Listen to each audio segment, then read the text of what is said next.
mean, that's actually, for an energy tank, that's actually my highest DPS for while tanking at the same time. You had 92% in. That's very effective. Yeah, I was trying not to outrun him too much by running over to the other side because the Manasa is extremely fast and.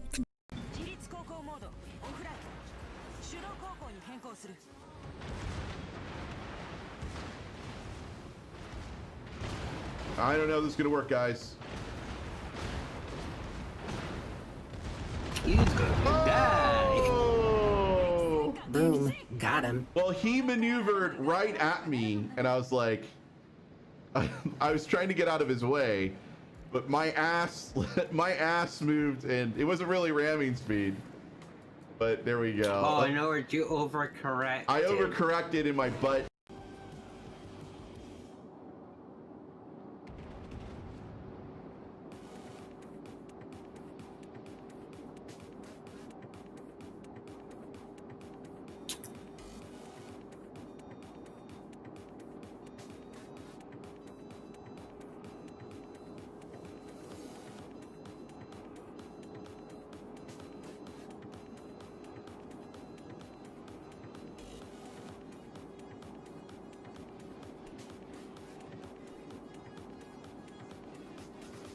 Why are you firing HE? Oh no, never mind, I'm sorry. I did not. It's on autopilot, Cody.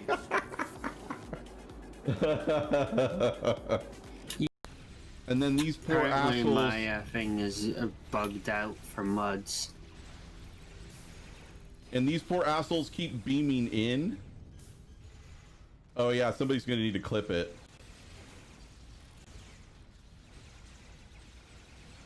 These poor Terran Empire fucks keep beaming in, and then this army of Borg is there to greet them.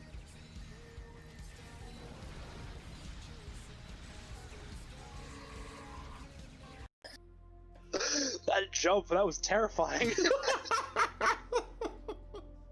They just fucking came up there. They're on my ass. Or are they finally gone? Oh god, it's still there.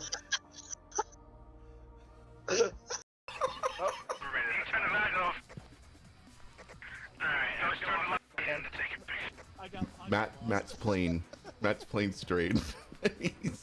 he's not. Still running. You asshole.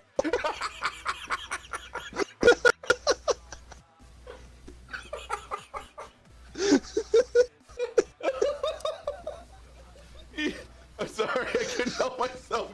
You literally missed the exit. You went further into the house, and you're like, "I'm heading back to the truck." I'm like, "No, you're not." This is why I drop glow sticks all over the place, so I can know where the fuck shit is.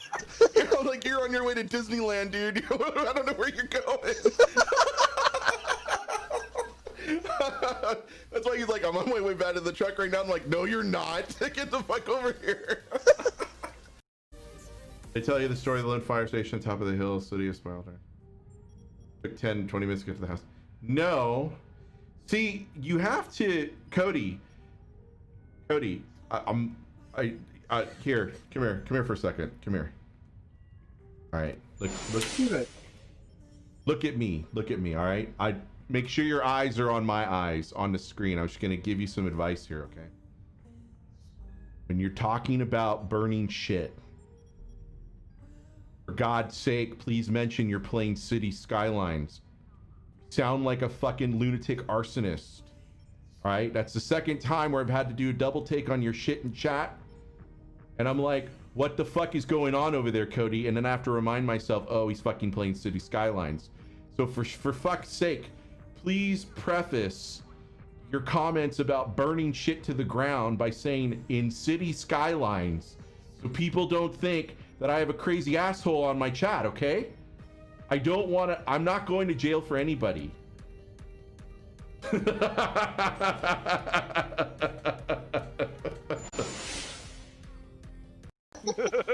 Pretty soon it's gonna be like the 300 in here. This is the Q continuum! You know, like...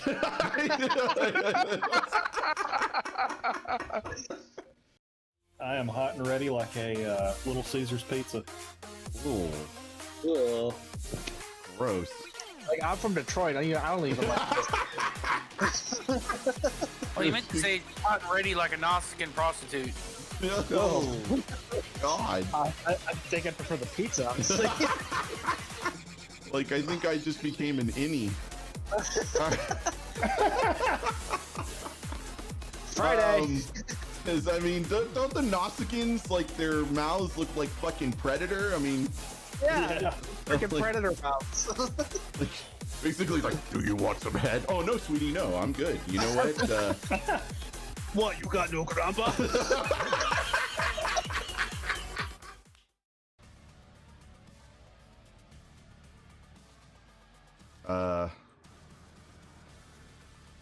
Why can't I not go to space dock? Because you're on a KDF 10. Oh, God damn it. Fuck. Theron's taking you seriously, dude. Stop fucking with it. That's a double negative, Theron. That means you did message me. That is true. He's got you there. Stop fucking with him. He's gonna find you and kill you. He's got a particular set of skills. He knows how to shuck corn. He'll fucking shuck your ass up.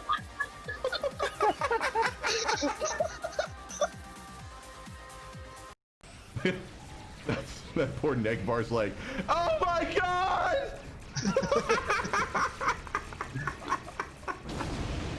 My god! Negvar came out like, all right, you mother. Oh Jesus, no! I'm sorry. Been broken. Can we? Let's not, face fuck all of the songs that I grew up to with this. Can we?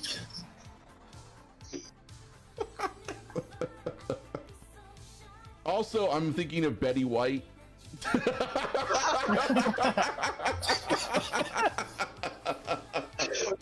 Oh, bless the rain!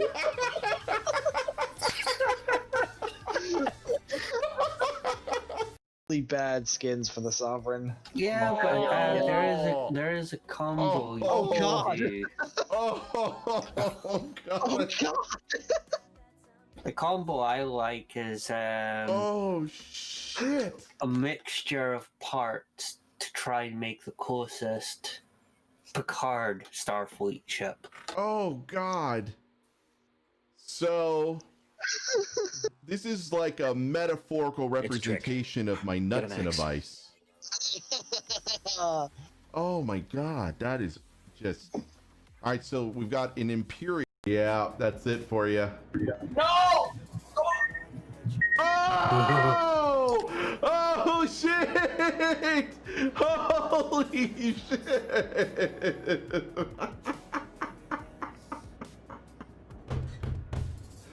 Oh my god! Claim that shit!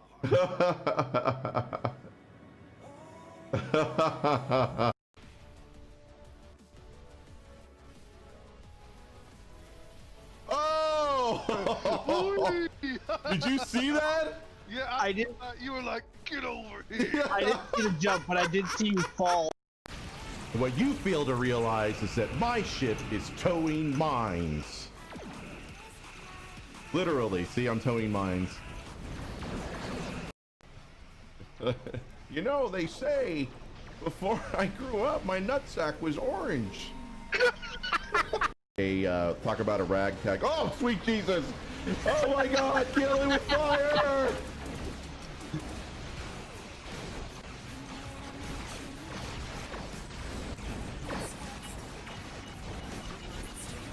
Holy shit! I mean, that thing just appeared as if from nowhere. Klingons have a happy little accident in their pants right there. Why are you hitting the mountain beyond? Did that town wrong you in some way, or I think there's like a little. In the mid. Yeah, look at where this fire. This is Grumpy's fire over here. He's like aiming for a goat. He's committing war. He's just Oh my ghost. that goat. he's like I gotta work on my aim. work on that a little bit. I mean, like you were not kidding about how drunk you are. Like watch. All right, a little lower than that. A little lower than that. There you go. Try to hit the hull. There you go.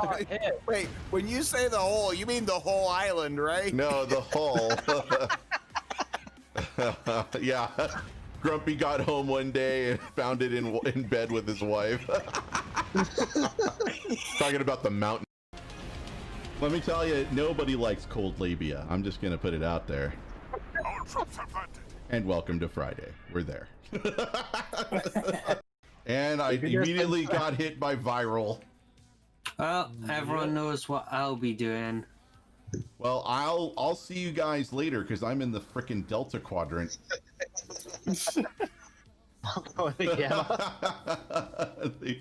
They fucking slapped me, and next thing I know, I got the caretaker standing next to me. What the shit, dude? Fucking Mokai. But yeah, I'll be doing beta as usual. Oh, sorry. I couldn't help it. It was a Lion King moment there. All right. Theron, I'm not liking this. So this new EV suit looks a little too much like Theron. I'm just gonna say, I'm not too keen on this. I need to. How do you disable visuals? I need to disable visuals on this. Where do you? I got some serious neck face going on there.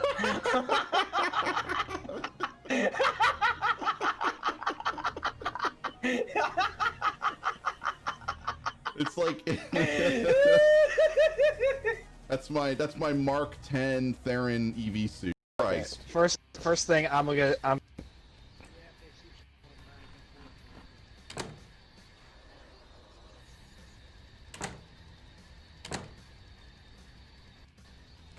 Boys and girls of every age, wouldn't you like to see something strange?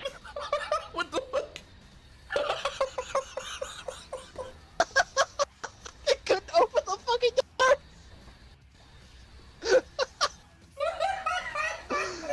You asshole.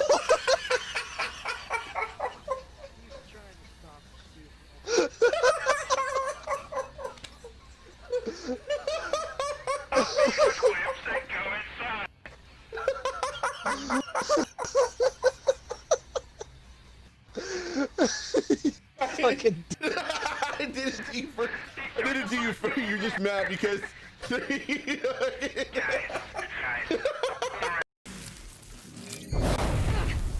but I should be blind, right?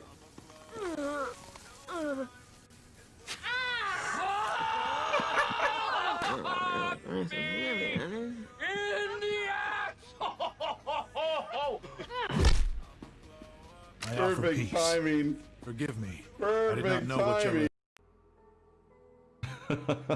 I can't even sing it. I just have to go long, long, long, long. I have to be like completely monotone. Completely monotone. All right, gonna go with database uplink. or robots or both. No!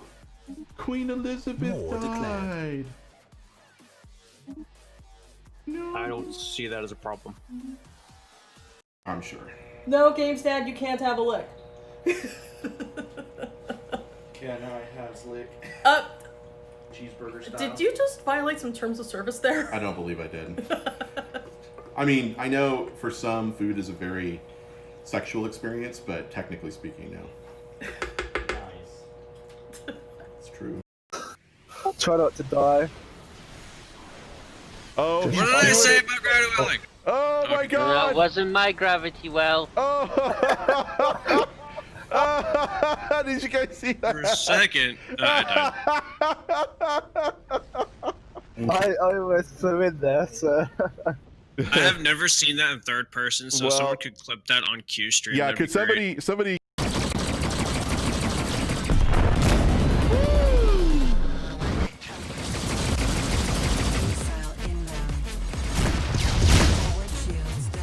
Yeah.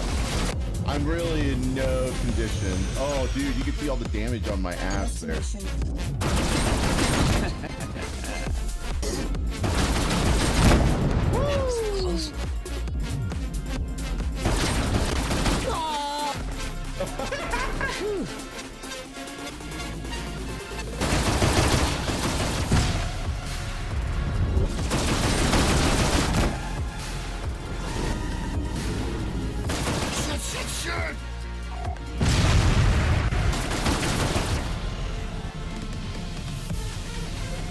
Got it. Oh, mother. Shit. Mother plus bucket. Fucking clip. Salvanche.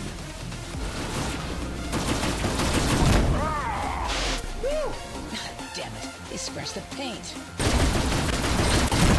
Oh, shit. I hope you guys enjoy it. It's something new that I'm trying. God damn it. Bad habit. I'm just gonna log out. What? Come on! That's horseshit! Look at that! It's on the edge! Oh my god.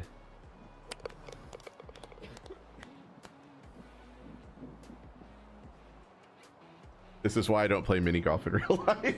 I don't. I'm gonna go after your fucking engines.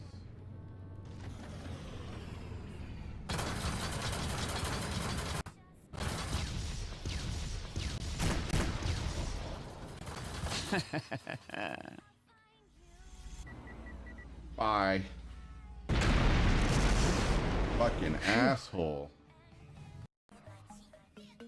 Because he loves this song. Jesus Christ. All right, kids. Go bother your mother. Jesus Christ. Get off my back. What? Oh my God. I love that song. Klingon reinforcements have arrived. Take them out. Porn and Star Trek are supposed. That's the actual. The internet was built for porn and Star Trek. Or it was the other way around. Internet and porn built the. Or sorry, Star Trek and porn built the internet. G7s. Yep. Okay, hello everybody. Welcome to the Q Continuum. My name is Q Saku. I don't know what to say. I think that we were originally intending to play a little bit of STO, but unfortunately they've extended the downtime to noon. So I hope you guys will at least stick with me for a little while. We'll talk about patch notes. I also want to talk a little bit about what was going on with the USS Nog in the Discovery episode, which is not at all a spoiler, honestly, because everybody's been talking about it on Twitter. Before the first thing I saw when I woke up this morning. Yeah, but well, actually, before the episode came out. Yeah, I saw it before the episode. So. Yeah. I'm like, damn it, but oh well. But yeah, it's not a spoiler. It's just something they did. Yeah, but before we do that, let's go ahead and talk. We'll do patch notes because what else are we gonna do? Yeah. All right. So, Best Served Cold event. Best Served Cold is a featured task force operation new to Star Trek Online. No, it's not. No, not so much. It's been in there twice already. Earn daily progress towards a new grand prize reward by working together with 4 other Alliance captains to accomplish battle objectives and ultimately force a car from the region. Participating in this event will give all players the opportunity to win the Nanopulse Tar Combat Pet. This TFO find map for Sentry Mode and Mine Layers. Yeah. This TFO can be accessed via the new event UI accessible within your mission journal on pressing by pressing the events tab. Rewards accruing a day of 14 days, total 14 days worth of daily progress will allow you to claim all these rewards. Nano Pulse Targ, 25,000 dilithium, or 3 times featured TFO reward boxes. This box gives you a choice of either the Enhanced Universal Tech Upgrade or a Captain Specialization point box. And you're going to want to spread those amongst your tunes, really. After claiming the grand prize, you will unlock the option of earning additional dilithium ore each day, beginning at 8,000 dilithium ore in the first day's completion, increasing for subsequent days. For captains interested in instantly completing the Best Served Cold event, we will be offering the option to purchase the remaining progress of this event at a scaling amount of Zen as with other recent events. Progress after the event is ended will remain in an all-new second chance interface, allowing the option to buy rewards long after the event has expired. All right, for general stuff, we've got the loadout system. So that was a lot earlier than I thought it was going to be. Yeah, I was not expecting that to be out so soon, which honestly makes me wonder if that's what's causing the problems with today's maintenance. I'd be curious. Although if you saw my response, anybody here I posted my response to the news that it was extended out to noon. Yes, I've seen, and someone I bet you a lower dex one. Oh, did me a lower dex one? Wait, hold on. Let me see.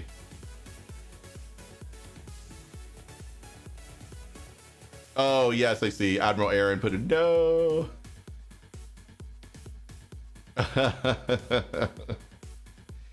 All right, so lurking for the new Discovery episode. All right, no worries. The loadout system has undergone several improvements. Space traits are now included in loadouts. Ship visual settings are now included in loadouts.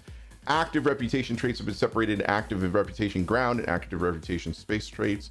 If captains have unlocked the 5th trait slot, this will be unlocked for both categories. Improved auto hail system to offer the next available missions more efficiently. So the title earned by reaching tier 5 in the Iconian Resistant reputation has changed from Iconian Resistance Elite to Iconian Resistance Veteran, so that it is different from the one earned by completing this reputation's 3-piece ground set. The Mirror Escort Carrier T6 now uses the same scaling methods as other T6 ships. It can now be upgraded to tier 6X. Captains below level 40 will lose access to 1 or 2 console slots while leveling up. For those captains, all currently slotted consoles will continue to function and can additionally be unequipped from their current slot. All ground combat pets last 5 minutes, down from a max of 10 minutes. All ground combat pets will remain alive and active for their full duration, regardless of combat status, unless they are defeated by enemies. Elachi turret and drone devices found on the Lobby store will no longer share a cooldown with ground combat pets. The bioengineered Furiodon may no longer be summoned in regions marked as vacuum areas. So no more Furiodons, I assume, on... What is a vacuum area? Is that... There's like a handful of episodes. That's not a big deal. Right. Hey, Clay! It's an immersion thing at this point. Hello, 1GG. How are you? Holographic combat drone Exocomp may no longer be summoned while cloak. For console, we've already went through the event, except you guys get Muller's flaming sword and not the synthwave Targ. Yeah, the Targ, which honestly I'm a little jealous of. I know, I kind of want the sword. They get a sword, we get a Targ. I mean, I like combat pets, but we just got a combat pet, so we're getting... Right. That poor Furiodon, though, Clay, like, he gets summoned in space, and he's, like, floating around. No, I don't think Nukara, Jeffrey, I don't think Nukara is considered a vacuum because it's technically just a really hot planet. Resolved an issue that was preventing Battle of the Binary Stars event reward from appearing in the Reclaim Reward store after purchasing the buyout. So that does us for patch notes. I don't know. Let's talk a little bit about we can talk a little bit about the Nog thing. Let me see if I can find it again. I had the blog post up, and then I think I might have. Where is it? There we go.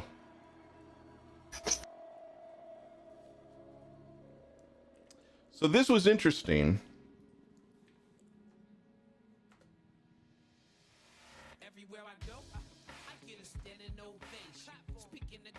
So we have Discovery pays tribute to Aaron Eisenberg from obviously when he passed last year, and they had mentioned during Star Trek Day, I think that they were going to honor Captain Nog. Oh no, this was at the panel. Sorry, this was at the panel at NYCC last year. We saw that petition. Obviously, we'd love to honor Aaron in any way possible. This was what Kurtzman said, so we will look for every opportunity. And then, of course, it occurred in this week's episode. And if you guys can see the image very clearly, it's USS Nog. And I have to say, did I see the other nod? Are we talking? We're not talking about that, Theron. We're just talking about this because this was already. Yeah, that wasn't a nod. That was a hey, look at this. Yeah.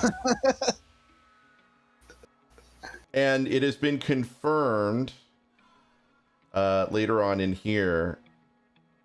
Wait. Yeah, here it is. It's like below the picture of Nog, I think. I know what you're talking about. Yeah. What they named the class of the ship. Ah, yes. The Eisenberg class starship. So it's named for Aaron.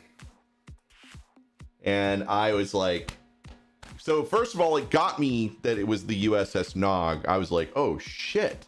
Yeah, and then on top of that, they called it the Eisenberg class. Yeah, to name it the Eisenberg class was so cool.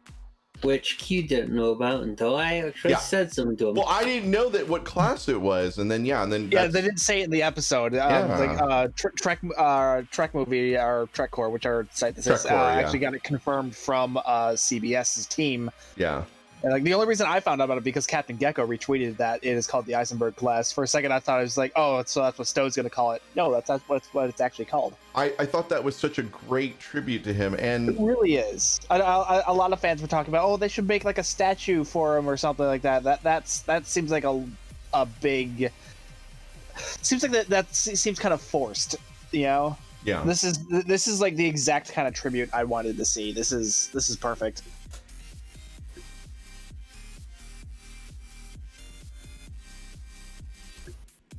Sorry. Okay. Two things though. There was a Twitter comment from a friend of mine who said if they do an Eisenberg class ship in Star Trek Online, and they said please don't make it a lockbox or a Zen ship or a promo pack ship. Please make it like a attainable ship. I agree that should be like an event ship. And I said, honestly, what I think they should do is they should make it a lockbox promo pack or Zen ship. But really? Hold on, there's a caveat to it. Sorry. I feel that they should use it as a fundraiser for the organ transplant charities. You're right. I like that better. I think that would, like, if we're going to honor Aaron, he was such a big advocate for like organ donors. Like he was such a huge advocate for that. I really feel like do what they did with the breast cancer charity thing. Like you donate so much and you get the ship. Yeah. Well, you get the vanity shield and you get the ribbon and you get the tribble. And that's what they did for the breast cancer thing. I'm saying they like I would like to see something like that for this Eisenberg class. Yeah, I think that would be cool. Like if they do it through the same venue where it's a code, it's a redemption code. Yeah. And then you get the code after you raise X amount of money for that specific charity. I think that's the best way to do it. Yeah, that's. But we'll see what happens. Maybe that's something I could talk to Kale about and see. Mm-hmm. So that would be, I think that would just be awesome. But so that was the first time in the episode where I started crying. And then there's a second part. For those of you that have seen this episode, I'm sure you know exactly where the second part was. I'm not going to spoil it for anybody, but I remember I was like, motherfucker, you guys got me again. Right. It was bad enough last episode where we're just like bawling throughout like the whole thing, and now they're doing it to us again. This season has just been very emotionally intense. Chris, I guess I'm a monster. No, it's all right. You're not a monster. Don't worry about it.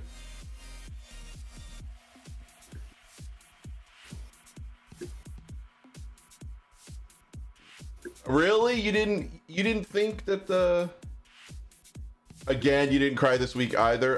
Don't worry about it. It's, everybody has differing levels of what's the word I'm looking for? Heart. I guess. And so it's possible you just weren't emotionally invested in that particular character, or like that humanity. I didn't want to say it like that. I mean, everybody has differing levels of investing emotionally in the characters, right? And there are a number of people out there that feel crying at television shows or crying at movies doesn't make a lot of sense because they're fictional characters, and why would you do that? I used to be like that, but I get way too invested in shit like that, so it's like, fuck it, I give up. I'm trying to hide this. Yeah, you got hit in the feels but no tears. Okay, well, yeah, you're not emotional at all. That's not true. You laugh. Laughter is an emotion. Yeah, I mean, every time someone says "Oh my goat," you're usually like, yeah. See, so you. That's not. I call bullshit on that. Need to break the macho man bull and learn to enjoy life and feel the feels. Yes, I agree. I felt the feels like long ago. I was very much about feeling the feels. So I am. Haven't seen this week's yet. Last week sparked a lot of conversation with Trek Pals on there. Yeah, what's interesting is that I went into my fleet TeamSpeak actually this morning, and everybody was really quiet. I was like, I made a joke. I basically said, is everybody watching the Discovery episode? And they were like, I hate Discovery. And I was like, oh, Jesus. Like, okay, well then. And I disagreed. I was like, nope, I disagree. I like Discovery a lot. And I think that, so I was looking at the other picture. So yeah, I disagree. I wasn't afraid to say it. I don't. Oh, anytime someone says, "Oh, well, I hate Discovery," it's like, well, whatever. I freaking love it. It's fantastic. Yeah. Looking forward to watching Discovery episode tonight with the wife. See, I don't screw around, man. I'm like already there. As far as watch it as soon as it comes out. As soon as it drops. You're taking notes. You're ready to watch it a second time before the stream just so you can talk about it. There was actually somebody on my server who watched it 3 times in a row. And I was like, it was that good. It wasn't me. It wasn't me. It wasn't me. What I did was I watched it all the way through, and then I scrubbed back and forth to the parts that I liked. You watched? After the first watch through, I went back to like a couple scenes just to get closer looks at some of the shit that happened. Well, I mean, so I want to talk a little bit about that, because Star Trek has gotten me in the feels a number of times. Like I don't know anybody who didn't weep at the Inner Light. That ending was such an emotional nut punch that it's obviously, I feel like the Inner Light is one of those episodes that's almost universally recognized as incredible in terms of storytelling. And oh yeah, I don't know anyone who says, oh no, the Inner Light sucked. Right. Right. And then for Deep Space Nine, it's The Visitor. The Visitor gets me every time. So, sorry, hold on. I'm on a cable down here. Sorry, I was rolling over a cable. I really need to I need to do a little bit more cable management. It's really bothering me. But anyway, and then in Voyager, it's the one, I think it's Drone. It's the one where 7 of 9 has the the baby Borg. Yeah, the 26th Doctor's mobile emitter. Yeah, the 26th century version. So I never liked the inner light. I don't need constant action, but the episode makes me fall asleep. Wow. You're a I don't monster. know that you're like all the 1GG's a monster. No. I mean, it is what it is. It doesn't get everybody. Like if we all agreed on everything, I really feel like the fandom would be so boring. It really That's one of the things I love about Star Trek is everyone's got their own opinions on what's the best Star Trek. Oh yeah, the sound of her voice. There's so much of it. Right. That one gets me. Holy shit. That one.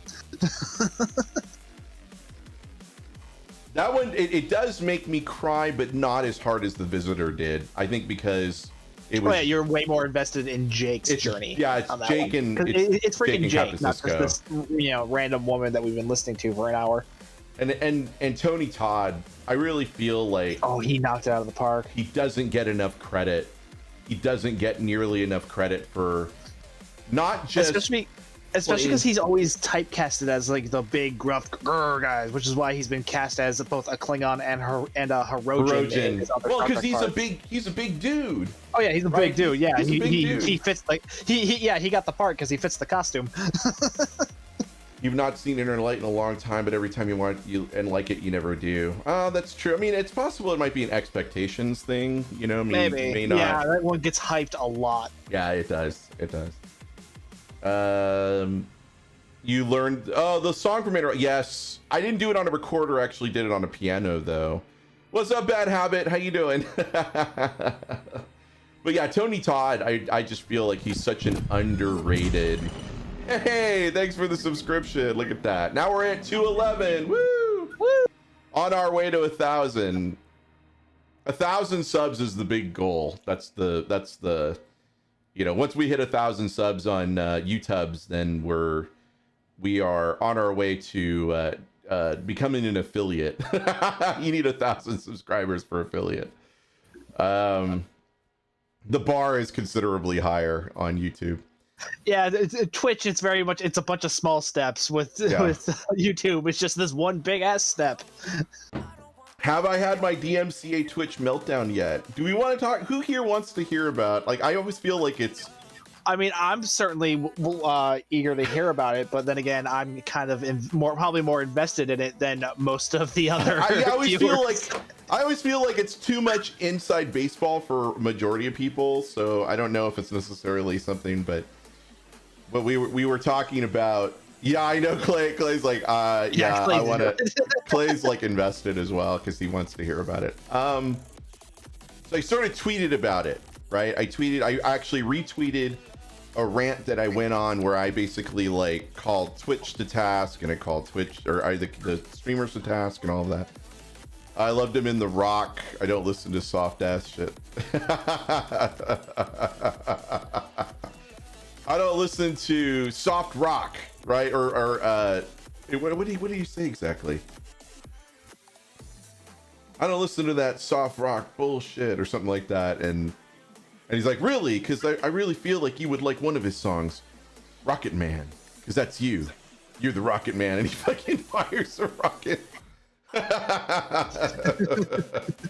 Oh my god, yeah. I that movie was I love that movie's in the Criterion collection, which is so like I think it's like the only Michael Bay movie that's in that collection. It's so weird. All right. 1 second.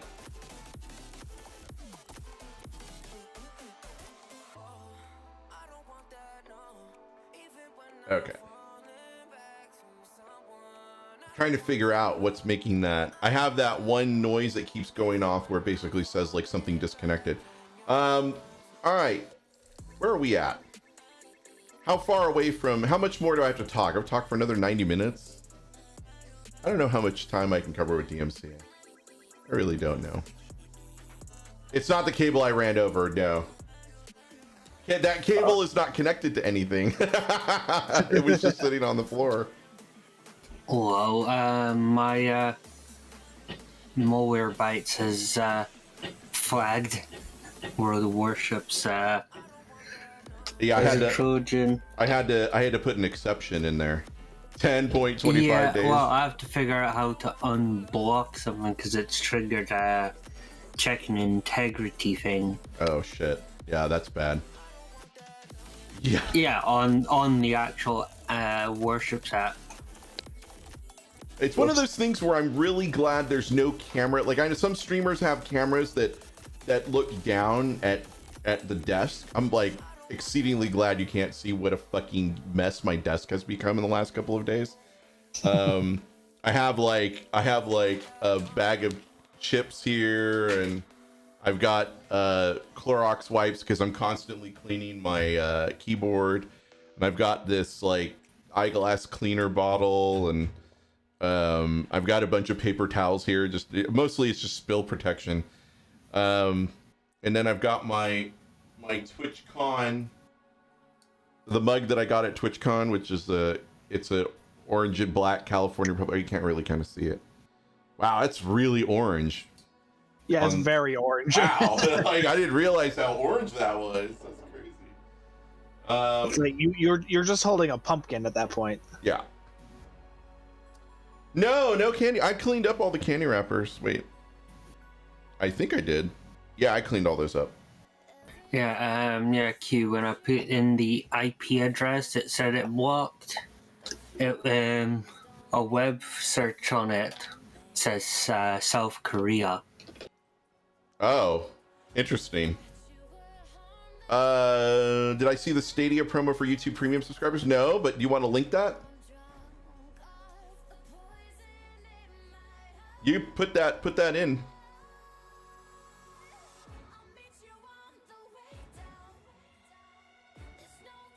I'd be curious.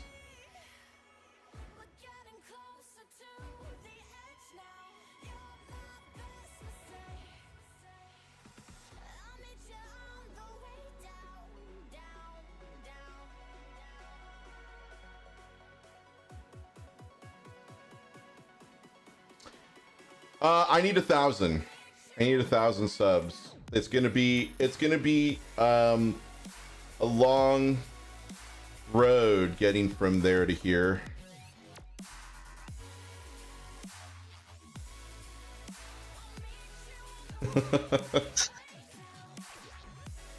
Or to getting there from here, I suppose, is really the direction. Because otherwise it's like in reverse. It's a free Stadia set. Interesting. If Stadia offered Star Trek Online, that'd be awesome. What's up? No, it's weird interaction. Usually it'll tell if the installs will tell you if it's an EU or NA server. Ah, okay. The app's no longer telling me that. No. So I can't differentiate the two. Which one's the EU and which one's the NA.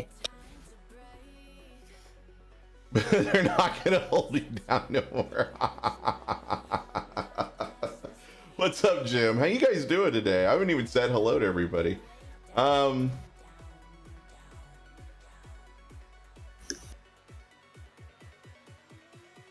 You know what's interesting is that none of my videos are showing up under the Star Trek Online category. And I don't know why. Like my build video is not showing up on...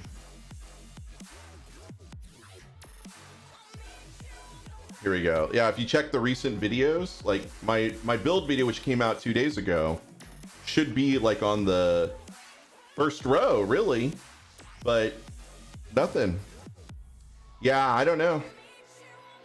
So much for some of these aren't in order too. Like we got one from one day, one from 2 days ago, one from Timber, which was a week ago. One from Augie, which was 3 days ago. I'm gonna do a test. I know which one is in the EU install, so I'm waiting to try to see what happens when I am currently still logged in my NA account. It's not just a matter of how quickly they or how recently they were uploaded. There are other factors into this list. Are there? I'm not seeing errors. That's awesome. 1 second. 1 second.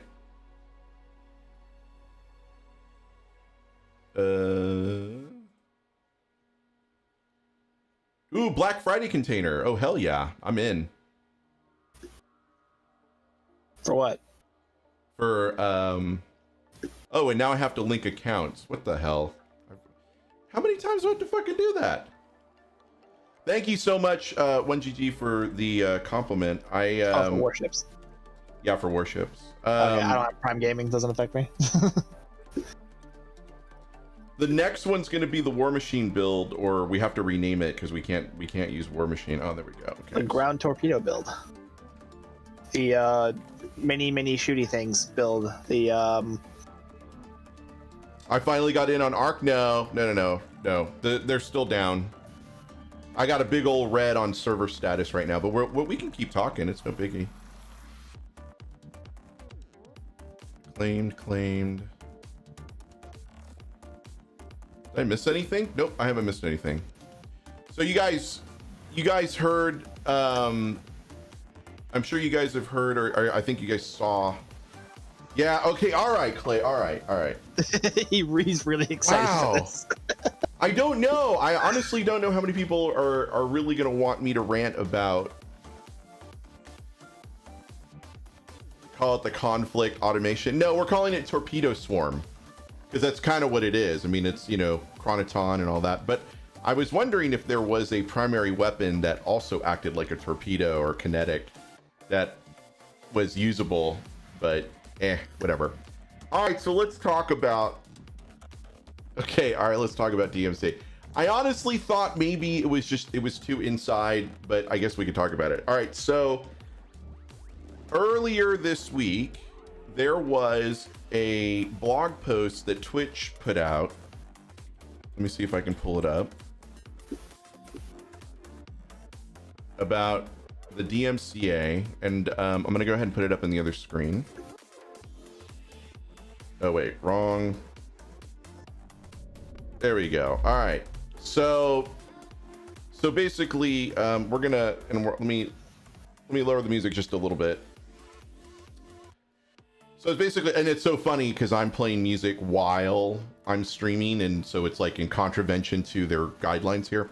So basically it says, creators, we hear you. Your frustration and confusion with recent music-related copyright issues is completely justified. Things can and should be better for creators than they have been recently, and this post outlines our next steps to get there. Moving forward, we'll be more transparent with what's happening and what tools and resources we're building to help. Copyright law and the DMCA are not small or simple topics, so this won't be a brief post. We'll do our best to keep the legalese to a minimum, though there's bound to be technical terms here and there. All right, so before we jump in to the whole thing, and by the way, those of you that were expecting Star Trek Online today, I apologize. The Star Trek Online is down until noon, so we're filling with some, we're talking about Star Trek and we're talking about DMCA.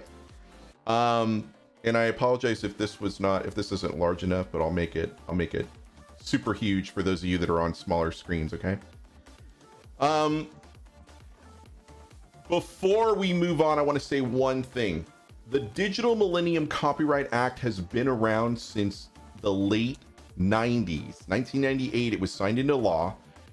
Before Justin TV was on the scene, before Twitch was around, before really the advent of Netflix, right? The Netflix streaming, music, like iTunes really didn't exist yet because the iPhone hadn't come out yet. So this law it predated a lot of what we use today. It essentially is a product of the United States prior to what the internet has produced in terms of its natural evolution. And so it didn't take into account, nor did it have, if there's one thing I think we can agree is that the law does not do a really good job of foresight. It's usually always reaction. It's never really about the future. It's always about what has come in the past. And the only time that you litigate the changes are when you go to court and you sue for changes in the law to adapt to whatever, whatever the norms are now, right?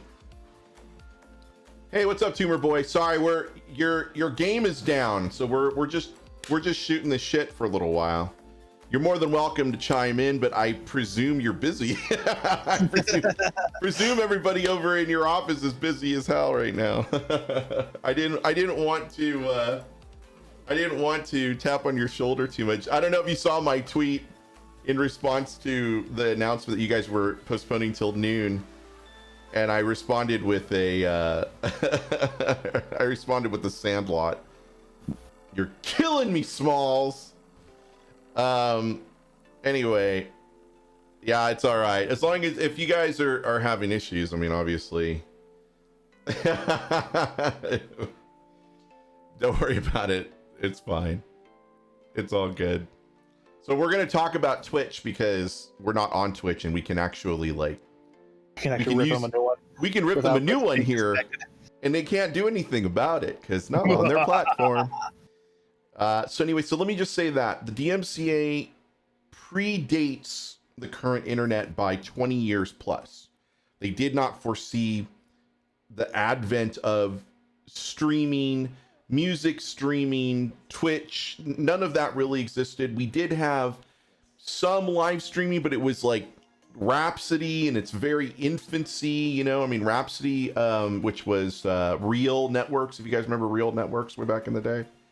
That was really the only thing, and that was all DRM centric, right? You had to buy, you spent a lot of money for tracks, and the DMCA was more of a reaction, as Vincent Paragon had mentioned earlier. Napster was basically what led to the DMCA, and so that gave the RIA legal standing to sue for damages against Napster. And then Napster was obviously shut down, I think, in 2000. And then LimeWire, the advent of LimeWire, and then LimeWire got sued, so they shut down. And I mean, there was all sorts of stuff that was trying to take, Bonsai Buddy. Yeah. Oh my God, that thing was so evil. So evil. Anyway, so understanding that, I feel like we have to talk about that because, as I said, Congress doesn't really think about the future. Okay, Brett doesn't really think about the future all that much, which is unfortunate, but that is unfortunately the nature of lawmaking. It's always reactionary. It's not very much about a foresight thing, or if it is, it's usually like super restrictive, and then again we end up litigating it, and then there's a Supreme Court decision that overturns things, which is fine. We're fine with the Supreme Court ruling on things as long as we agree with the rulings. Otherwise, we claim that it's judicial activism or whatever the hell we want to call it. All right, so here's the other thing. So when we talk about DMCA notifications, what we're really talking about is the safe harbor protections that websites enjoy. Essentially, what safe harbor essentially says that the websites are responsible for self-governing in terms of responding to DMCA takedown notifications, and they're supposed to be acting in good faith. But remember that ultimately websites are going to look after themselves, right? Their liability is that they're housing this content long-term also opens them up to violations of the DMCA that the rights holders will try to enforce. And if they are handed a DMCA takedown notification and they don't act on it in any way, shape, or form, then they are basically opening themselves up to further litigation. and you know, that's bad. So the natural inclination for entities like Twitch or Amazon or, you know, other live streaming sites, YouTube in particular, but I feel like YouTube has done such a great job, and they had that system in place. I want to say it was 2008 is when, remember the big wave of YouTube video purges or video silencing or whatever, where they went through their entire back catalog and they essentially like did what they needed to do in order to be compliant with the Digital Millennium Copyright Act. But what's really funny to me is that this law, and what I wanted to say was this law predates Twitch, it predates YouTube, it predates you know, Apple Music, it predates, you know, yes, and yes, Tyne, that's absolutely true. If you play not an ad that that's Twitch is playing, that's not true. But if you're watching an ad on YouTube and you're doing a react, then yes, you are choosing to put that content on your stream. An ad that plays outside of the context of your stream, meaning like when I play ads on breaks, if they choose to play an ad that has copyrighted music on it, then they have already secured a sync license to play that song in an electronic ad or digital ad, right? That is not my my responsibility. I'm gonna go ahead and switch over because I just heard. Oh wait, hold on. It would help if I had snip up with it. Let me see if I can get that one. Anyway, so it's important to understand that there are distinctions. So when Twitch gets a takedown notification, they have to work on that, right? They have to basically facilitate that notification, and then there are different avenues to do that. If you don't respond and say, yes sir, we're gonna do the, or yes ma'am, we're gonna do the due diligence, then they can basically say, we, in accordance with the law, we have availed ourselves of the takedown notification, which is essentially a cease and desist. And they did not act on it. Like, we were waiting for however many days. I don't know how many days there are in the response requirement. Like, I want to say it's like 90 days, but that might be incorrect. I don't remember exactly what the interval is.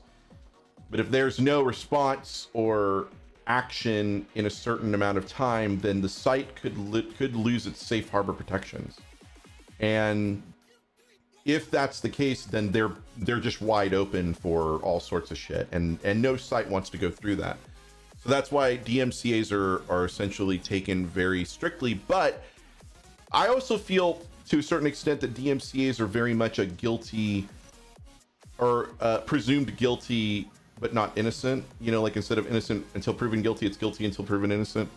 And that's not good for content creators, because now you're operating in a environment of fear, right? I mean, I think that the first year that I was playing video games on Twitch, I like everybody else was just like, I figured, okay, well, if Twitch is not policing this, yeah, fear and CYA, exactly. If Twitch is not policing this, and both Streamlabs and Stream Elements are providing the means for you to continually to violate the law, there is a good faith assumption on behalf of the content creator that this is permitted, because I don't know, maybe Twitch has a blanket sync license with all of the major labels. That is actually a possibility, right?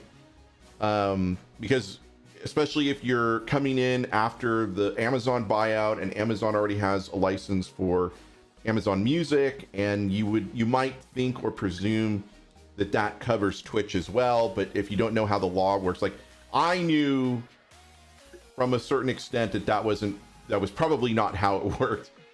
But I'm speaking as a layman, not a lawyer. I'm speaking as a layman content creator. If you don't do your own due diligence and you don't understand how it works, it's possible that you get yourself into trouble later on. But Twitch was not making a whole lot of noise about it other than using Audible Magic to scan VODs, but that was after the case, right? Now that this is going to affect live content moving forward, you have to be absolutely diligent. That's why I have notifications in the chat that specifically state that my music is covered by license, that I have purchased a license for all of Monster Cat, that I have a license with Fix, that I have written permission from the Dolly Rots, that I have written permission from Roxy Drive. I have, and you know, Pop Sky has a open blanket sync license for everybody. They're pretty much like copyleft in terms of use on streams, because Pop Sky himself has said multiple times that there's no need for you to have a license. You're already covered. That he's not enforcing it, essentially. Same thing with Stream Beats, right? Harris Heller has said, and I actually have a license from Harris Heller, Senpai Music, that essentially says if I play Stream Beats tune on my videos, which I've been, you know, if you guys have seen my build videos, I'm using Stream Beats for the audio under there and really enjoying their music. So it's important that, I mean, when we're going through this, there's going to be some assertions in here. And what's really funny is Harris Heller did a video on this morning that I've been thinking about, but I'm not, like, I'm nobody. Like, in terms of all of this, I'm just some, you know, I'm literally a small streamer. I don't, just a little Star Trek Online streamer. Yeah, I'm just this random Star Trek Online streamer that, you know, I have no, I personally feel like I have no street cred whatsoever to talk about this outside of, like, we've been talking about this as my regulars and I have been talking about this for ages, but in this case, you know, I'm just kind of filling time until the servers come up, but we'll talk about that. And yes, and the DMCA absolutely needs to be updated, but that's a matter for Congress, right? You need to contact your congressperson. I would contact my senators, but one just got elected to be vice president of the United States, and the other one is Dianne Feinstein, who is so deep in the RIAA's pocket, it's an utter impossibility. And I've written and called her, and she's like, writes me back this form letter, like, I understand your concerns about the Digital Millennium Copyright Act, but, you know, like, I have sponsored legislation to make it even worse. And I'm like, that's not, I didn't even vote for you. I voted for Kevin DeLeon to unseat your booty, get your butt out of the Senate. Enjoy. She's like 90. Twitch needs to do better. Yes. Okay. So let us proceed. Right. Takedown notifications affect your ability, and this is the whole thing. So now let's move to here. This is where you have to call utter bullshit. All right, utter bullshit on this. All right, how did we get to this moment? Until May, streamers received fewer than 50 music-related DMCA notifications each year on Twitch. All right, so let me state unequivocally, this right here does not pass the smell test, because it's very clear that not only do they know about the DMCA, but they were acting on DMCA complaints. Okay, so there was a process in place, but let us. Oh man, how do I word this? I'm trying to be as family friendly as possible, because I'm gonna excessively swear, but I'm trying really hard not to on YouTube. There is no excuse for the next bit of this paragraph. If you're getting complaints and you know you're getting complaints,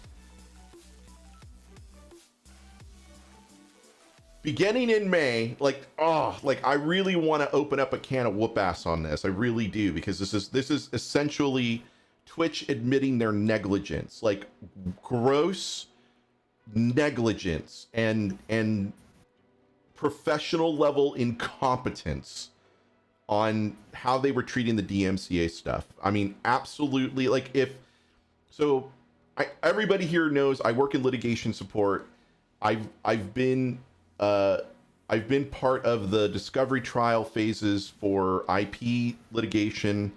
I'm aware of what is looked for, et cetera, et cetera, et cetera. If IP owners, if rights owners were to sue Twitch, they would win in a walk on negligence and incompetence. And that's all I'm going to say. And I'm not a lawyer. I just talk to them every fucking day.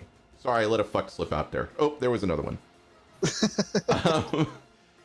Every day I am in conference with lawyers, and especially on the intellectual property stuff, I listen. I'm not dumb. I listen and I learn. And all I can tell you is that this is a huge admission. If they go to court and a judge says you can't, ignorance of the law does not excuse you from the law. All right. And so not only were they not ignorant, but they knew about the law, and they didn't do anything because they felt, well, we're only getting 50 music related DMCA notifications each year. Therefore, it's not that important, right? That is the dumbest thing. That's like the stupidest thing ever. I mean, from a company standpoint, all right, and I've worked at startups and I've worked at big companies, and all I can tell you is this is unbelievable. Unbelievable. I'm almost rageful at how stupid this is. We only got 50 complaints a year. Yeah, listen, this is roulette, all right? It's not blackjack where you're counting the cards in the shoe. This is roulette. Your odds reset, okay, man? This is not like, you can't do a year. This isn't economics where you can do a year-over-year analysis and figure, oh, well, we raised, we only got this many complaints last year. This year, we're on track to only receive this many complaints. If the dam breaks, you are screwed as a business because you are not compliant at all, really. So saying that major record labels started sending thousands of DMCA notifications each week, if I were working for Twitch, I would have been on the inside writing copious emails warning that at some point the music labels were going to smarten up and realize that we were 3 sheets to the wind, bare ass naked to litigation in terms of all of these streamers, tens of thousands of streamers that are using Streamlabs and Stream Elements and using their music request system. And you can't not have known, Twitch staff obviously watches their top partners, and almost every single one of them is using unauthorized music, right? Sushi Dragon has a system where you pay per minute of a music video, and that is a donation. Not only is that use of unauthorized music, but you're making more money off of it. That has to be like a compounding of the problem, not just playing the music, but you're actually making like $1 a minute. So if you play a 6 minute, you just made $6, right? How $6, and none of that is going. That label does not see it all. Right, the label doesn't see a dime of it, so you're like, oh crap. I mean, That's a great way to piss them off. I would be at Max Pucker, and I apologize for calling out Sushi. He's a tremendous streamer. I love his streams; they are phenomenal. But I cringed so hard when I saw the music thing, and I know he went on a rant about this when the DMCA strikes were coming down the pipe, like back in May. But anyway, and so right, this was all VODs. They're talking about VODs here, where they're saying targeted creators archives mostly for snippets of tracks and years old clips. This doesn't matter. This is almost like a head fake here. Don't fall for that. That's bullshit. Creators archives for snippets of tracks and years old clips. Listen, there's no statute of limitations on violating this act. All right? A violation is a violation is a violation. All right? There's not like, oh, well, it happened so long ago that we just felt that because the record labels didn't enforce it, that it might have been okay. And I'm thinking to myself, whoever Twitch's general counsel is probably not doing their best at the whole compliance thing. Not to mention, if I were, let's just say I'm Amazon, in which case, I'm sorry. Let's say I'm Amazon, all right? And I just bought Twitch. And I'm negotiating or have negotiated a deal with the record labels for Amazon Music in order to get the blanket license for personal use. You have to pay into that, right? That's not something that they give for free. And they say, oh, absolutely, we'll let you play on the music. You have to subscribe to Amazon Music.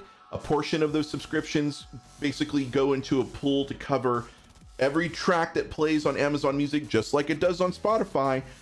The company has to kick back a portion of that play in order for them to cover the licensing fees. All right. So if I've gone through all of that work and negotiated with, I'm assuming ASCAP, and now that they're moving into like I can play a bunch of Japanese tracks now. Jazz Rack is on there too. I mean, the individual artist groups that represent all the labels and represent the artists, they all got to get paid, right? Because they're the composers, they're the performers, they get a cut. I would have looked at Twitch hard and said, you guys need to shape up, because we literally just went through hell and half of whatever to get this license together, and now we have a product that is violating the DMCA like it's in vogue. That's ludicrous. That is like, I'm doing the whole like Home Alone thing, because it's like, what the fuck? You know, I mean, it's just such a big cognitive dissonance to me, and it's almost unexplainable. And so anyway, so I mean, whoever wrote this was obviously doing marketing, but this just makes me angry. So we continue to receive large batches of notifications. We don't expect that to slow down. No shit. This means two things. If you play recorded music on your stream, you need to stop doing that.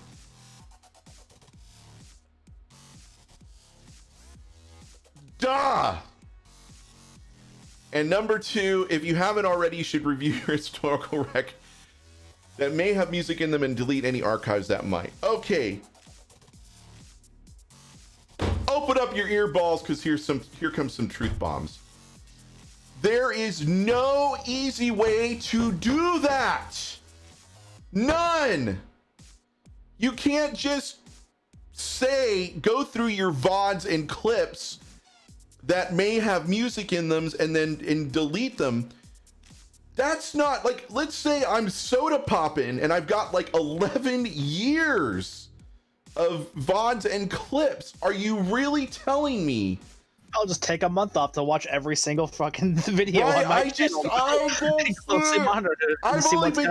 I've only been streaming 2.5 years, and I have so many clips and VODs. It's impossible for me to go through. I can't even imagine Pokimane, the bullshit she's got to go through.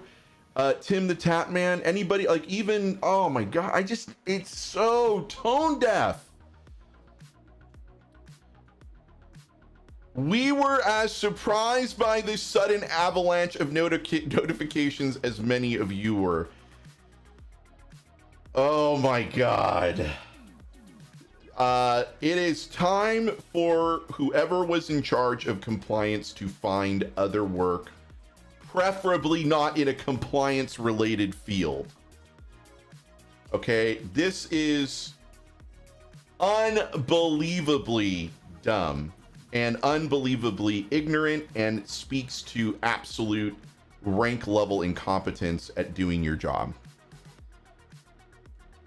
Oh my god, my heart is beating so fast. I'm so angry just reading this. We also realized, past tense by the way, that we needed to provide streamers with more educational programs and content management tools to help you deal with this unprecedented number of notifications coming in all at once. Let me boil this down. We screwed up. That's what happened. That is exactly what happened. Oh my God, I'm getting angrier and angrier just reading this. I was so like the first pass through on this, honestly, I was livid because it's so tone deaf and so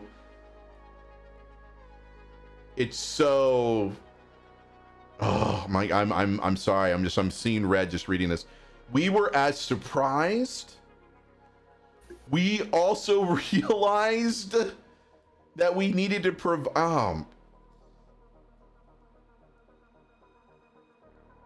Yeah, I know. Harris and Devin both said, "Hey, Jonathan, how are you?" I am not in a calm state at the moment. We're talking about the DMCA stuff. Somebody please keep an eye on server status for Star Trek Online so we can go into that. I'm keeping an eye on that. I appreciate it. Thank you. I'm staring at the damn thing. I'm sure that everybody here is like, yeah, I want to move to Star Trek Online. I'm done with this outrage here. Like, I'm surprised. I honestly think I'm down to like 2 viewers at this point. You could always change the subject. No, hold on. I want to complete this rant and then I will go through.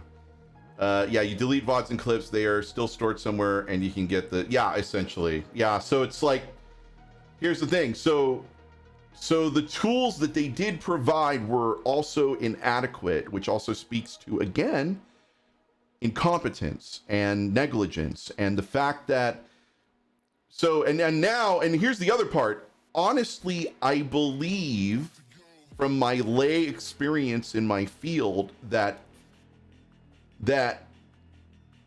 this could be pushing the liability back onto Twitch. Because so let's say for a moment, I'm a music label, I filed a bunch of strikes, Twitch deleted the content, but it didn't actually delete because it's still up on the clip servers. That could be bad faith. That could be construed as like a bad faith act, because if they reported back to the music label that they deleted the clips and then whatever tool the music labels are using in order to scan the archives proves incorrect, that was an incorrect or false statement, I think you might be able to pile on another charge or another point of litigation, honestly, against Twitch, right? Because let's say so now let me also say, now I'm a content creator, which I am, and I get a notification from Twitch and says, this clip here, or actually what they haven't been saying is which clip it was that caused the problem. They've just been deleting the clip without even letting you know. And that is yet another rage point for me. Especially to the point where, like, we realized that we removed your ability to file a counterclaim, and I was like, yeah, you kind of disregarded the ability to do a counterclaim. Put a new video up on poor 2 lawyers, 1 million. Yeah. So anyway, this part is really telling, because I feel like this entire statement is basically admitting what I tweeted about. There is so for those of you that have worked in the tech industry, such as I have for the last 25 years, I've worked in a lot of different environments, and this smacks of startup mentality or culture, where you're overworked, you're underpaid, you're doing things in a slapdash fashion, you're not thinking things through, you're constantly in a fireman, put out the fire mentality, and it leads to this. And maybe this was a proper DMCA response system that was equitable to content creators and their responsibilities in order to protect safe harbor was on the drawing board somewhere, or maybe on a whiteboard in some conference room, or maybe somebody took a picture of a whiteboard somewhere where they talked about it and never implemented it because they needed to focus more on things like ads, or like I'm thinking of in terms of like, we got to make more revenue, so the stuff that doesn't make us money, that's going to fall by the way. And that is actually more, that happens a lot more often than maybe some companies would care to admit, because they don't want to think about it in terms. Yeah, that happens, like even in context of my industry and litigation support, where you would think that should not, absolutely not be allowed. This week, yesterday's reason for why I didn't stream is a direct relation to what we're talking about right now, because of the lack of attention to a particular issue led to an emergency call, which yeah. Anyway, so it's this half measures and good intentions type of mentality that occurs that leads to something like this, which leads to a statement as stupid as this. We were as surprised. That does not fill me with confidence. You guys should have been on top of this, as do your compliance responsibilities with the law. Seriously. So anyway, so they came out with the tools. They were inadequate. Obviously, they didn't do what they said they were going to do. The delete all button didn't work. And now, you have content creators who, and admittedly, the content creators that lost all their VODs or deleted their entire histories. I'm just going to say this. They were part of a culture that perpetuated the notion that it was okay to play music on their streams without permission. But that culture was perpetuated by Twitch, it was perpetuated by Streamlabs, it was perpetuated by Stream Elements. Anything that had a music request system that you could use YouTube in order to request music from, and I used that myself. I used the same music request system in 2018, but that was because there is this good faith expectation, I guess, or whatever you want to call it, of Twitch, that because they weren't enforcing it, that maybe there was an agreement in place, maybe they already had a deal. Like later on in this blog post, they actually say, one second, about hold on, let me see if I can find it. It's about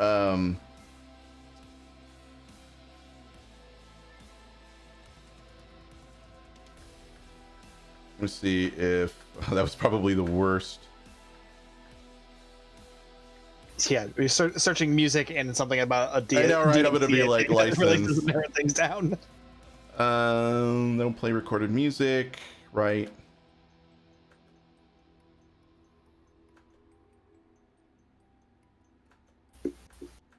It's about the people that actually do. Here we go. And just so there's no confusion. To music creators, we pay public performance licenses in order for you to perform music live to your communities. And what's really funny is that there was actually, on Harris's stream when he talked about this, there was a music creator partner in his chat, and he said, no, there isn't. So now the whole thing is suspect, because if they didn't get this part right, what else is incorrect in this thing? So I'm so frustrated, but I'm not frustrated for me. All right, I'm not frustrated for.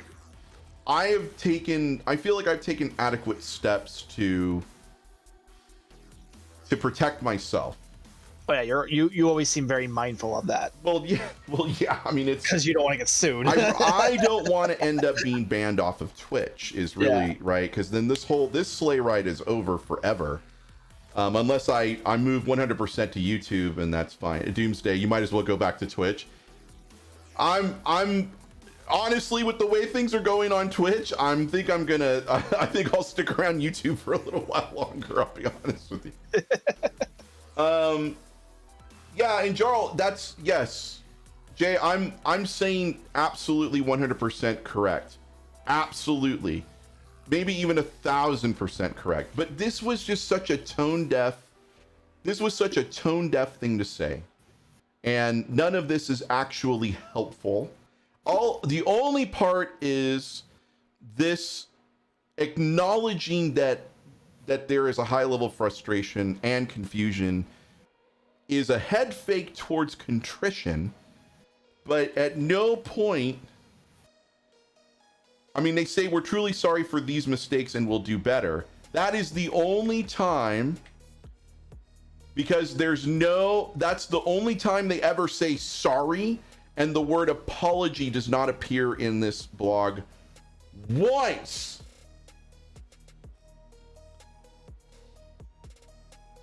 Not a one.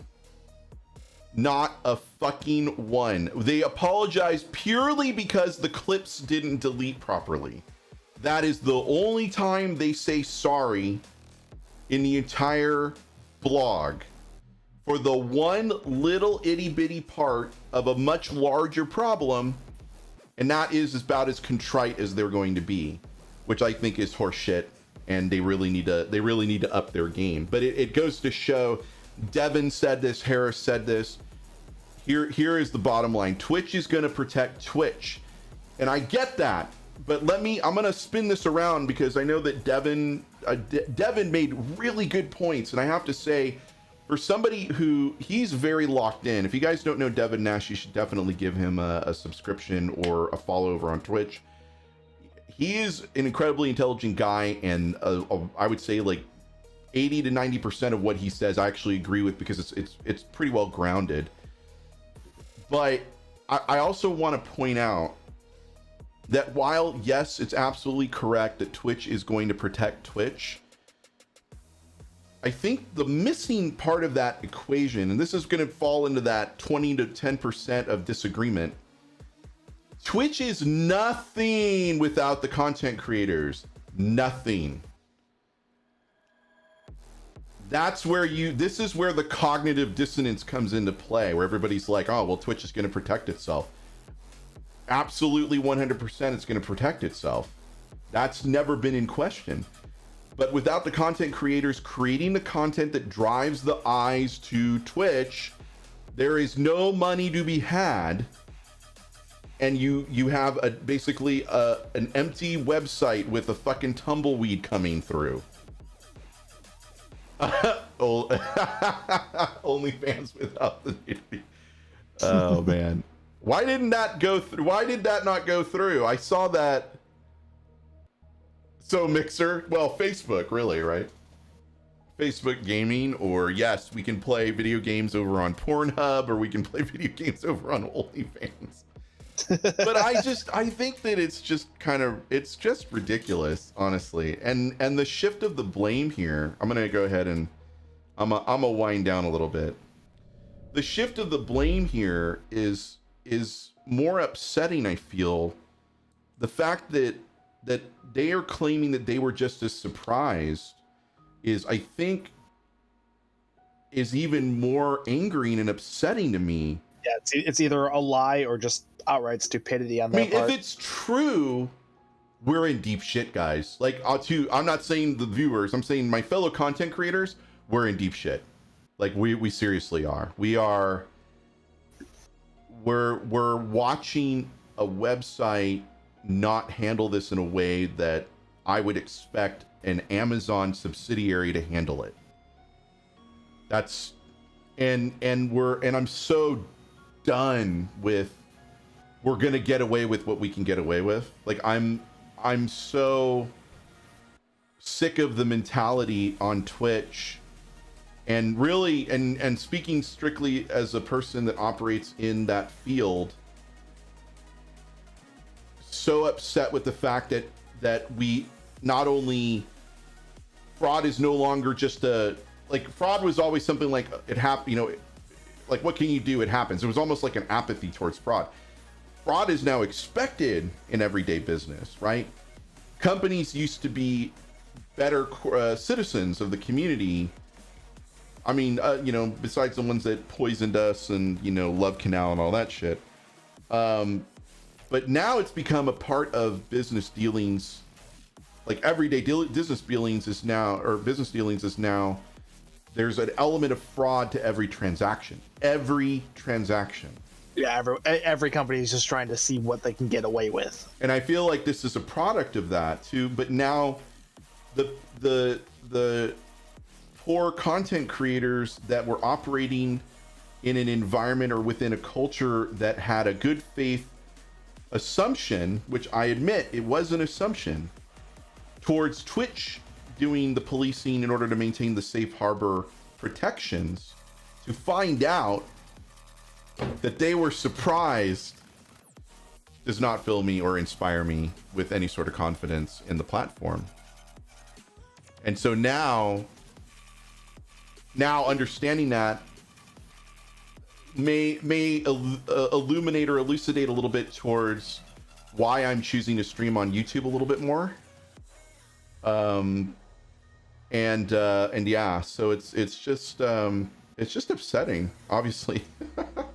Just really fucking upsetting to have to read something like that and have it bereft of common sense and bereft of reason, and the shift of the blame being, well, we didn't realize we were only getting 50 a year, and so that's just so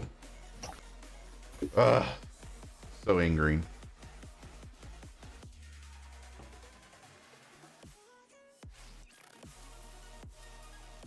That's my rant. That's my rant. I feel like I carried the stream for 45 minutes talking about this, but it's just it's such a big. No, I'm good. I don't need we really don't need to put any alcohol in me. Chicken strips. You need to put some chicken strips in you. I could go for some chicken strips. I'm not gonna lie. The impossibility of them not receiving 1 billion DMCAs from DMCA farms is mind-blowing.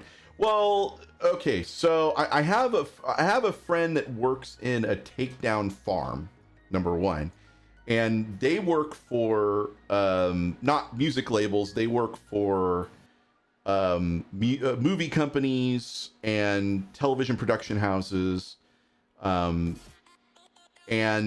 all they do 24/7, no joke. They have a 24-hour a day, 7-day-a-week center filled with a mess of people, and all they are paid to do is go through YouTube videos and see what YouTube videos violate the DMCA in terms of ownership of the rights for, like, let's say like a Family Guy clip would obviously enrage Fox, and Fox would likely pay this farm to watch that video, and then because they're an authorized agent of Fox, as a part of their duty, fill out a DMCA takedown, give them the email, give them the clip, give them the why this is a violation, etc., etc., etc. And that's all they do. That's all they do for 24 hours a day, 7 days a week, nonstop, no breaks for Christmas, no breaks for Thanksgiving, none of that. That's all they do. So that's why if you've ever seen a video that has a infringing content on it and it's taken down very quickly, that's the reason why. And that's why when Devin was talking about, well, there's no software that is going to go and watch a live stream. They're ages away from software being able to do that. And I agree with him. They are quite a distance away from putting together a piece of software that's going to watch live streams, recognize musical content, and then file a TMC takedown while the streamer is live. But the one point I think Devin missed is the best software to do that is in here. You pay somebody a fee, an hourly fee, to watch live streams just like they do YouTube. And if there's infringing music in it, if they're infringing on, or they're playing unauthorized music tracks, they're gonna hear it, they're gonna clip it, and then they're gonna send the offending clip to Twitch and say, your live stream is now infringing on this. And if you don't think that the music labels won't pay for a service like that, then I've got a bridge to sell you in New York. Honestly. Yeah, I mean, I hate all this DMCA bullshit, but honestly, if I could get a job where I can just, watch YouTube and Twitch all day, I'm down for that. It just means, hey, you're breaking the law. But it's not, Clay, but it's not a sole. That's incorrect. That is 100% incorrect. That what we're talking about goes exactly towards safe harbor protections for the site. And although the streamer makes the dumb decision to play unauthorized tracks on their stream, the fact that Twitch does not have the ability, capability, means, or any other head fakes towards respecting that responsibility is on Twitch. Live streams are not at all exempt from the DMCA. So to say that you're not worried about it, you absolutely, I mean, I'm worried about it. I'm a content creator. I'm worried about it. 100%. To do what they're currently doing with the live streams, I don't. Yes, that's what I'm talking about. They have a duty to flag the content because they still have to respect the safe harbor. If they don't respect safe harbor, Jesus, fragrance. If they don't respect safe harbor, then they're in violation of DMCA. And I understand that, but if you let's say that I'm a rights holder, like for example, I'm just going to put this out here, and because it's actually pretty prevalent on Twitch. If I create a Twitch account and I decide that I'm going to play in its entirety Star Trek Discovery from the first season to the current season, like to the episode that played last night. But it's not okay because it's a live stream. If I'm CBS and I'm seeing this live streamer playing my content, yeah, I know, right? Disco. Well, I'm saying because it's relevant, because it's a more current title, and it's likely to get more attention, right? You're going to have more attention on that act because CBS All Access is charging a fee to watch it, at least in the United States. And because Twitch is based in the United States, and Twitch, yes, need not act until there's a complaint. But if there is a complaint on live content, then Twitch has to act, and they got to act fast. What I'm saying is that they don't act fast. In fact, in some cases, and Stargate can back me up on this, they don't act at all. Because we've both seen content creators stream. Like, this is not a hypothetical thing. This has actually happened. Yes, and that's why I do movie nights on Discord instead, yes. However, Rev, if I may say, I actually have rights to stream those movies.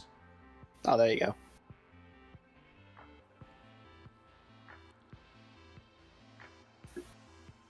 So the documentaries, I actually have rights to do that. Because I've actually written for those permissions, and they said yes, in this narrow circumstance, on this very narrow, like you can only do it on this day between these hours on this platform, and that's it. I remember you saying that when you streamed What We Leave Behind on Discord. Like you said you had like specific permissions for that. Oh, I see what you're saying, Clay. Right, live or not? Well, live, mostly live. But if they're housing VOD content, then yes. Yeah, you're right. Sorry, I misunderstood. There's an account that's been streaming Star Wars movies in 24/7 for 3 weeks. Yeah. Yeah, so that is the problem. That is a big problem, but I guess Disney, unbelievably, Disney has not complained about that.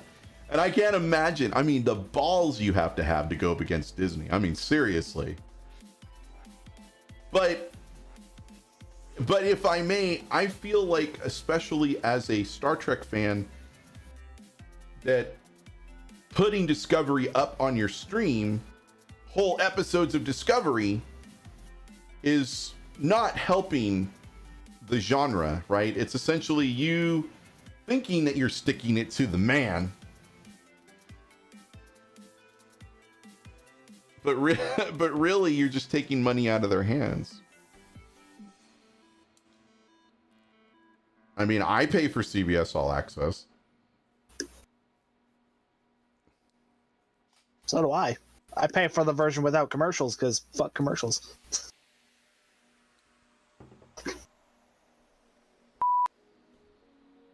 Sorry, I missed that one. And disincentivize. Yes, exactly. Tumor Boy is correct. And disincentivizing them to make more Trek. That is absolutely correct. Although, but I all I'm saying is that you're making a conscious choice to break the law if you're doing that, or take a risk, which is a pretty big risk, because if you've seen, like, I've seen some of the worst case scenario payouts or settlements for violations of the DMCA. It's not pretty. There was actually, I think I mentioned this like a year ago, there was actually a blog that used a panoramic shot of his city. That it was a blog about, like, I think, like, it was a travel blog, but it was about this specific city in the Midwest. And the header of the blog used this panoramic shot that he pulled off of Google Images, not realizing that the image itself was owned by a photographer, and that they claimed ownership to the photo. And then, of course, what happened was the blogger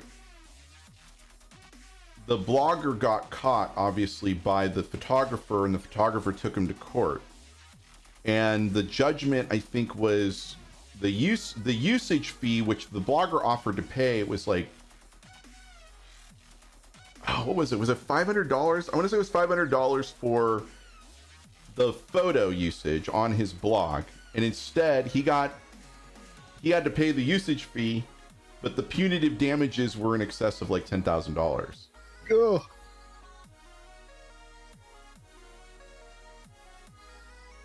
So,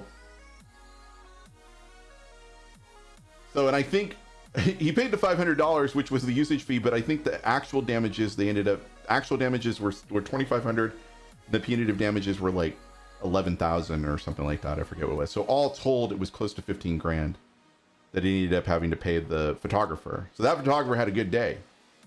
Yeah, no kidding. It's totally OC. So I saw that photographer's lawyer. Yeah. Yeah. Well, yeah. The photographer's lawyer got a lot of money that day, but yeah. Right, but and I don't know if Tumor Boy would agree or not, but technically speaking, streaming Star Trek Online gameplay is infringing. Like, I don't have written permission from Cryptic to stream Star Trek Online, but I think gaming-wise, the publishers don't mind because it gives their games more eyes, and it potentially attracts more customers to those games. But that's the assumption.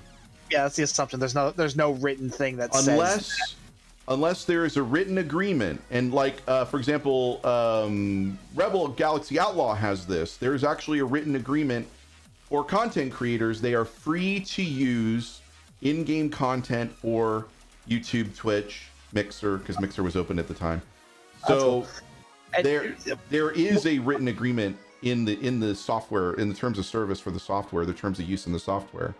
Going back to what Matthew said, actually, he's how the game publishers appreciate the free advertising. Basically, Nintendo is notorious for filing claims to get stuff taken down. That's a good example.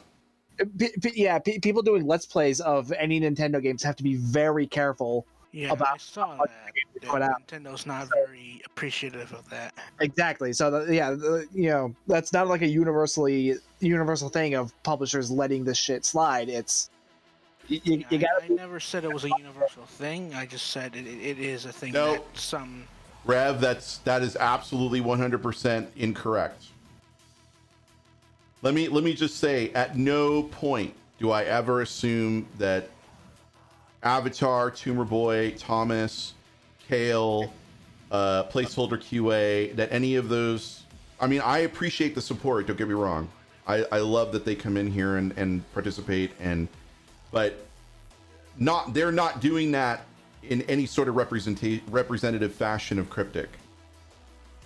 Yeah, they don't control the DMCA stuff. They're just working for the company and helping the players. They don't handle the streaming, the copyright stuff. They never do.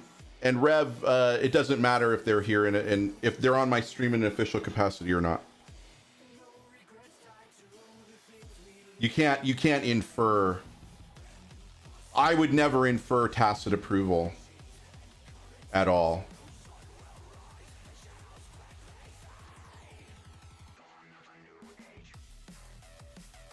Well, Felipe, I feel like, and you might be able. You work for Ubisoft, so I'm sure that you could talk about this limitedly.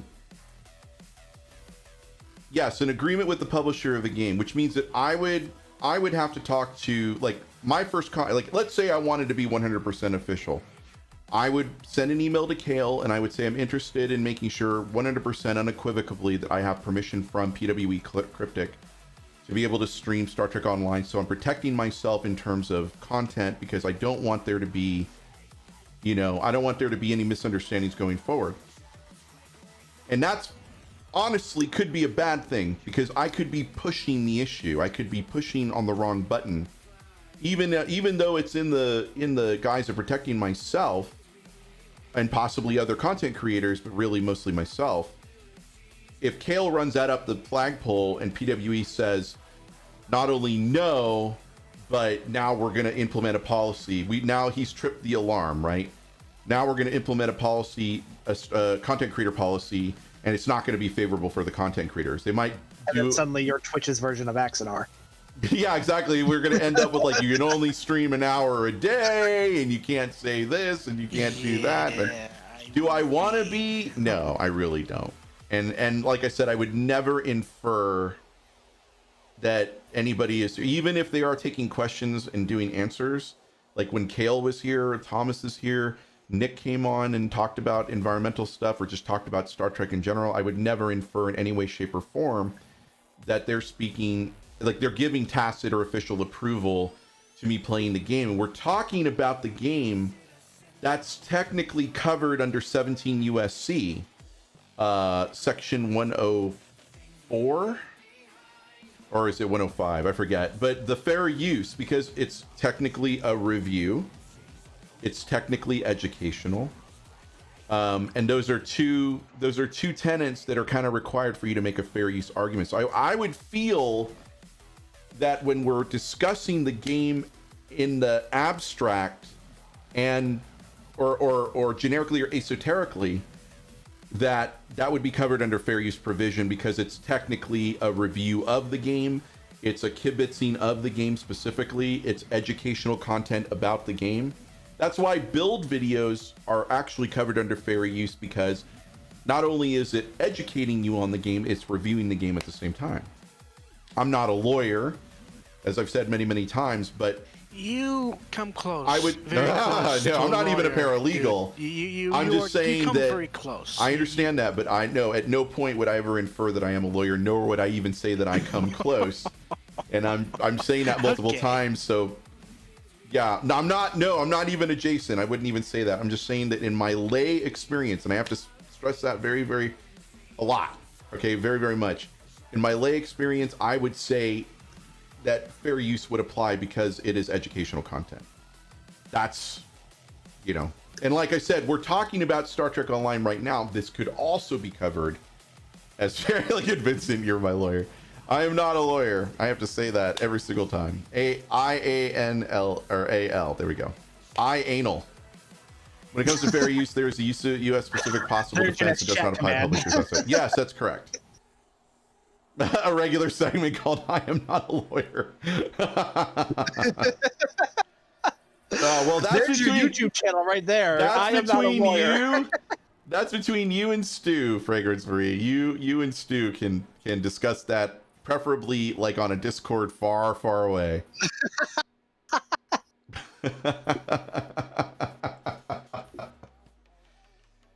My question, no, the first response is my question is what fucking video? I keep missing his F-bombs. I'm sorry. I can't keep my mind. We're on YouTube. I'm not damn close. I'm nowhere near. And honestly, there's provisions of the law that I may not be aware of. So, but I think that if I were consulting my attorney, that I could probably make a case that it is fair use. But you have to respect the different provisions of fair use in order for you to do that. And that's the different conditions of fair use: parody, educational, review, and I forget what the fourth one is, but you have to be able to satisfy as many as you can under those provisions is better. So if you're doing a parody of Star Trek Online while also reviewing it, and I mean, there's different ways to approach it, but yeah.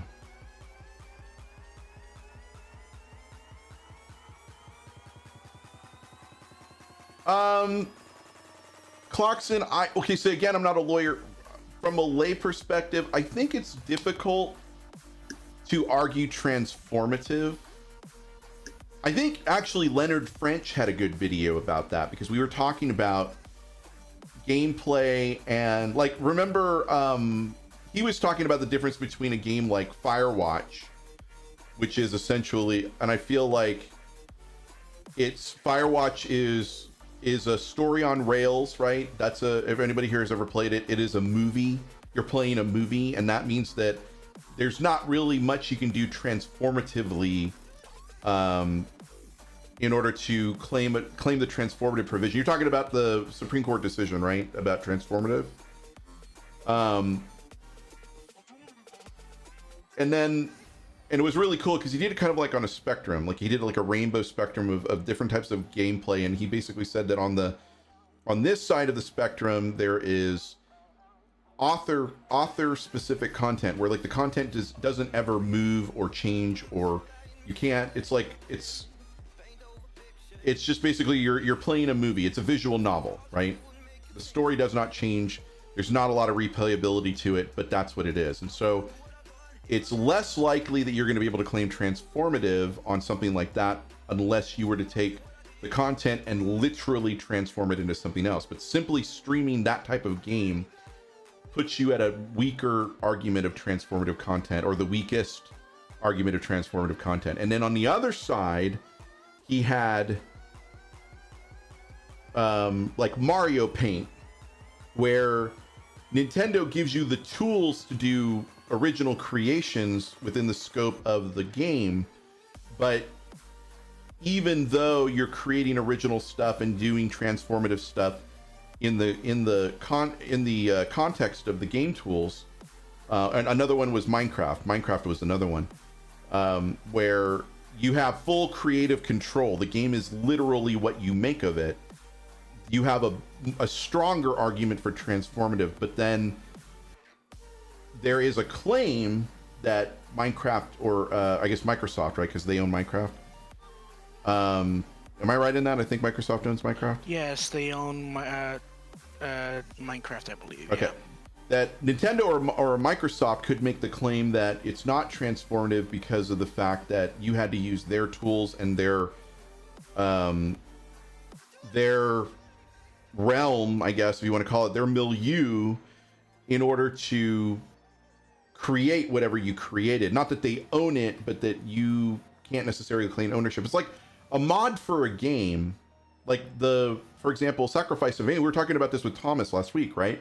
Last Friday he came on, he talked about that he did mod work for Homeworld, and like mod creators can't claim ownership of a mod because it's directly related to a game that's owned by, right? I think that the only there's an exception to it, and for those of us that have played what was it? What was that total conversion mod for? It was a first-person shooter, and it was so popular that they actually built a brand new game using a different engine. I want to say it was like TAC Ops or something like that, or And I think that's what actually became CS:GO, right? No, it wasn't Tribes. Tribes was actually part of Star Siege. That was actually an offshoot of Star Siege. I thought, was it PUBG? Was it from Gary's? Like it was a mod for Gary's and they made it its own thing? I'm thinking of earlier on, like in the late 90s, early 2000s.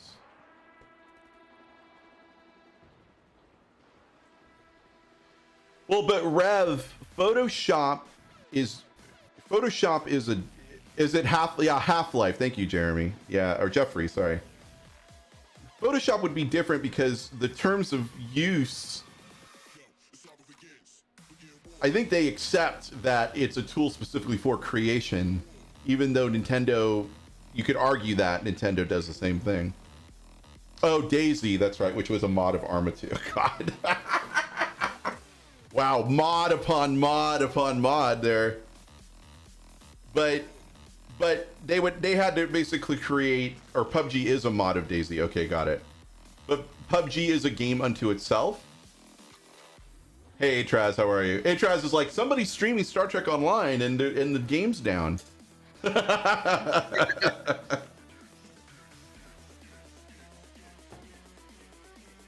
We're just having fun. We're 2 hours into a stream here.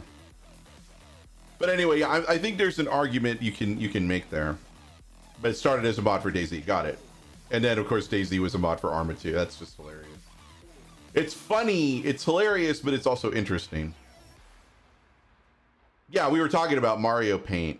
Yeah, Mario Paint, but Nintendo, there are aspects of I have to watch that video again. I watched this video with Leonard French like a week ago, and he made some really good arguments. And Leonard French himself is a licensed practicing attorney, and he's such a great speaker. He's on Twitch and YouTube, I believe, too.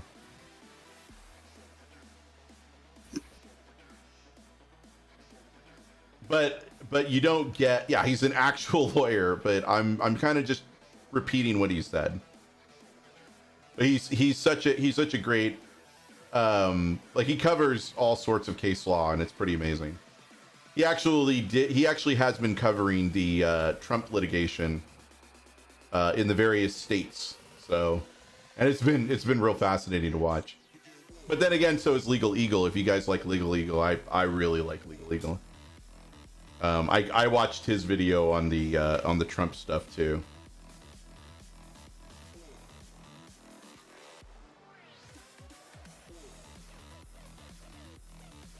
Oh, there we go. Okay. Are we up yet or no? No. No, Yes? I just checked it. A second ago, it's still down. All right. What else you guys want to? We've been shooting.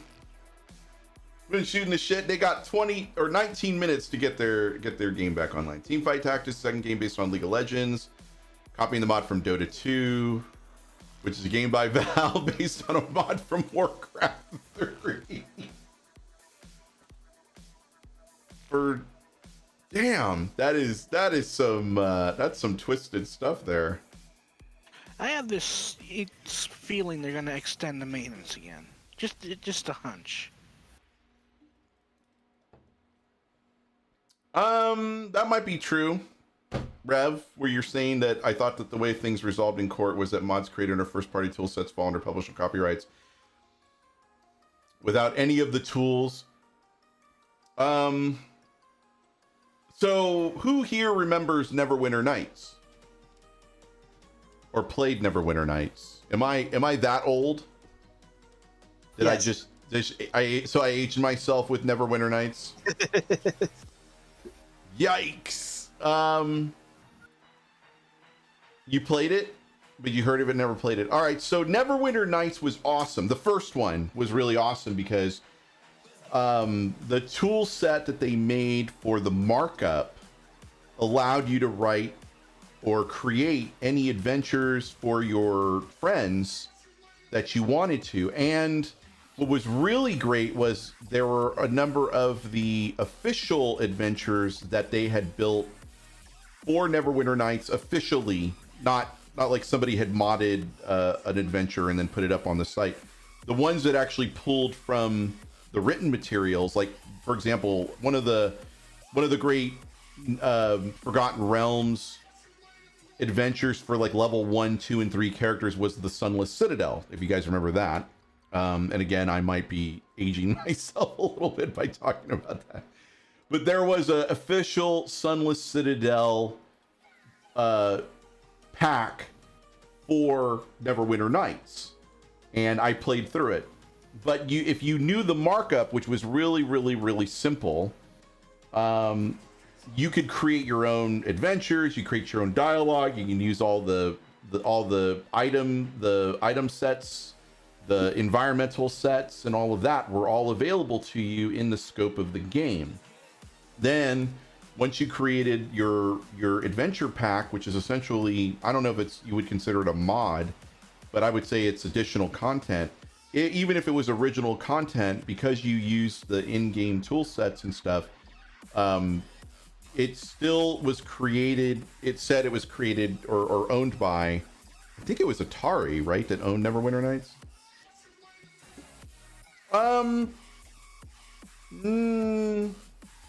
Well, it wasn't massively multiplayer. Like I thought you could only connect up like with a group of 5, right? Like it was like the game master, and then you had a party of 4 or 5, and that was it. Was it BioWare? Now I'm gonna look it up. Somebody look that up for me. I am not a lawyer.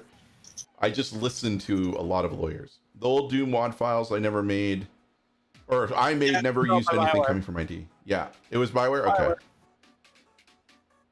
All right, Super Boy. See you later. Have a good one.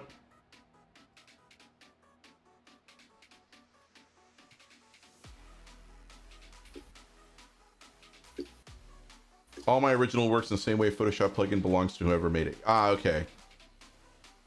Right, but if you had used ID's tools, there's a terms of use that accompany the usage of those tools, right? And the same way that Neverwinter had a adventure creation interface, there was a terms of use associated with using that part of the product that essentially said BioWare owns your content. And yes, and like the Stowe Foundry, I'm sure, and I don't remember, I'm sure there was an agreement when you went into Foundry mode that said, because you're using our tool set to create this mission, it belongs to us. It doesn't belong to you. Any game that forces ownership to the dev uses it with bad press. Bethesda's notorious for that. Yeah, well, we'll not tread. If you'll forgive me, I don't want to tread in that particular location. Because I don't want to open up a whole like Bethesda thing, because I'm sure there are a lot of people here who are very upset at Bethesda. Fragrance, I don't think you're at my house. Because my window is not by the backyard. In other words, you're at the wrong house, yo. Yeah, you might want to get out of there. You're in somebody else's backyard. Run!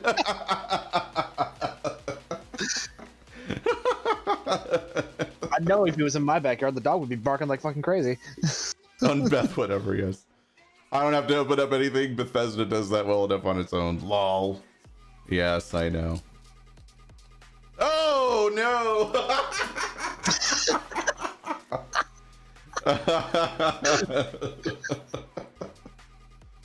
Oh crap, that's so bad.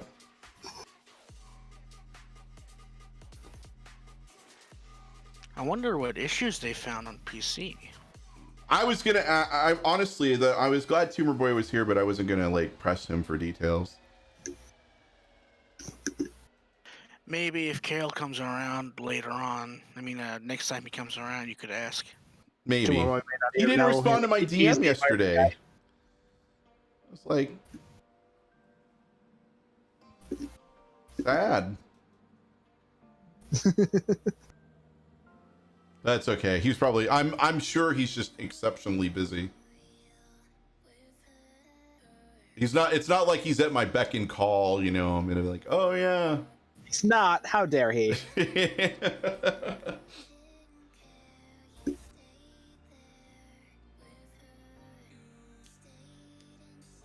Maybe. I don't know. This late of the Is game. that a responsibility of an environment artist to put out the fires? Because I mean, Well, I thought it he's was his responsibility to create the fires. Actually, it's his responsibility for both. Only if it's art related fires. Yeah, that's what I mean, though. You know, like, oh, we're gonna need a fire over here, burning this box over here, and then it gets out of control, and he's got to put it out. Yeah, there you go. I'm ready to book on code change. They live in California, so that's any fire is just gonna start a massive chain of. Yeah, but we gotta take care of our forest. We gotta have forestry management. See. Games for my PS5. The console isn't coming till next week. Well, enjoy playing with those discs.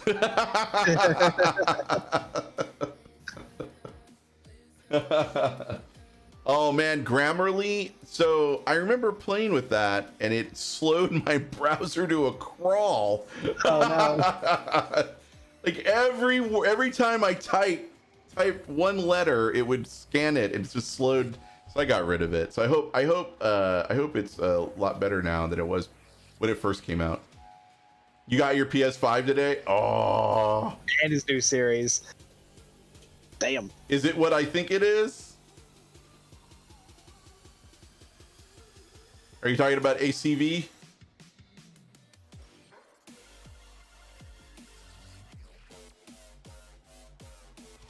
I still need to get that. Yeah, I've heard a lot of people are very happy with Valhalla. Mm-hmm. Oh, the Xbox Series. Oh, you got both consoles? They're not supposed to be in proximity with each other, right? Yeah, they start fighting. No, I thought if they do, it creates a black hole, or like the first the Pale Rider shows up, the first horseman of the apocalypse or something. Yeah, this is why I decided not to buy either of them, and I'm just focusing on upgrading my PC. There's a divider wall.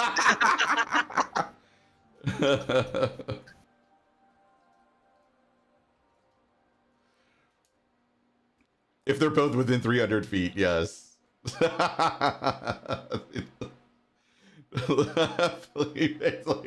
Oh, they don't even know. They don't even know about each other.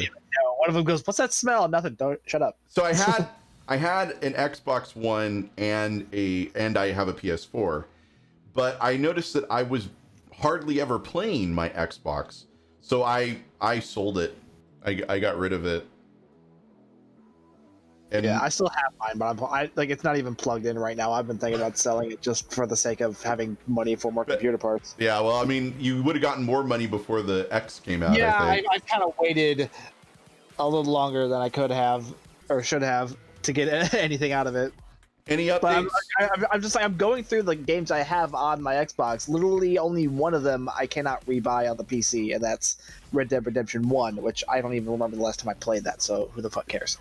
So, any updates from Cryptic? Have they extended the time? Are we... Nothing new. Okay. And the little dot is still red. The dot is red. You like the controller for the Xbox, or you like... Oh, the PlayStation. Got it.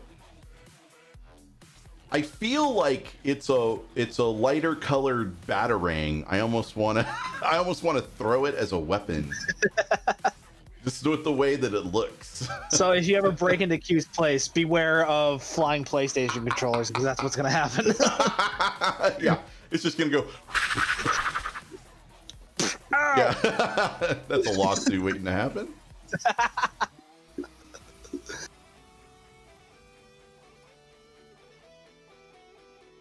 How's the delay on YouTube today? Has it been okay, or if you throw it, it will come back?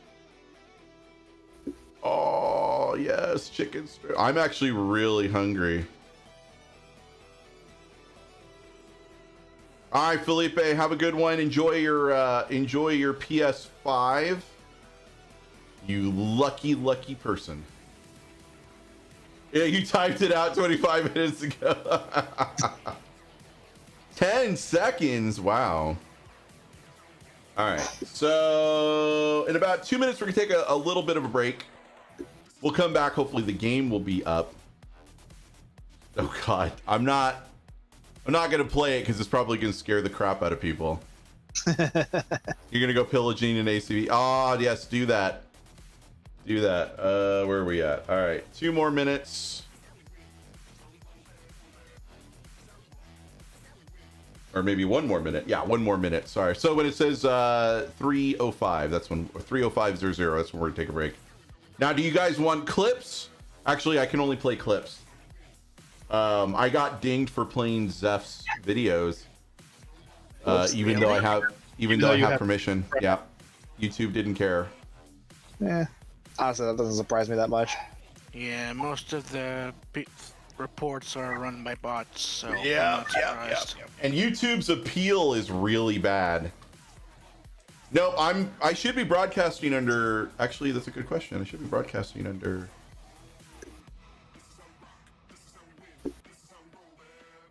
Let me see. What does it say?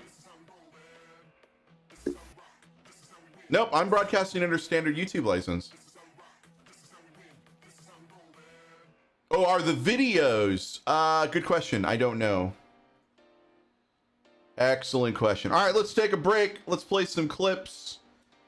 We shall return. We're just gonna play clips from before. But anyway, we'll be back in about 5 minutes. I'm just gonna go stretch my legs, get some more water, use the facilities. Hang out for a bit. Like I said, nobody really clips anymore. Oh yes, sir. Holy shit! I'm about to make love to this thing. All right. Been broken. Can we? Let's not, face fuck all of the songs that I grew up to with this. Can we?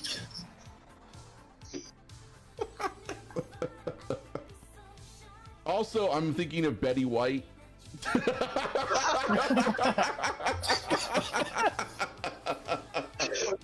Oh, bless the rain!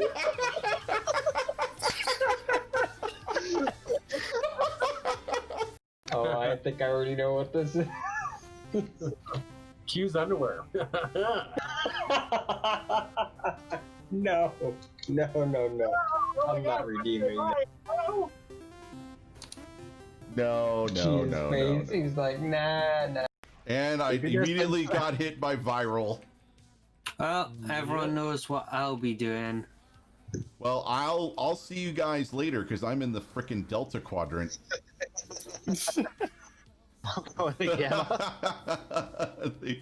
They fucking slapped me, and next thing I know, I got the caretaker standing next to me. What the shit, dude?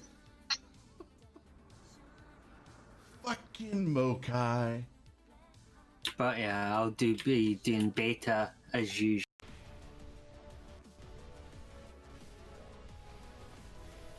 Oh!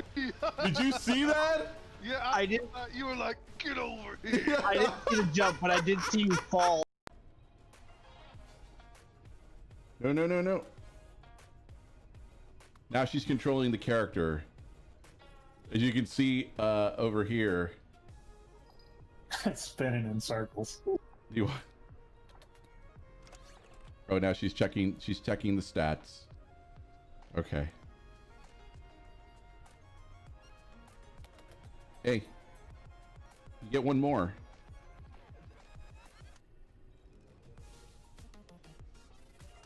Fragrances comment. comment. Oh, it was so sweet. She didn't bite me. That was nice of her. Oh, okay. All right, bye. I mean, that's actually, for an energy tank, that's actually my highest DPS for while tanking at the same time. You had 92% in. That's very effective. Yeah, I was trying not to outrun him too much by running over to the other side because the Manasa is extremely fast and.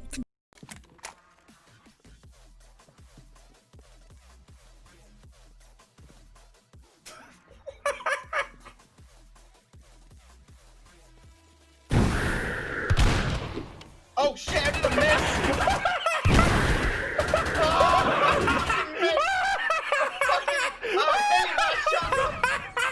I fucking hate that shotgun. I'm never using the shotgun ever again. Oh my god! It was me again!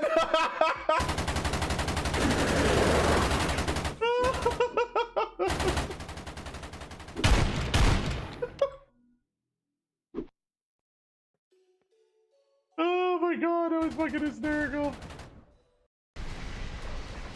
Well, here in Texas, you got to deal with dumbasses who are like, "You trying to steal my rats?" What? Fucking morons, man. Did you just say somebody was stealing rats? Right. Oh, I was like, Steal my rat. that's what I thought he said. I could. It's Texas. I don't know. Shit, and that could actually be accurate. That poor Negbar's like, oh my god! My god! Negbar came out like, alright, you mother. Oh, Jesus, no, I'm sorry! Yeah, it's a fucking shit show here! Just calm your tits, alright? AJ wanted me to ask you about the crossfield skin, where I guess there's an issue with the vanity shields where the registry, the name registry goes off color. Yeah, I recently discovered what the problem was there, and that's been fixed internally. I think the fix for that might go out in a few weeks. So keep an eye out on the patch notes for that. Outstanding. What you fail to realize is that my ship is towing mines. Literally, see, I'm towing mines. Why are you hitting the mountain beyond? Did that town wrong you in some way, or I think there's like a little. Yeah, look at where this fire. This is Grumpy's fire over here.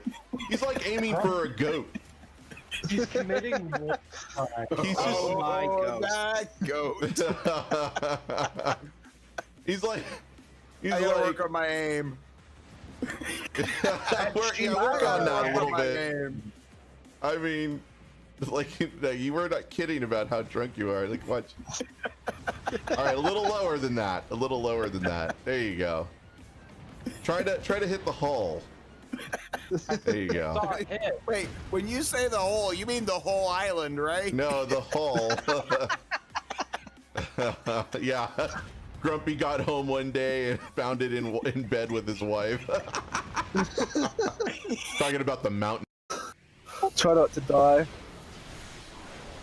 Oh, what did I say about gravity welling? Oh my god! That wasn't my gravity well. Oh!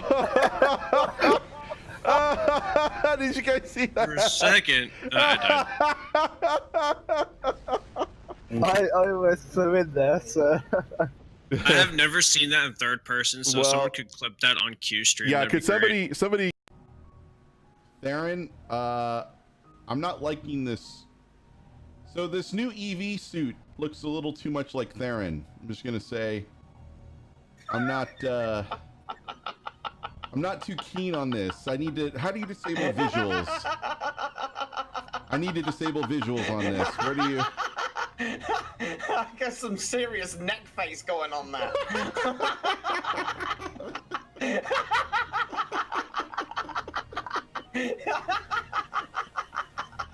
It's like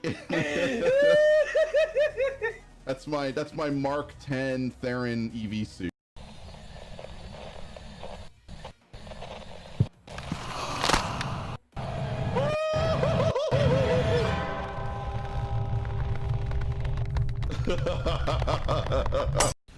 And then these poor Apparently assholes. my thing is bugged out for muds. And these poor assholes keep beaming in. Oh yeah, somebody's gonna need to clip it.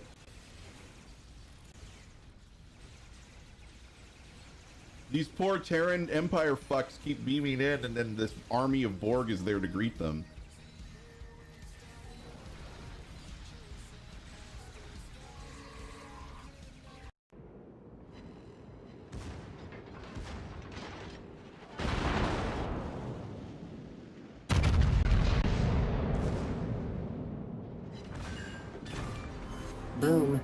him.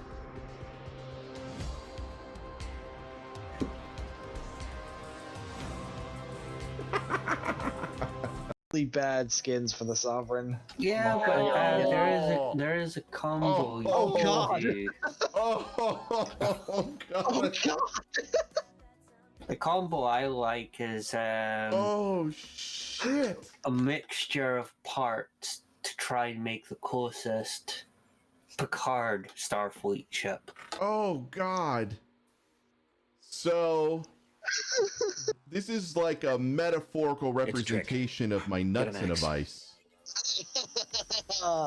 Oh my god, that is just all right. So we've got an Imperial. Pretty soon it's going to be like the 300 in here.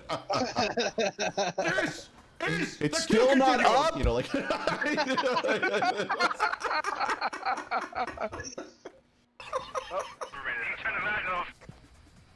Come on. 1 p.m. Matt's playing straight. he's not.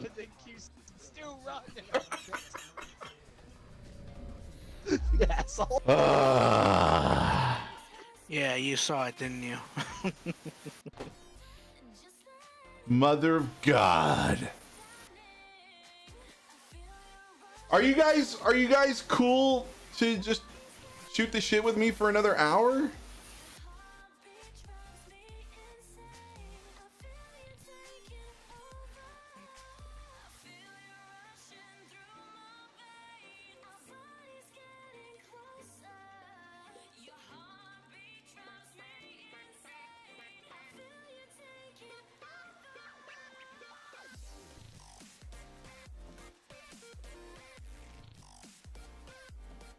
Can you guys hear me?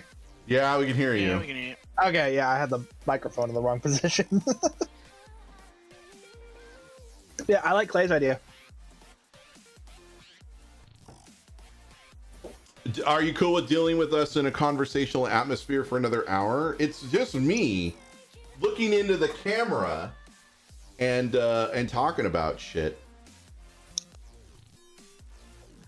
I did see your tweet last night, Stu. I'm like, oh, they were up to something. Wait, what tweet? What are we talking about? Hold on, meeting. Oh, okay. I'm getting chicken strips. No joke.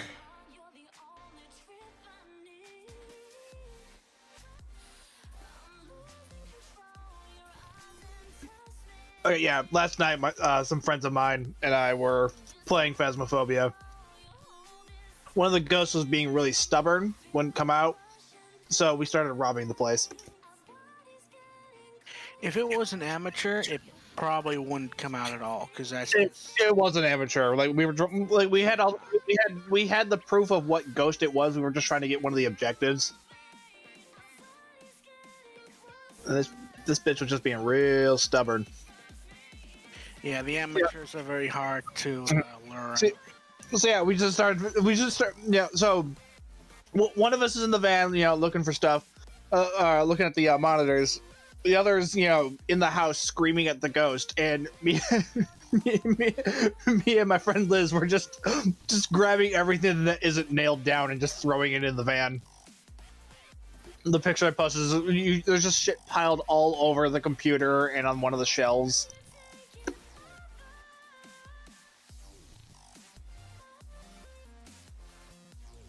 So yeah, it went from ghost hunting to robbery simulator. So let me ask, you can order chicken strips by the pound. Should I order 1 pound or 2? 2. What? Eliza's gonna come in here and yell at all of you. Lots of votes for 2 pounds. No, I'm not gonna do. All, then it's leftovers. I'm not gonna do 5 pounds. I'm not gonna do 5 pounds. Do 20 pounds. I once put. Let's find out if there's a limit. So we have a shared. Hey, Big Papa Tart. We have this shared cart, and so I put. I kept pressing the plus button like I am right now, and the maximum amount of poundage that you can put in is Wow, I'm already past 70. Oh. Hold on. 70 pounds. 99. 99 pounds is the most the 99 app will take. pounds of chicken. Oh yeah. I was gonna say that's got to be just a limitation of the system, not like a limitation of the restaurant. Hold on. And so you can add this, and the cart will charge $890 for 99 pounds of chicken strips. And it was like, that in and of itself is pretty funny. But my mental image immediately went to the store where they get the order for 99 pounds of chicken strips, and I can almost hear like the guy operating, you know, he's looking at it, and he hits like the Ghostbusters alarm, and he's like, "We got one!" And he's like, "This is what we trained for! Let's go, boys!" And like this, like they all drop out of the ceiling, and they're starting to they're getting all the chickens, you know, from the wherever they are, and they're like just chopping their heads off and just skinning them alive, and they're just like, "Let's go, let's get the conveyor going, let's do this thing, come on, Charlie, man down, you know, like they're just totally, yeah, exactly, like, oh my god. It's a shame you're not doing this on Twitch, because this would have been an amazing clip. I'm just imagining SpongeBob in that one episode where Plankton orders a big amount of Krabby Patties for him to work overnight, several nights, to get him crazy so that he can try and get SpongeBob to reveal the secret formula. Oh man, I think we've seen a future clip highlight here. Yeah, you can't clip on YouTube. I'll have to clip it myself and then probably upload it. Yeah, you'll have to download the video and clip it yourself. I can clip it myself, and I have to wait 24 hours and then upload it to Twitch. Actually, I don't think YouTube has exclusivity if you're not a partner. I don't think that there's exclusive rights. Let me see. Yeah, I might want to check that. Yeah, I was gonna say I think Twitch is the only one. YouTube exclusivity.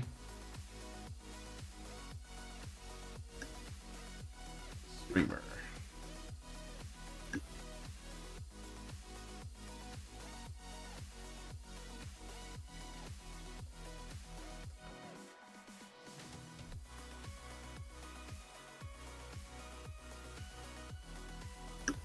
Nope, it looks like only Twitch does. It's kind of interesting. Yeah. Morgana, how are you? You're imagining that scene playing out now, but in your head as the Bennett. Yakety sax. I don't know. The thing that came to my mind was that scene from that I Love Lucy scene where she's like working at that chocolate factory and the conveyors, the chocolates are coming too damn fast. Yeah. So people are just eating your chicken strips because they can't do it fast enough. Well, I always thought the funny was where I was like, this is what we trained for. For years they've been expecting this to happen, and people have just been waiting off in these like cubby holes, just ready to pounce. Yeah, I know. It's like, let's go. It's black alert, let's go. Execute option X-ray.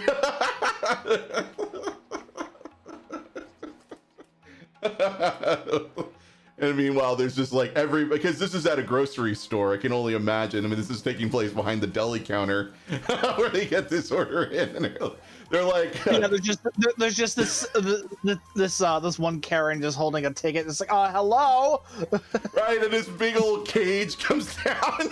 They're like, I want to speak to your orders. It's all hands on deck. They're calling people in off shift. We got a 99. Let's go. We need you in here right now. Oh God. Yeah, it's very sad we can't clip on YouTube, and this is all from the deli department. Yeah, exactly. Over the PA. Whiskey Tango Foxtrot.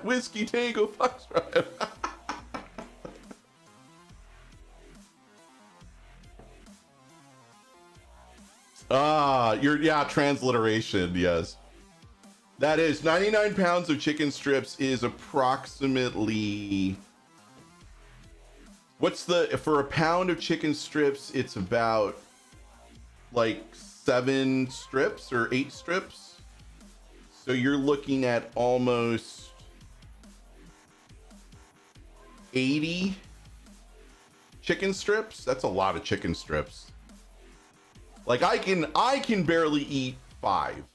Like on a 1 pound, I can barely eat 5. But when I'm really hungry, I'm thinking to myself, like, I think I might want to get another pound of chicken strip. But mostly what happens is I'll get 8, and then I'll get 8, and then what happens is I'll eat 5, and I'll save the other 3, and then I will eat them the next day. So if I order 2 pounds, that'll feed me over the course of several days.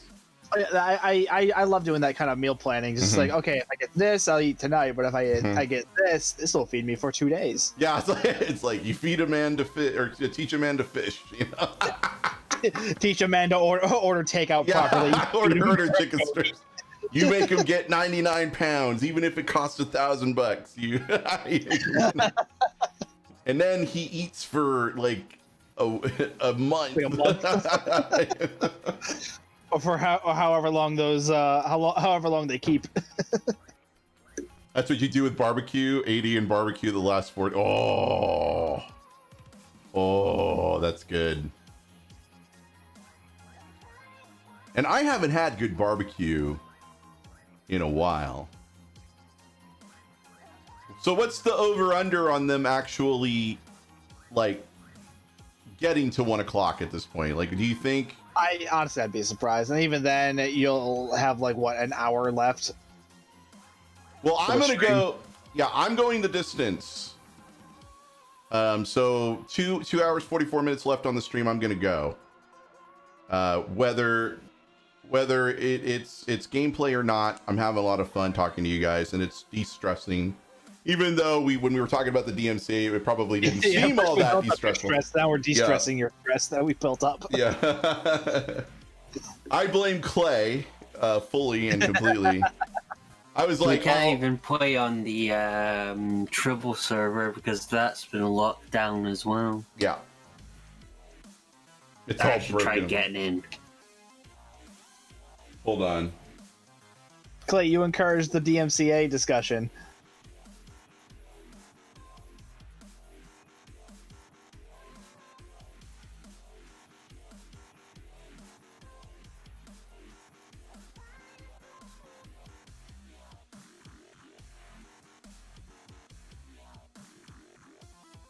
Chicken strips have been ordered.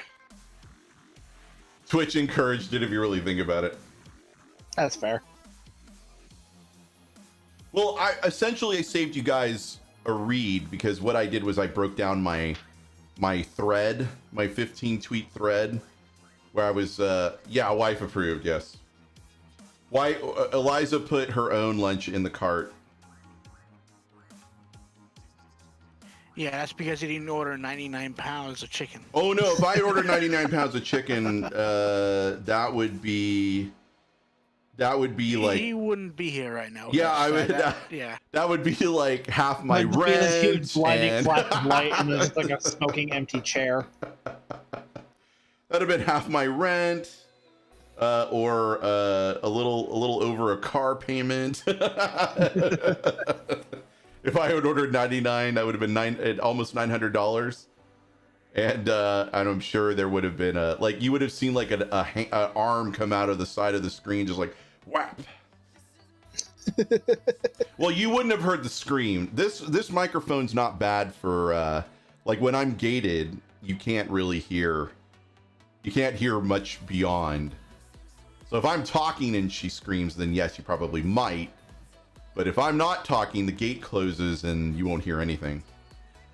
We won't need the mic No. if she screams. We're going to hear it all the way from right. all over 1 the world. GG, 99 pounds, not strips. 99 pounds of chicken strips, which would be like 7 or 8 per, which gives you roughly 750 strips total.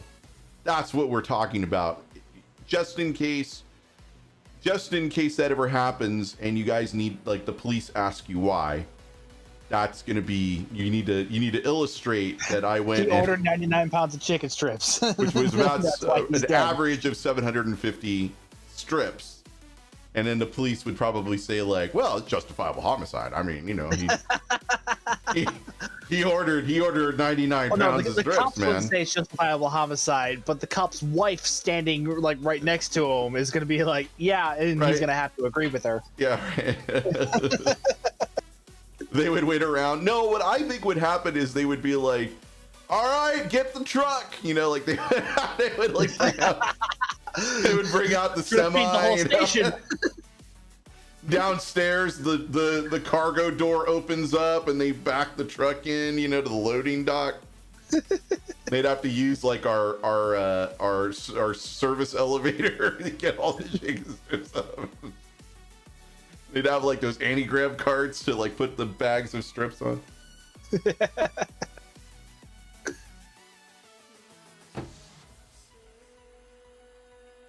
I'd have to enlist my entire floor to make one of those like fire lines that convey the buckets of chicken, you know, into the everyone who helps out gets a strip. I've got enough. I've got enough strips. So they can just keep handing them off. Oh yeah, they are. Yeah, they are delicious. Like I'm now like, there is this one chicken strip place that I go to, and they really raised their prices on the strips. Like, used to be for $4, you could get it for under $10, and now it's like $15 for 4 strips. Oh, so I'm making everybody really hungry right now, except for those that have already eaten like stew. Oh, I ate during the break. I was hungry. It's like, I know how the stream works. If I haven't eaten, I'm going to need to eat something, because we're inevitably we're going to start talking about food. Yep. There was I remember when Eliza made this mac and cheese with bacon wrapped chicken in it. Oh, that sounds amazing. Yeah. And so what she basically, there were these little chicken breast, and it had like a little bit of cheese squirted, injected in the center of the breast. Then they wrapped it with like 2 things of bacon, and then you heat them up, right? But what she did was she sliced them all up, and then she put it in mac and cheese. So the mac and cheese that she made had the chicken and the little injection of the cheddar, and then the bacon wrap, you know, on it. And so when you were eating the mac and cheese, you got basically like a little slice of the chicken, a little slice of that cheese, a little bit of, and it was delicious. I was like, holy shit, this is amazing. We should do this again sometime. But it's not, it's like, that's not a everyday thing. Bacon wrapped scallops. Yeah, I feel like I'm like that guy from Parks and Rec about food. You know, what was his name? Ron? Yeah, Ron Swanson. Ron Swanson. He's like, I love that one scene where he goes into the grocery store and he's with April, and they offered him vegan bacon, and he kept throwing it away. He just throws it in the trash. Why do you do this? I'm saving someone else from having to eat this. And then April takes one and also throws it in the trash. Like, I'm just standing there bewildered, like, what is happening? Who are these people? I love that. For real though, I would have done the same thing though. Vegan bacon, that's just monstrous. That is a crime against humanity. That is a crime against nature. It's a crime against my taste buds. I want bacon wrapped scallops. I remember his favorite was bacon wrapped shrimp, which he said was his first favorite food wrapped around his 3rd favorite food.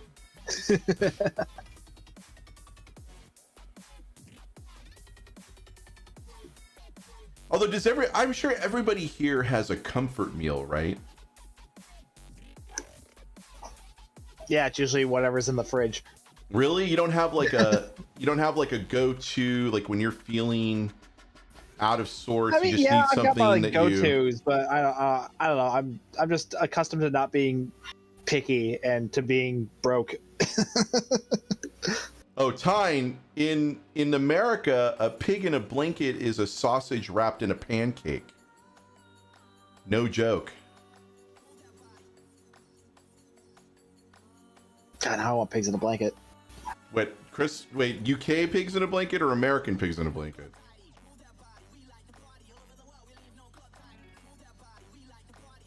I don't know, whichever shows up first. It's probably gonna be the American pigs in the blanket that shows up first, but Nah, I'm doing all right, Tyne. I'm doing all right.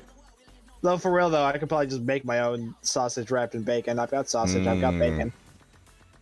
Bacon wrapped bacon. Actually, do I have sausage? Dad might have eaten all the sausage. That son of a bitch. For Dad. He's just getting raked over here.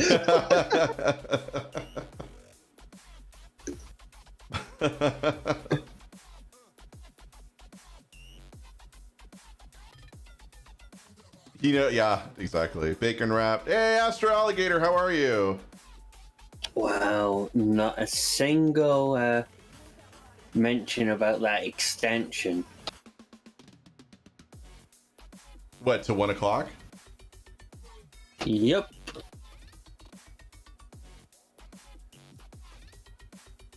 Is any sort of pasta? I think I get. Yeah, pasta's fine. I like chicken fettuccine Alfredo.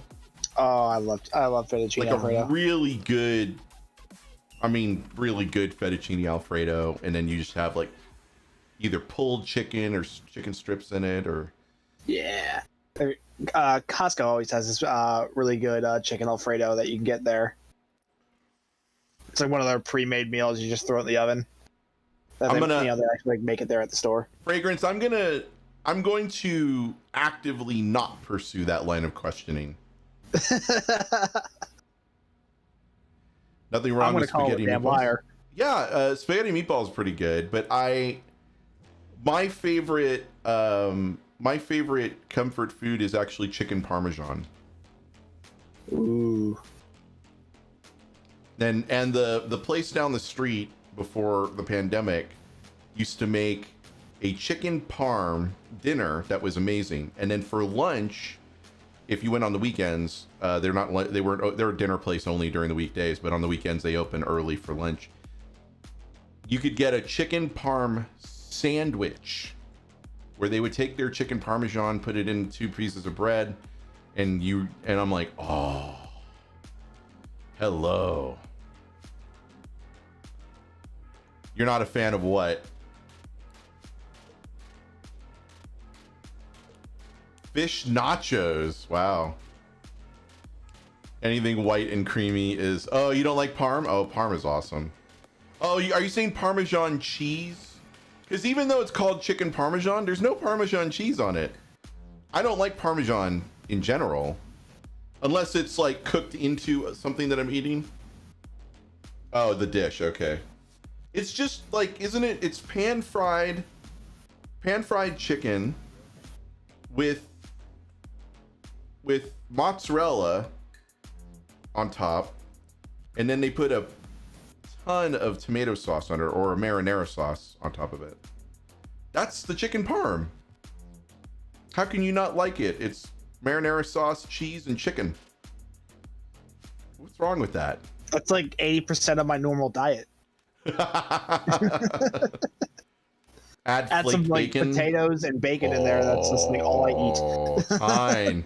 Now you're speaking my language. Put flaked bacon into the breading on the chicken parm. Oh yes. Whew. Yeah, it's marinara. It's marinara, not tomato sauce. Sorry. Marinara is a tomato-based sauce. Yeah. There's a taqueria near by the street tacos, and they offer fish nachos. I wish there was a place nearby that did lengua taco, but alas. Clay, it comes with fries, dude. Yeah. There's your carbs. And the fries are good. They're those big, juicy, overcooked steak fries. Oh, yes. Those are the best. And you dip them in the marinara. Oh.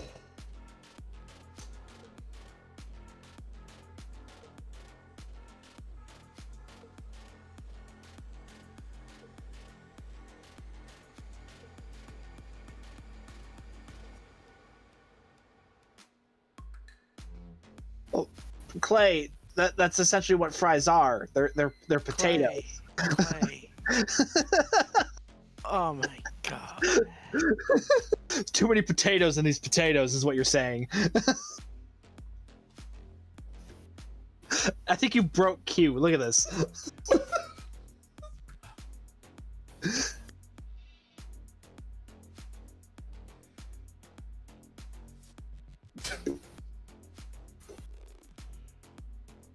Oh, you don't like mushy texture? Oh, so you would love In-N-Out's fries because they're super thin, something like a potato chip. That's what it tastes like to me when I eat In-N-Out fries, and I'm that's not the type of fry that I like. I'm more of a, you know, like I want to like Five Guys fries are really good. Yes, they're thick, so I don't like water that is too wet.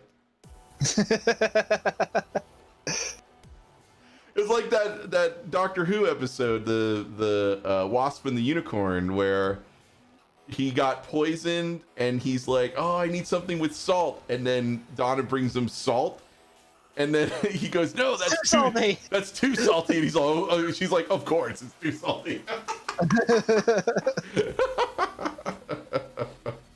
Be right back. Oh, yeah. Tenet and like Tenet legit. Those So that is do my you- favorite Doctor Who pair. Those two were absolutely. Yes. Those two made a fantastic duo. So is it safe to assume then that you like McDonald's fries? Because I feel like those are pretty thin or skinny, I guess. The special burger, crappy van outside a local pub, bun sauce burger X2, chicken kebab meat. Okay, I'm with you on McDonald's. I love McDonald's fries. Oh yeah, me too.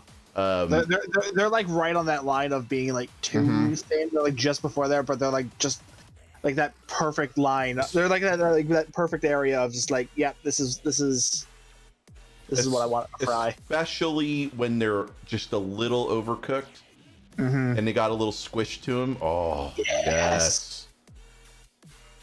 Right, those are shoestring. Those are like shoestring fries or whatever the thinner version of a shoestring fry is, I guess. Anyway, chicken kebab meat. What is donor kebab meat? You get a donor to give the kebab meat? That's a Middle Eastern meat. It's I forgot what it. Oh, lamb. Okay. Yeah, lamb. A potato chip strip. Yeah, that's, you know, that's what I'm talking about, though. I mean, but I think that In-N-Out's fries are as close to a potato chip as you can get, to me, in the way that they taste and the texture and all of that. But Eliza loves In-N-Out's fries. I'm not an In-N-Out. I mean, I'm a native Californian, and I'm always constantly looked at. I'm always given like the stink eye whenever I say In-N-Out sucks. Heretic. Yeah, In-N-Out sucks. I'm not a big In-N-Out guy. I'm just not. I prefer Five Guys. However, I will say this: the animal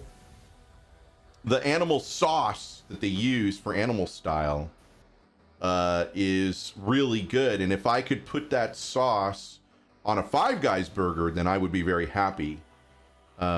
But damn it, now I want Five Guys. Yeah, Five Guys is awesome. I could totally go for a burger right now. Holy shit. Why, Fragrance, why is In-N-Out amazing? Please explain it to me, because I have been to In-N-Out so many times and I'm always disappointed.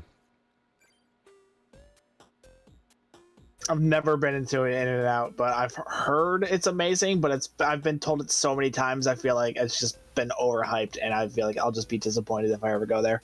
So what I'm saying is I love Five Guys in my mouth. Yes.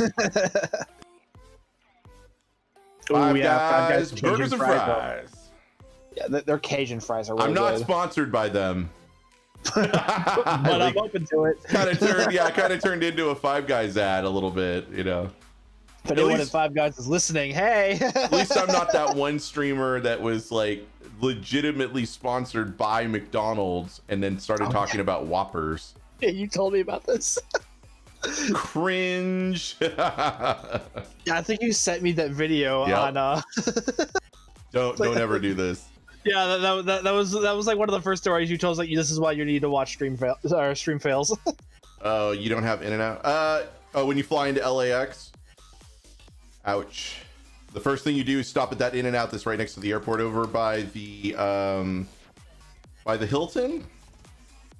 I think that's where it is, over by the Hilton.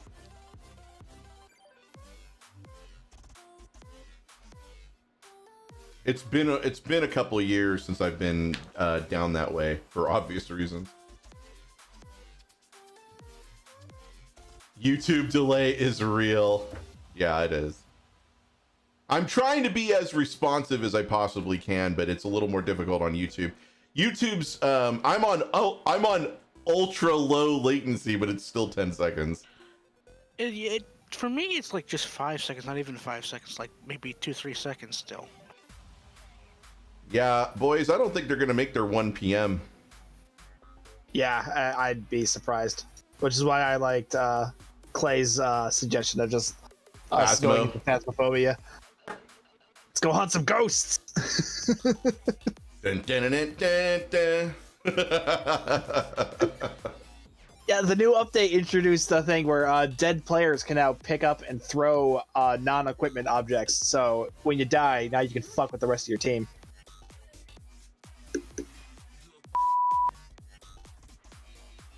You can actually set off the motion sensors as well, and when you're dead. Where's Hans? We need Hans for this, just to make it even more hilarious. Yeah, right. Am I we playing need Hans here to Republican? boss us around, and while you and I just screw around shutting doors on each other. I have to ask, Tyne, how is that being viewed in the UK?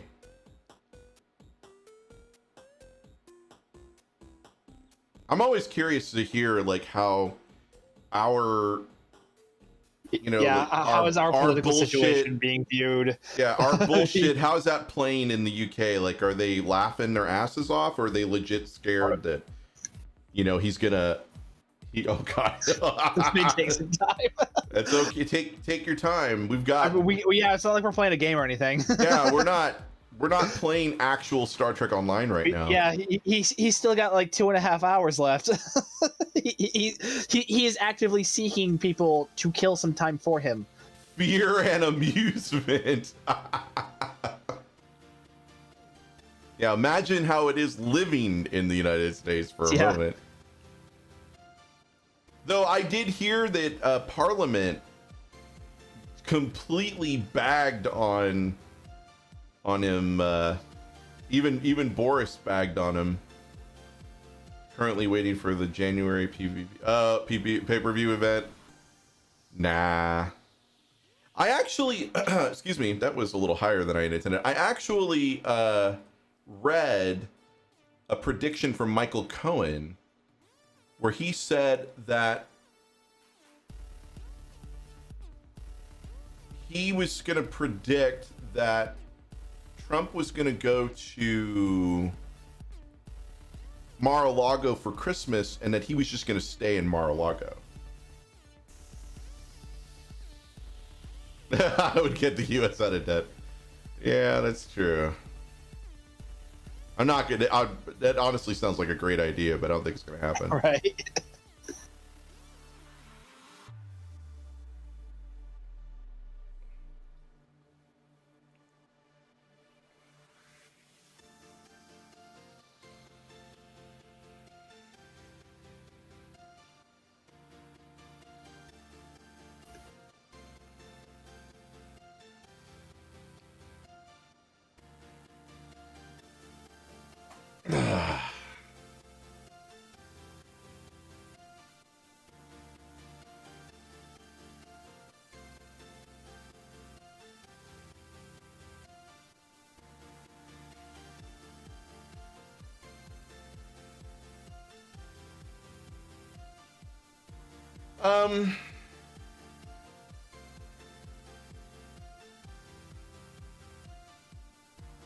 Wow. Yeah, I don't know.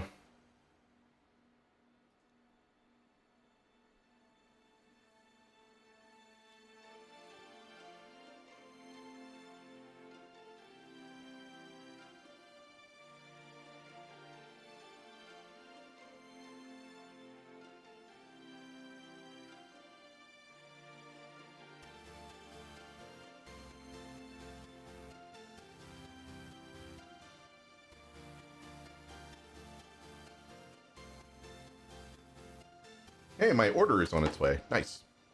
Congratulations. Thank you. A little over 20 minutes remaining until 1 a.m. or 1 p.m. Sorry, and I think that 1 p.m. Is highly suspect. Yeah, right now we're in. We'll believe it when we see it. Yeah, waiting for that light to turn green, boys. Let's go.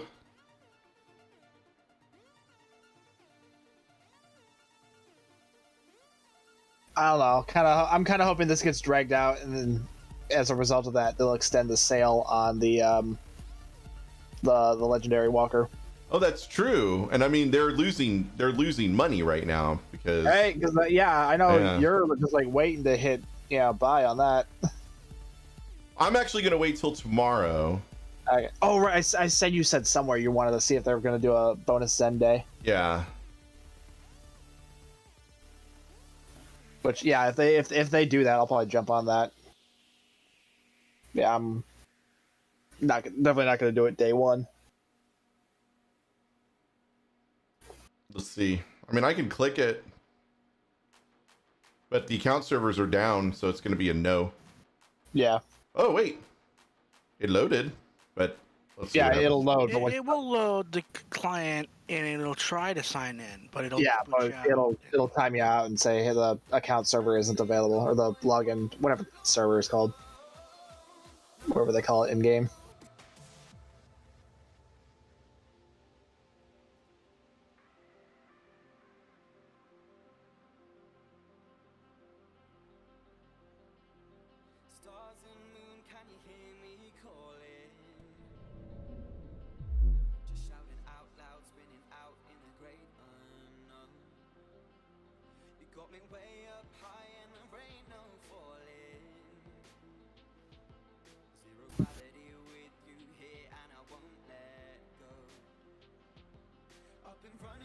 Well, that was fun.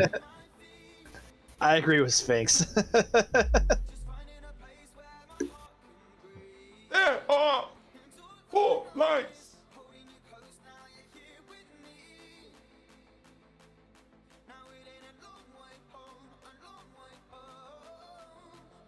Well, I guess I'll just hold and wait just like everybody else.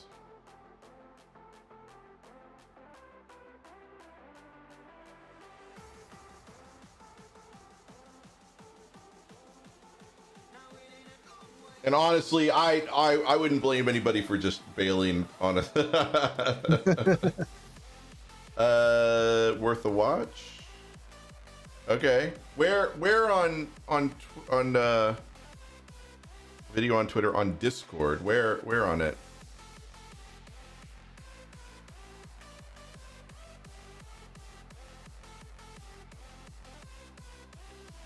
In DM or on Discord?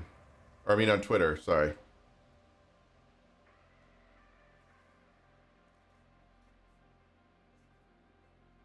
Does that have something to do with the public perception issue?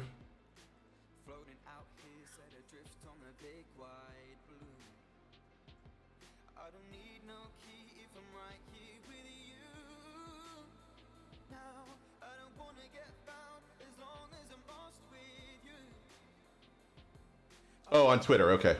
Yeah, no worries. So what do you guys want to talk about? I'm just gonna sit here. I don't know that I can do that stream of consciousness shit like Yellow Spoon Girl can, but I love watching her because it's just like her stream of consciousness is pretty crazy, but it's hella entertaining. It's a shame that this didn't happen on Friday, because we always have way more stuff to talk about on Friday. Yeah, that's true. But that's on Twitch, right? Yeah. So that makes it a little easier. Plus, you guys would be like extending my timer out 12 hours again. Yeah. Like last week, and I got off of the stream, and I'm just like, holy shit! I'm so exhausted. I was saying, at the very least, we'd be able to talk about like the new Discovery episode too. Yes, that's true. Shit's on fire, yo. Yeah, still no stones, Tumor Boy. Yeah, it got extended out to 1 o'clock. It's the Brack Show. Starring me, I'm Brack. No, it's all right. We're just chilling. I figured you guys are, doing what you do. Just do what you need to do. Don't break any more shit, and don't take break as long as you need. Don't exhaust anybody. Yeah. Clay has a natural desire to help. A natural desire to help. So I don't. Well, I've been trying to suggest Phasmophobia because that's always fun. Right, but so my fear is that I'm gonna click off, and we're gonna get into another game 10 minutes in, And then it'll pop up. Yeah. and then it flips green, and we're gonna be like, "Well, we've already started playing this other game." I guess I could just make today a Phasmo stream. I would, except I'd have to do it with no music. And then I also have to figure out, I'd have to do it on Shadow too. That's the other thing. Hang on.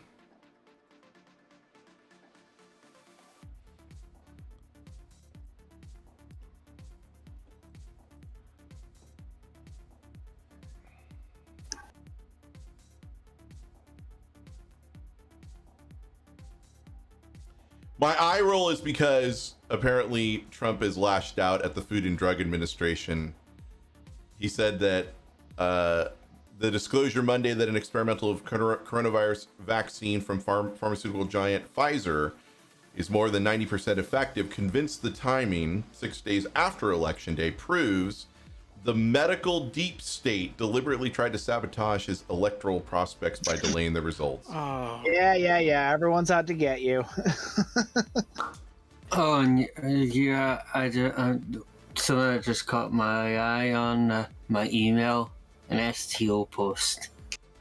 It's apparently sent an hour ago. Oh, so no email for the event that's supposed to be on right now. Oh, yeah, I got it too. Awkward. I think that's an automatic thing. Probably, yeah. I don't see it. So I didn't get it. Regardless. I wonder if it went to spam. Might yes, have.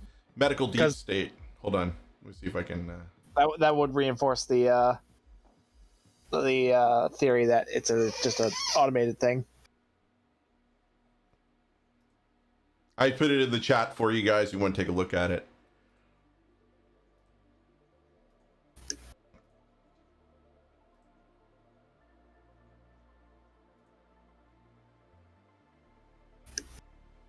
Yeah, I'll have to watch that later, Tyne. I assume I put a like on it though for you. I did put a like on it.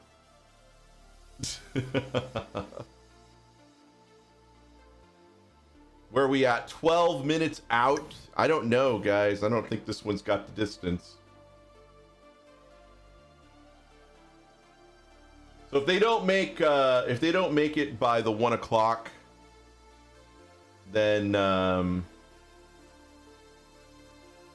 we will cry. Yeah, we will switch game. We will switch to a different game. Okay. I don't want to, but at this point, I have no choice. So what we're gonna do is we're gonna play Skyrim Adult Edition.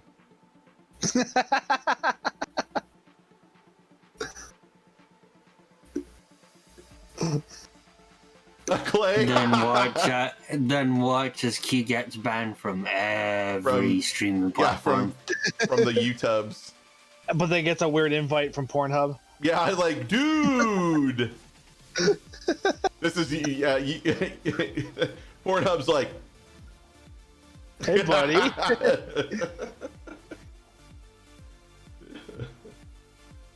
Like, woo, let's do it. With Biden as the UK gov are really worried about them stopping parts of Brexit by protecting. Stopping breakfast? What? By protecting the Good Friday Agreement. Yeah.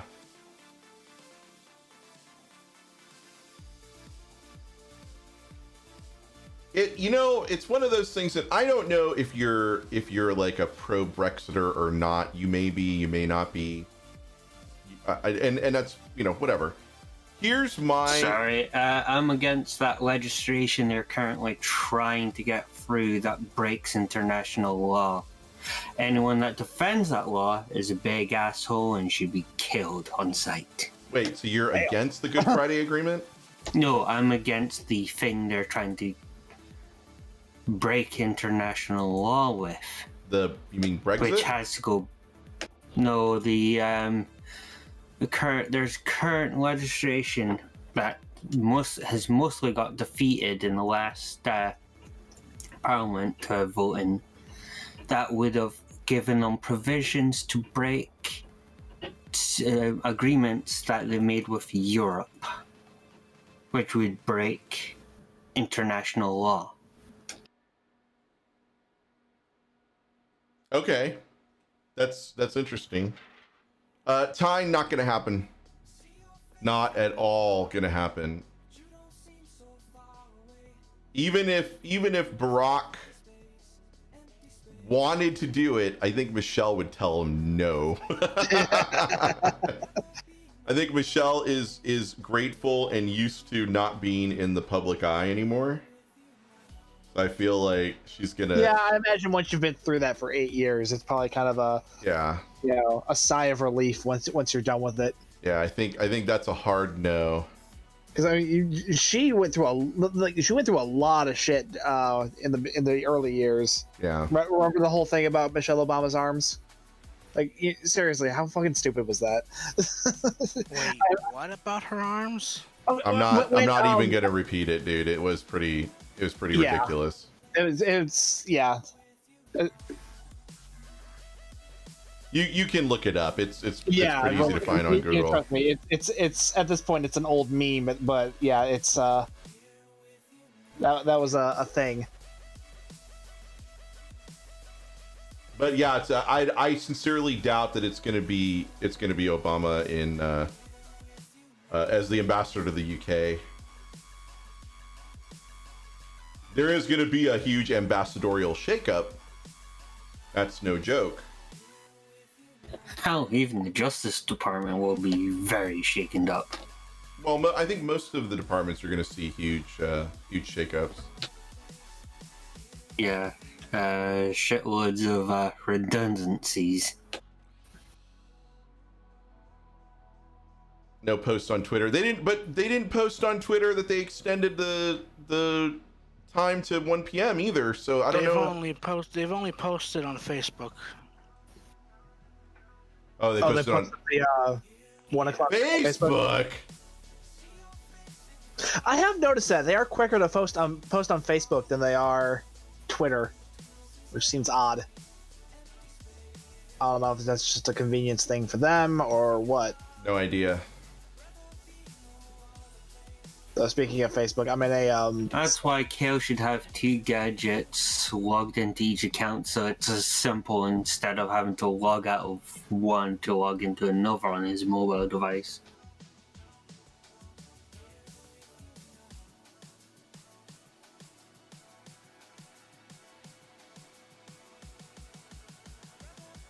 Remember, we have seen that where he's taken ages to switch from one to the other for Twitch. Yeah, I remember that for the Star Trek Las Vegas convention.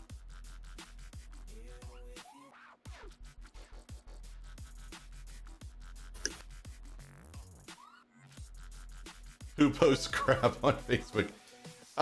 So I am on Facebook, but I don't stream to Facebook. Although I've been asked to stream to Facebook before they did the Mixer thing. I was on their list for Approach. No cryptic stream. That was yesterday, Tyne. Yesterday was 10 Ford Weekly. They don't usually do on. Yeah, they always Thursdays. do that on Wednesdays. Yeah.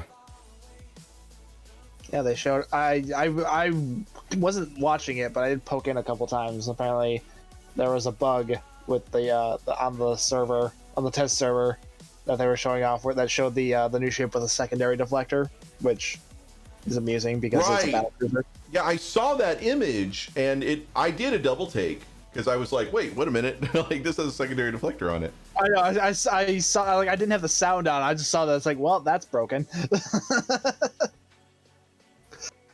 Like, I saw a number of people, including Augie, commenting on it. Oh, why is there a secondary deflector on it?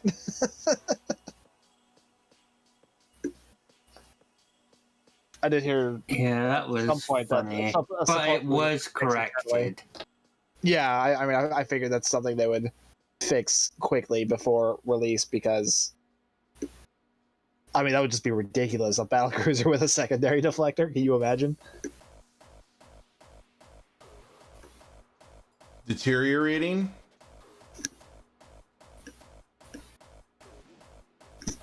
That would make for an interesting tactical EPG build, right? Right.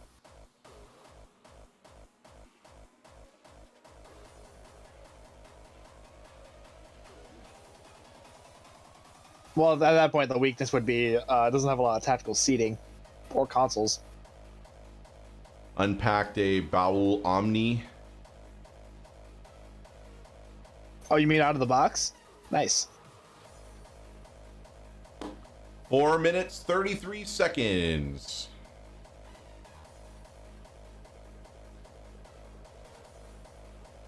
But I don't think so. All right, so here are your choices. We can play Empyrean.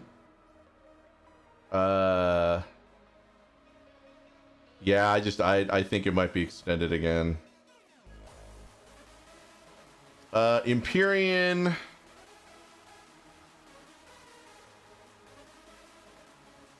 Maybe Borderlands. Melody's Escape. No, that'll get me into serious trouble. PC Building Simulator. We can play. Super Mega Baseball 2. Tower Unite. I still have Tower Unite installed.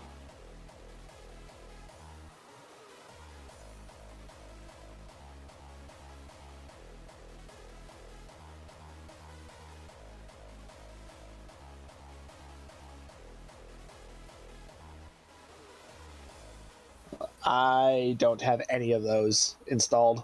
You don't have Tower Unite? No, I don't own Tower Unite. Really? Nope. But I own a couple of the Borderlands games, but I don't have any of them installed. So, and honestly, by the time I do get them installed, you'd probably be wrapping up. Wow, it would take you that long to Guns install in them. general are usually a frowned one. They're demonetized usually. Really? Borderlands is demonetized on... No, gun-related videos. That's a little surprising, given that it's just video games, but... It doesn't matter. If there's a gun in it, it's going to be flagged because YouTube's going to be YouTube. Yeah. Well, they have to be careful. There's a lot of shit that goes on YouTube.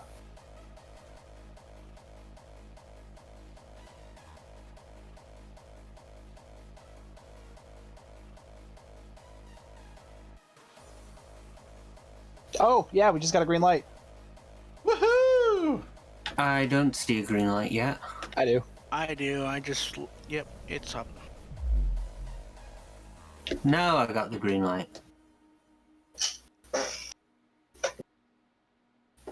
Well, that happened just in time. Yep. Just in time. I found you just in now time. I'm just picturing Tumor Boy's like on the phone with the rest of the cryptic staff. No, guys, you have to turn it on now. He's thinking about switching games.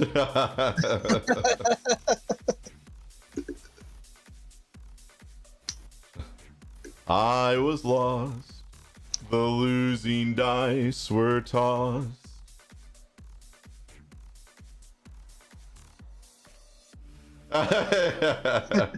Poor Tyne. Oh, poor Rev, sorry. Ooh, look at that splash screen. Ooh. Pretty. I kind of want to maybe go back to my Kittimer class. I know every time I see pictures of the Kittimer, I'm like, I really like that ship. That ship is so cool. It's so pretty. That's one that I really hope they make. That's one I really hope Eagle Moss ends up making a model of for the Stowe collection. We are now having chicken wings for dinner. Yeah. Chicken wings. Chicken wings.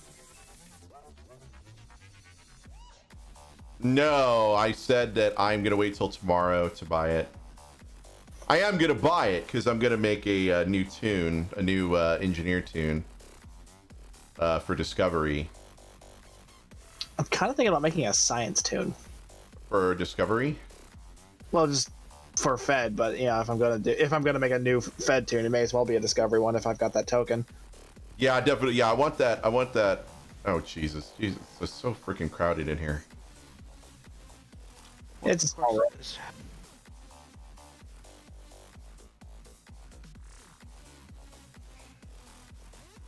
Made a new disco science tune last night for it. Okay. And Astro wants to X up for the event. Yeah, no worries. We can X up. I'll join you as well. Yeah, I'm down. Do. Once I got the active reputation trait selected.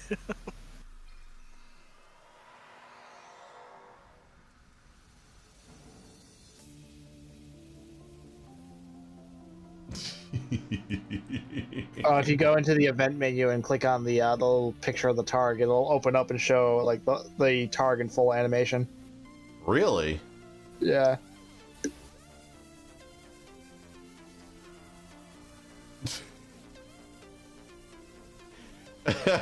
Look at its face. Let me know which instance, and then look where my mouse is.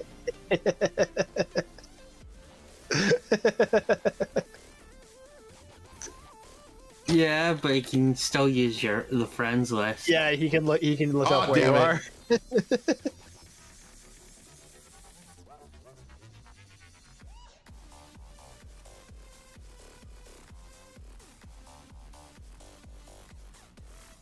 Okay, transdimensional tactics is the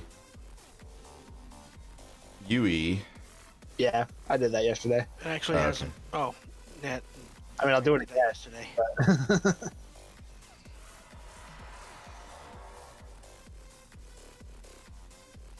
All right, let me send some invitations out. I'm safe for now. Thank you. For now. Good. Don't you love how ominous he makes that sound?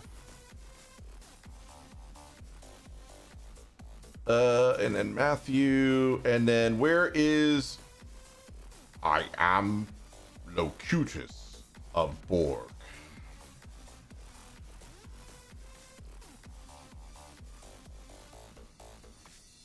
Did you guys not get my invite? There you go. One thing I never figured out. What does it mean when what does it mean when the name is italicized? Means they're offline. I have no idea. No. You're definitely online. Oh, that's weird. That's always been a visual bug, I think. I don't think there's a meaning. I think it's supposed to be that they're offline because if you look at all the offline players, they're all italicized. But it's probably just a bug with a few of them. Like, notice how like all the italicized names that are online are really close to the offline section.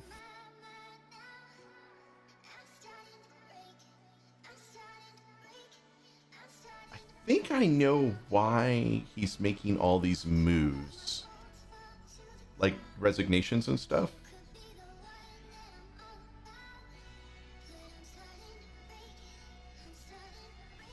I think he's trying to sabotage the transition. Who, Trump? No, he'd never do that. No, I think that's I think that's what all these moves are. I think he's trying to sabotage the transition. Probably. Because I think he's thinking he's going to run in 4 years, and so he wants to make sure that this administration gets screwed as much as possible. So that's why he's Which putting just in his... means they'll on purposely return the favor in 4 years if he won. Because you know they will do it on purpose. I would. Just to teach him a lesson. I don't think you can't teach stupid a lesson. I don't think they'll do it. I don't think they would. They should. They should, but I don't think they would. Biden isn't like... You're assuming he'd get a say in it. True.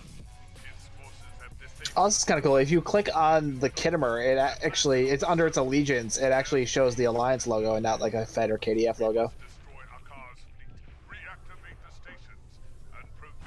I never noticed that before. I think they've made the Kittimer insignia the icon for cross-faction. That would make sense. Because I know the STO Wiki's done that. Oh yeah, I definitely saw that.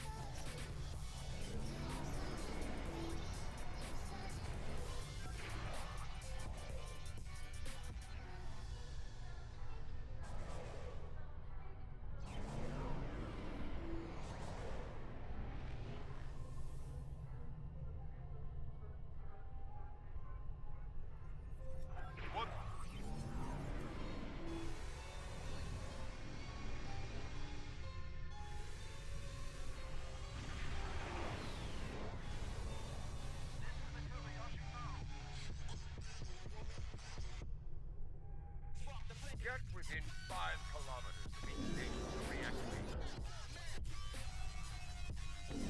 Watch out! The defense satellites are targeting us! This is a car.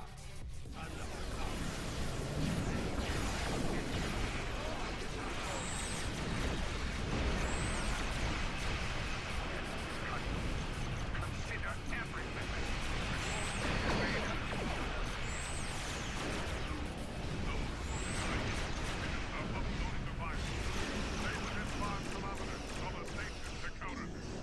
No, it's always when I'm fucking streaming that they can't find parking, so he's just like, it's so frustrating. So it only happens when you're streaming. When you order it off stream, it doesn't. He doesn't have the issue. I would say more often than not, we get a decent dasher who knows what they're doing.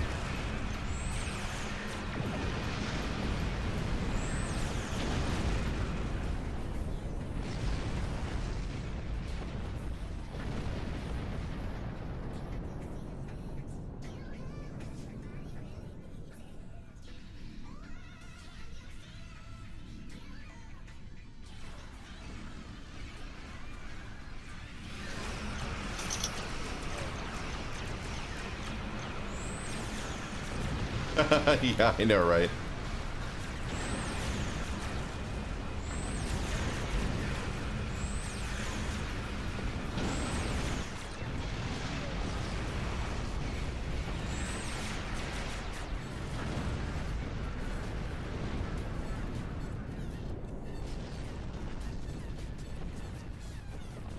We could probably do that, I think, between me and Stu.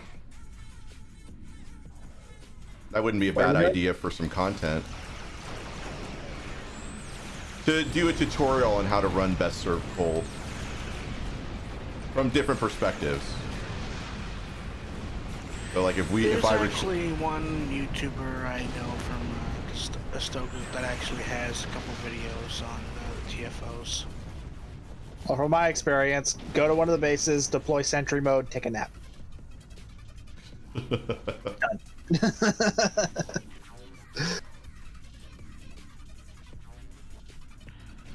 I really want sentry mode. God damn it. Or spam your mines, yes. I do have an anti-proton build on my Obelisk carrier. It is, yes. I never use it though. I have the console, I've never used it.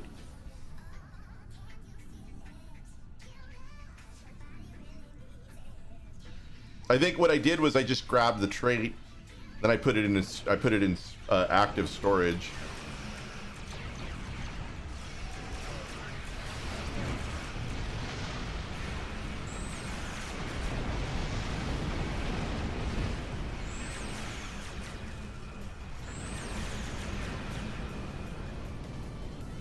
Yeah, that's been a suggestion I've made a number of times.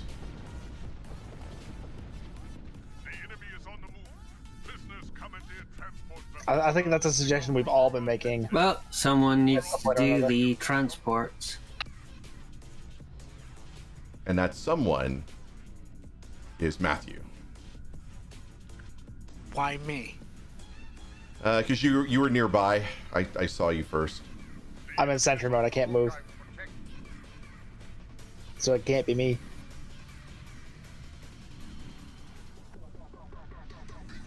The most I can do is spawn the little Herc Swarmer guys. They might help.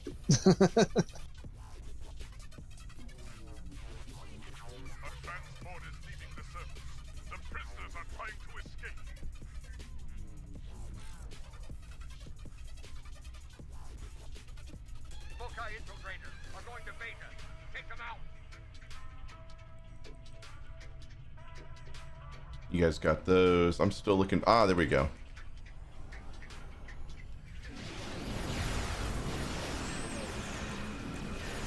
I got it, Q. Go stay at Alpha. All right.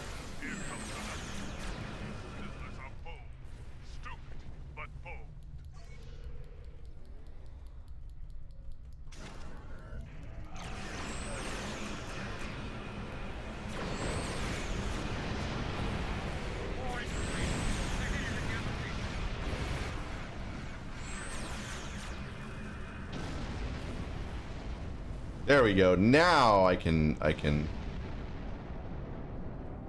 more transports just broke atmosphere. Don't let them escape.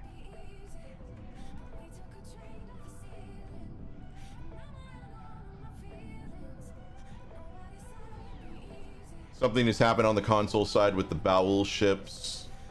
They have massively dropped in value. Oh, it sounds like it's time to buy.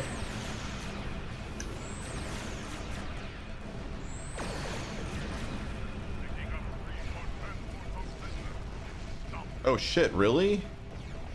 Oh, skills invalid. Again. What? For fuck's Are sake. you fucking kidding me? Guys, easy on the F-bombs. We're on YouTube. Sorry. At least I've got my skill tree memorized at this point.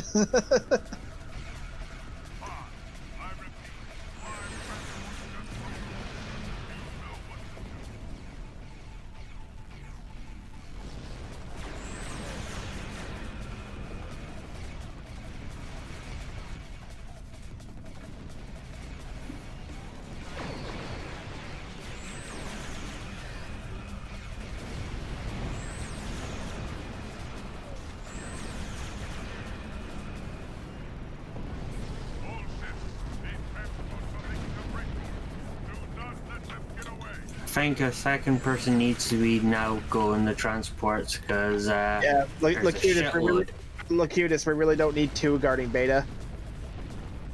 Yeah, so my Locutus, Gravlo is screwing a bunch of them right now, so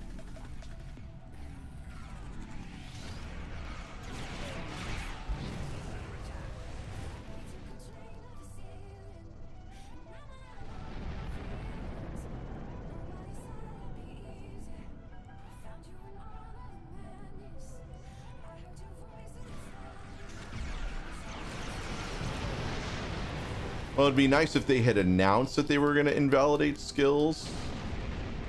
they never mentioned it the last time either. Yeah, but I assumed last time it was a bug, and I'm guessing today it was the same thing. Someone needs to come over here. Okay, well, we're stretched pretty thin with two down on the surface and then you over there and me at Alpha and... There's only one on the surface. Well, where's... Because no one's at the transports I'm having to intercept with. Okay, well, I'm a little busy protecting Alpha here.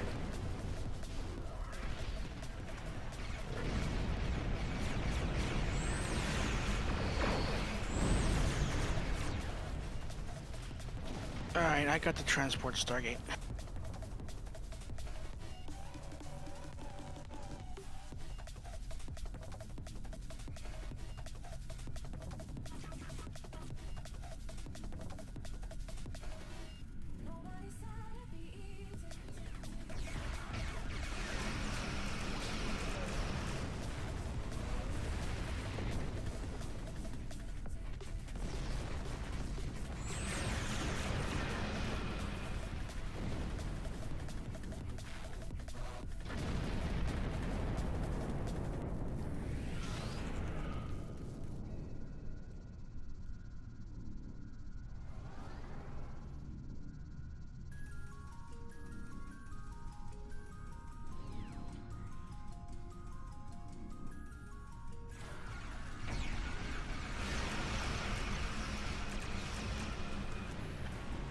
Okay, I think we got them all. You say that, and then all of a sudden, surprise! Yeah.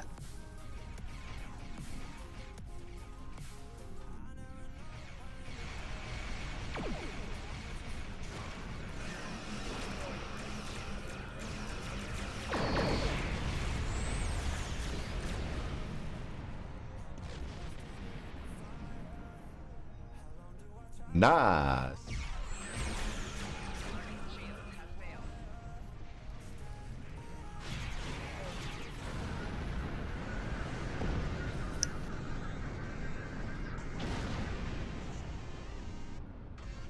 How much longer until we move to the next phase? Is there a timer? Nope. Till the next two transports actually reach their objective. Yeah, they're pretty slow. 65. Oh, so you pick. Paragon picked up the boost. That means he's got his legendary walker. Well,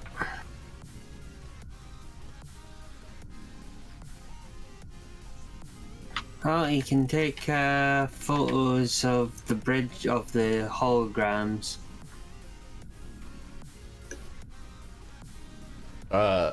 Okay. So we can see what traits they come with. Oh yeah, yeah, that'll be helpful. I assume that the Lorca one is the same as my Lorca. Yeah, the Lorca maybe not. Maybe, yeah, but I would assume yes. But Stargate's right; they may be different for some reason. It does? Oops. That's a bug.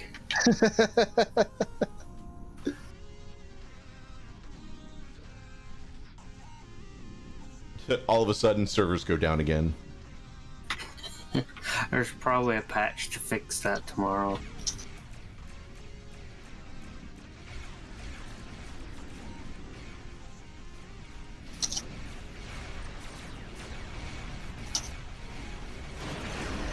But yeah, Paragon, take pictures of the holograms, please. Specifically, their traits.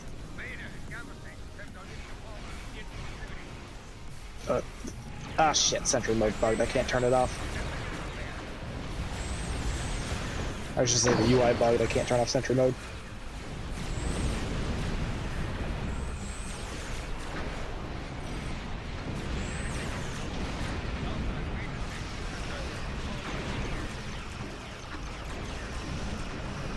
Q, stay near the stations.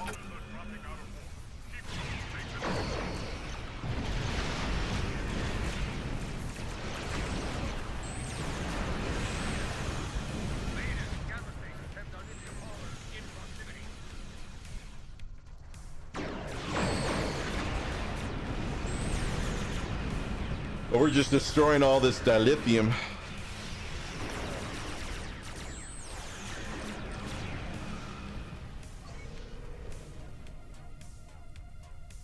Yeah, if those 32nd century people could see us now, they'd just be crying like, "Why?"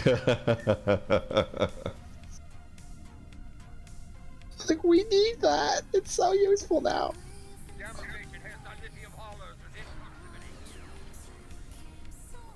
Do you know how much that is worth in my time? Jesus!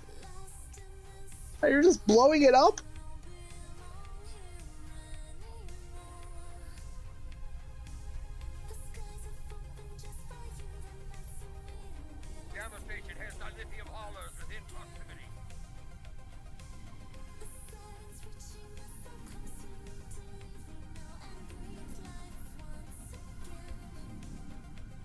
There's one hauler somewhere.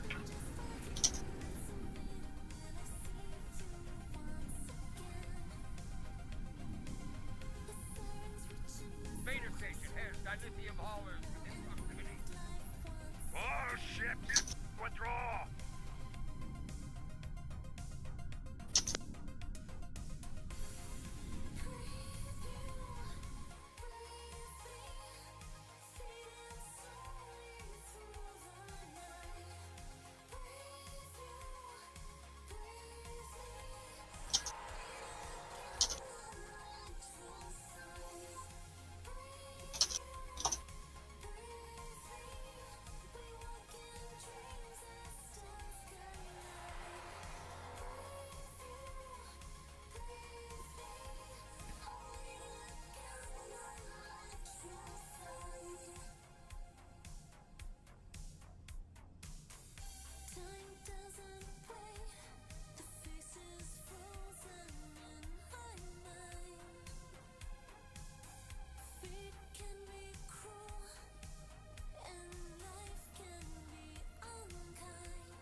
Yeah, see, I've got skills invalid right here, so this is going to be interesting.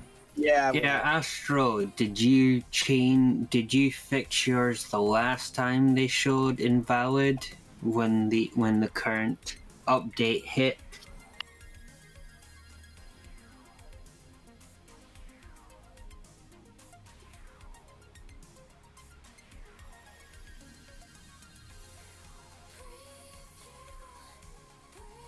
Time to reskill 20 tunes. Shit. Alright, that's the worst part. I'm gonna have to do this on a few different characters. Well, while it says invalid, they still work. So so it's not an immediate thing you have to do. That's true.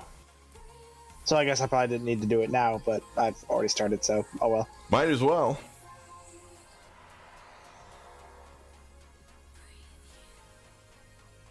Yeah, it will reset your traits. Yes, if you hit that respec or the retrain, it will reset your traits. Yeah, it'll unslot all your traits. So it doesn't. However, it specializations are fine. You don't have to worry about that.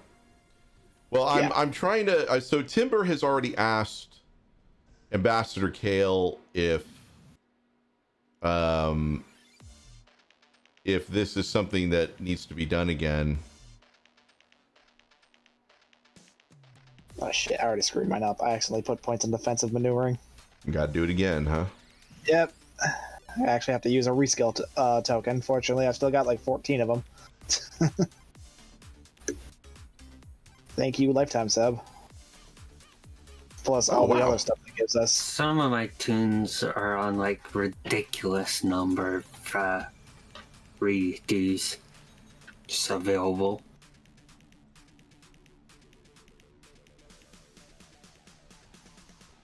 Cool. Got two of the two of my endeavors are just done immediately. Nice. I love that. Salvage and phaser damage.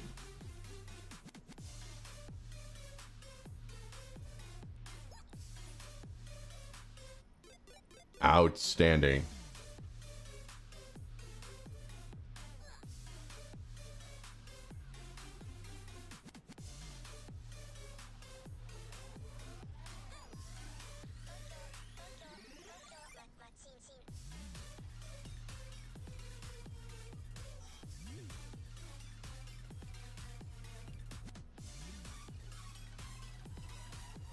No response yet, but I imagine that they've got bigger fish to fry right now than. So I'm not gonna do the retrain until I get confirmation, because I wonder if that's just, you know. There's been at least like one time where it said skills invalid, but it wasn't real. Because of the next time I came in after a patch, it was gone.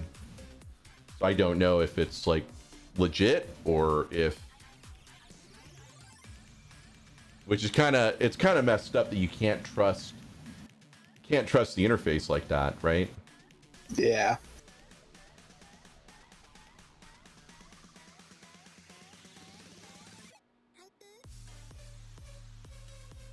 You'll wait a bit. Yeah, I think I would. I would definitely wait a bit.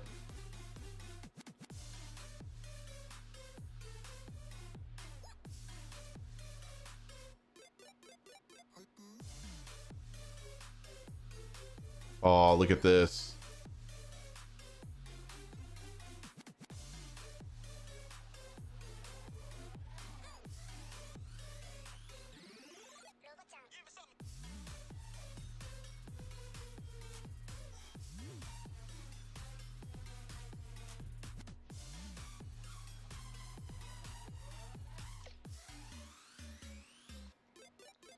Take a look at that. Let me know what you think.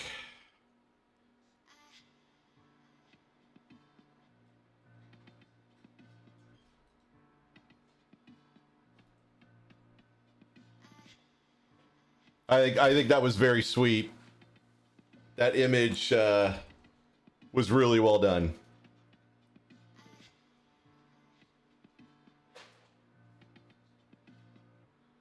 Oh wow. Yeah, that's really cool. Yeah, but notice how Discovery warp nacelle that ship has. Yeah. Yeah, I saw that. All right, so while we figure stuff out, let's take one more break. I think my food is here, and I'm like hangry at this point. It's not a spoiler, Fragrance. It's really not, but you know. Yeah, whatever. I mean, it's a very, very minor spoiler. Like, it's not even nothing but fan service. Yeah, that's literally what it is. There were bigger moments in just that scene alone. No, that would be the breakdown because it's a pass-by scene. Yeah. You're A just, very all you're special doing is pass-by passing by it. All right, guys, we'll be back. Yeah, it's a very special. Yeah. Let's not, you know, face fuck all of the songs that I grew up to with this. Can we?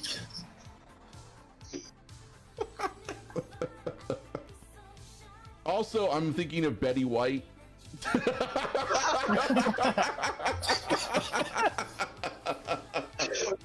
Oh, bless the rain!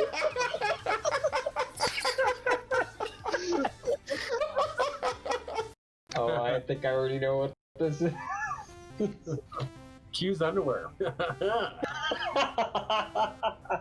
No.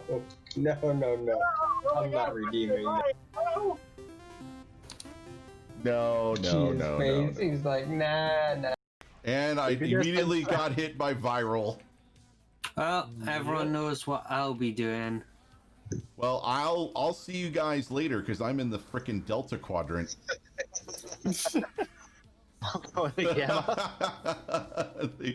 They fucking slapped me, and next thing I know, I got the caretaker standing next to me. What the shit, dude? Fucking Mokai. But yeah, I'll be doing beta as usual.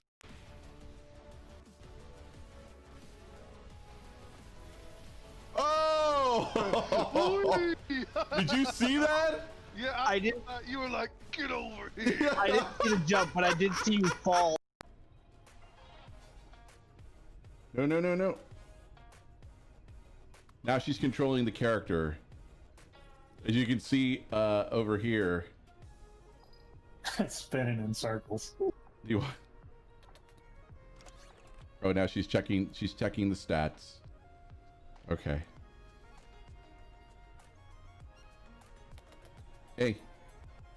You get one more.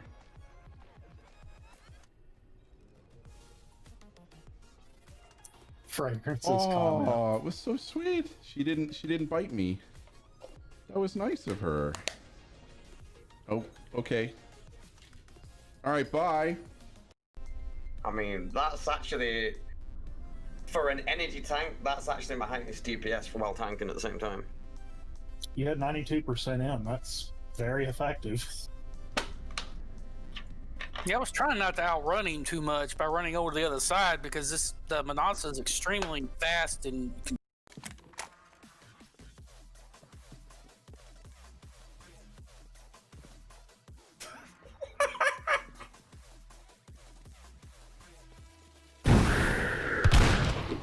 Oh shit, I did a miss!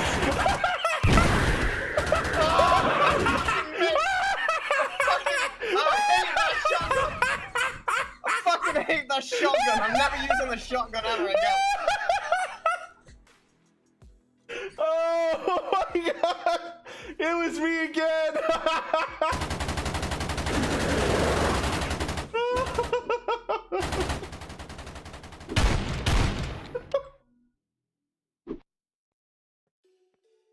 Oh my god, that was fucking hysterical. Well, here in Texas, you got to deal with dumbasses who are like, "You trying to steal my rats?" What? Fucking morons, man. Did you just say somebody was stealing rats? Right. Oh, I was like, Steal my rat. that's what I thought he said. I hope you guys enjoy it. It's something new that I'm trying. God damn it. Bad habit. I'm just gonna log out. Why are you hitting the mountain beyond? Did that town wrong you in some way, or I think there's like a little. Yeah, look at where this fire. This is Grumpy's fire over here. He's like aiming for a goat. He's committing. He's just. Oh my god. That goat. He's like. He's I gotta like. work on my aim. work on that a little bit. I mean, like, you were not kidding about how drunk you are. Like, watch. All right, a little lower than that. A little lower than that. There you go. Try to hit the hull. There you go. Wait, when you say the whole, you mean the whole island, right? No, the hull. Yeah. Grumpy got home one day and found it in bed with his wife. Talking about the mountain.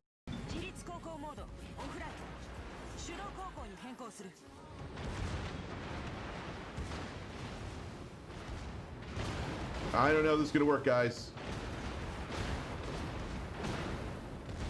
He's gonna die.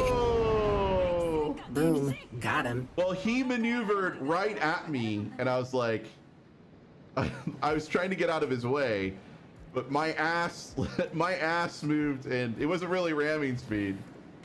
But there we go. Oh, I know where you overcorrect. I overcorrected in my butt. Or robots, or both. No! Queen Elizabeth died. No. I don't see that as a problem. Look at Theron's taking you seriously, dude. Stop fucking with him. No, that's a double negative, Theron. That means you did message me. That is true. He's got you there. Stop fucking with him. He's gonna find you and kill you. He's got a particular set of skills. He knows how to shuck corn. He'll fucking shuck your ass up.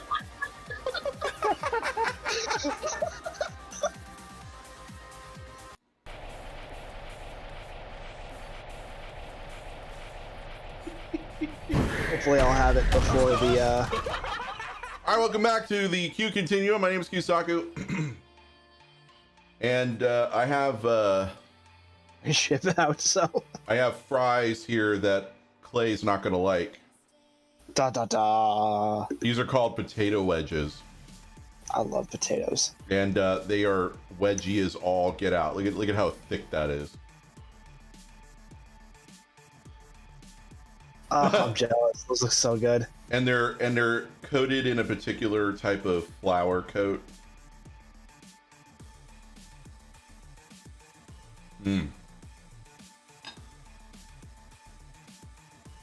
And they're squishy.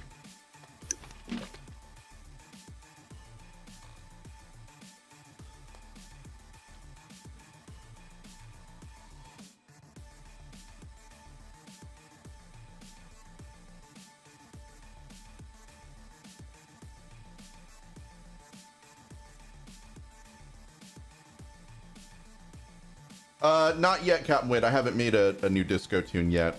I'm gonna wait until tomorrow. I just want to see if they're gonna do the bonus Zen sale. In which case I will take advantage of it. I think that's hitting in 2 weeks' time.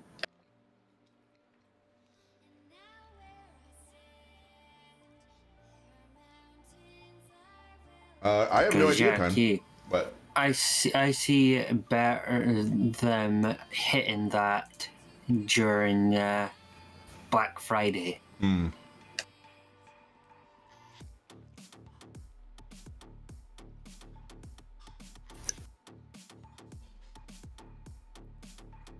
What do you mean?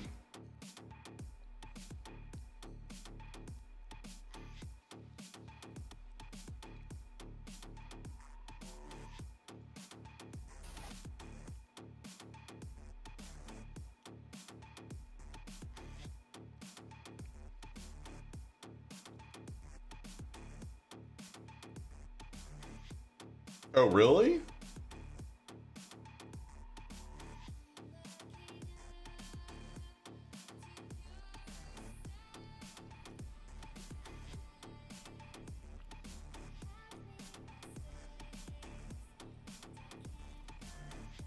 So here's my Lorca. Do you want to take a look and compare?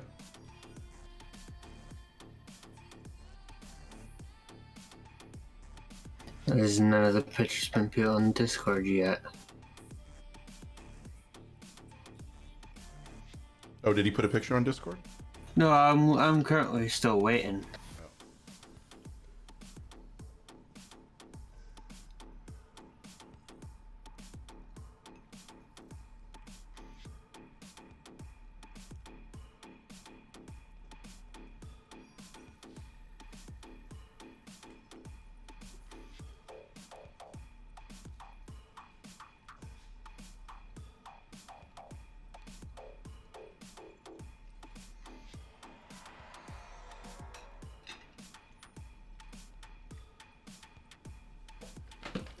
She doesn't. If you look, these are the traits for the promo Landry.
So the traits for Landry are the same. Aggressive, fury, superior photonic light form, and superior teamwork. It's just Lorca is different. Because here's the Lorca. Oh, Lorca's is different? That's what he said. What was Lorca's on his version?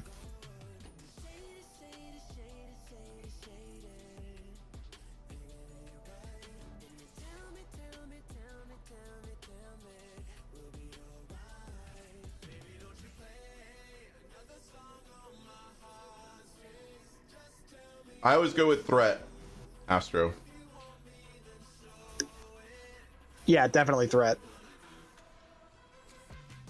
Because when you're not in threatening stance, that'll reduce how much threat you're generating, and if you are threatening, it'll increase the amount of threat you're generating. So it's very good for not getting killed, or it's going to benefit a tank build if you decide to build one.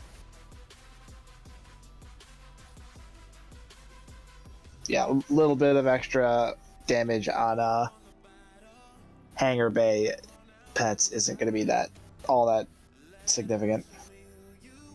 What about Landry Paragon? You already said Landry was the same.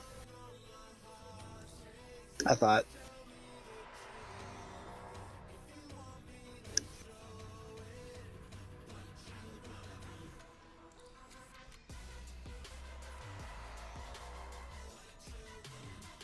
Screenshot UI, I thought.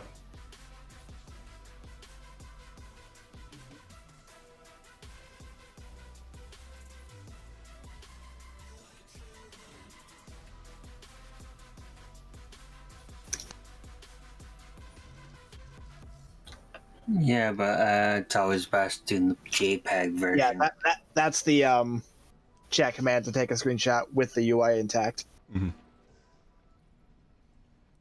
Yeah, always add the JPEG at the end. Otherwise, it'll sometimes Windows will often try to turn it into a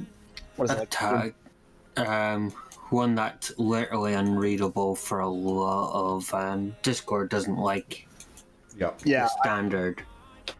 Windows defaults it to some weird format I forget the name of, and like Stargate said, it's unreadable by a lot of things. Yeah, it's like TNG or something like that, or TGN, which TGA. at first I thought was TGA. Thank you. Yeah, I had to download when I first saw that. I had to download a separate program to be able to convert that to a JPEG.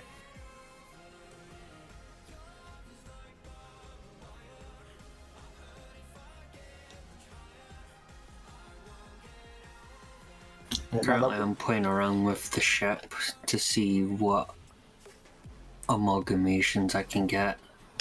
Oh my god, dude. I'm deciding on which active ground reputations to use.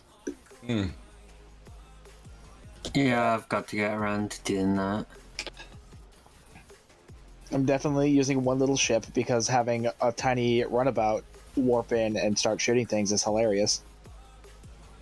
I wonder what ground rep I should use. Oh.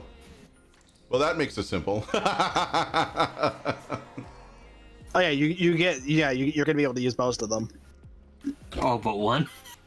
Yeah. It's really just a matter of which one is the most useless. One little ship, maybe? No, one little ship is great. That gives you DPS. Yeah. I was like, it's probably Defiance. Because it requires you to be at low health, and it's just damage resistance. Oh, it also gives a damage buff. Never mind.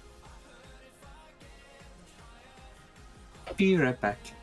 Maybe piezo, electric, and perimeter snare? Well, that does electrical damage. Actually, that'll help your Palpatine build. Oh, yeah. Because that does electrical damage.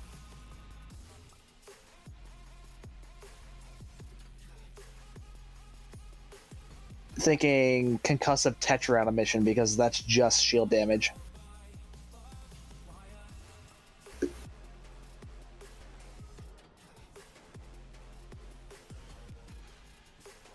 We'll see if visual dampening field helps then.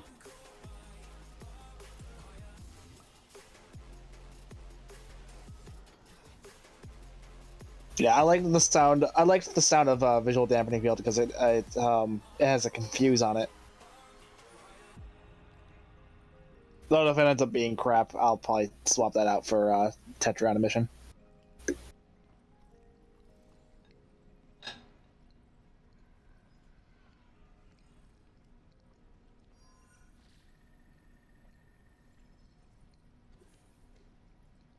God, I really wish we could make our ground bar bigger. You can only put 3 bars on there. I kind of wish I could up it to 4.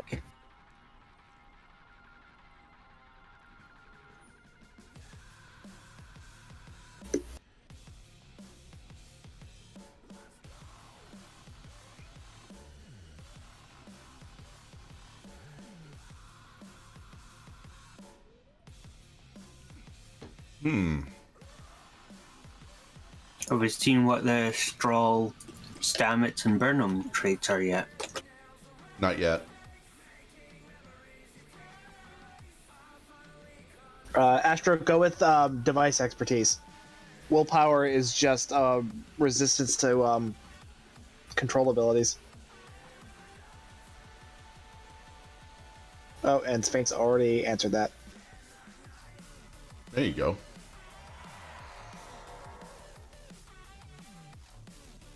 Now I kind of want to try it out with the new active ground rep stuff. Yeah, like I said the other day, like this is a huge boost for ground combat because now you're literally getting 5 new abilities. Right. That I feel like most people don't bother with. Should I bother with shield hardness or go for critical severity ground? I mean, shield hardness. Yeah, since you're going so hard with ground builds lately, yeah, I'd probably go with your either your crit severity or your ranged. Yeah, probably crit severity. Especially because you only have like 2 points in it now. Yeah. Man, these wedges, I think you would really like them. All right, let's take a look.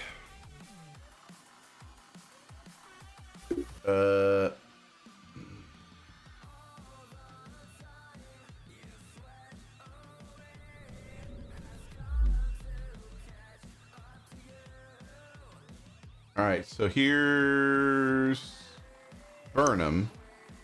Leadership, nerve pinch, superior mental discipline, and superior photonic life form. So it looks like Michael Burnham is a ground buff, I guess. Loses points for having leadership because that's a space ability, but even that's hull regen. Not a terrible ground buff, but not the best. And even then, when I go for ground buffs, I usually prefer to have something with creative to boost my kit performance. Lucky, superior creativity. Yeah, Tilly would make a fantastic ground buff. And teamwork. Yeah.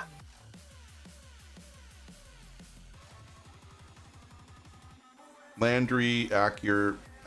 Oh wow, she's got an actual space. So yeah, this is different. Yeah. Than mine. That's weird. Not that accurate is a particularly good space trait.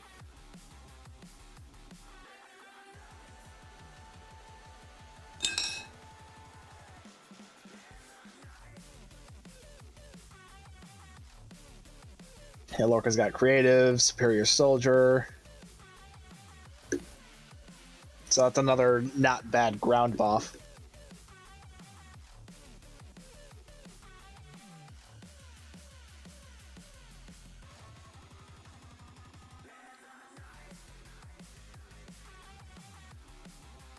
Another one creative.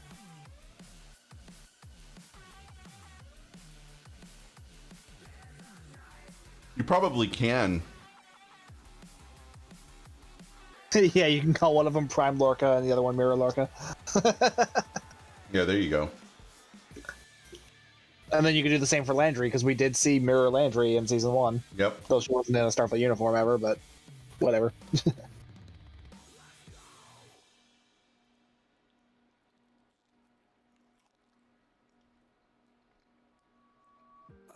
Stroll's got, what is that, Covert? You can't, Captain Wit. Not for holograms, you can't. At least not these kinds of holograms. Your holograms was the only one you can change is the Doctor and that one you get through that one recruitment event, which that one's not based off of any particular character. It's just a basic. Georgie is customizable. Oh yeah, Geordie's customizable too. So yeah, a couple of them are, but I know the Discovery ones aren't. Oh really? I can't do it with Lorca or Landry. Yeah, the Discovery ones aren't, but I know the Doctor and Geordie is. Well, Paragon's saying you can with Strahl. Oh, you can? That's interesting. Well, yeah, that makes sense because Strahl isn't based off of any cast members. He is a Stowe original character. No, he's not. He's not? Where's he from then? Discovery Season 1. But the bridge officer isn't. Its appearance is not based on that said actor. Okay, so it's still based. It still used the Star Trek Online character creator to make him to make his model.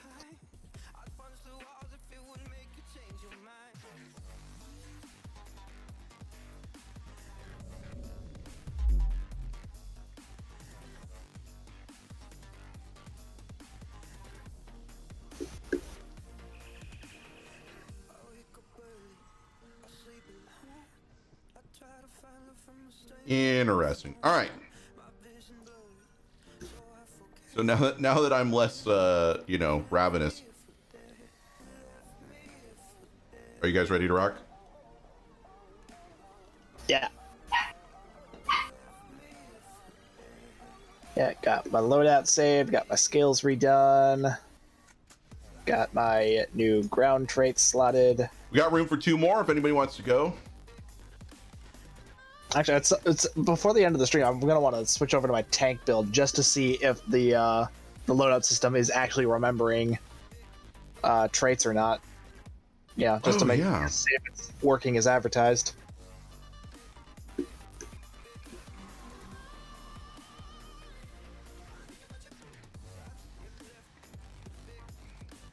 Actually, screw it. I'll do that now. So, go on without me until the next one.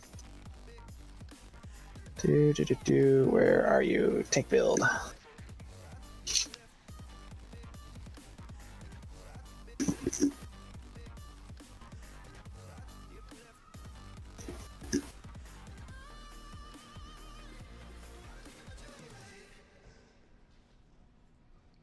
Disable visuals, disable visual.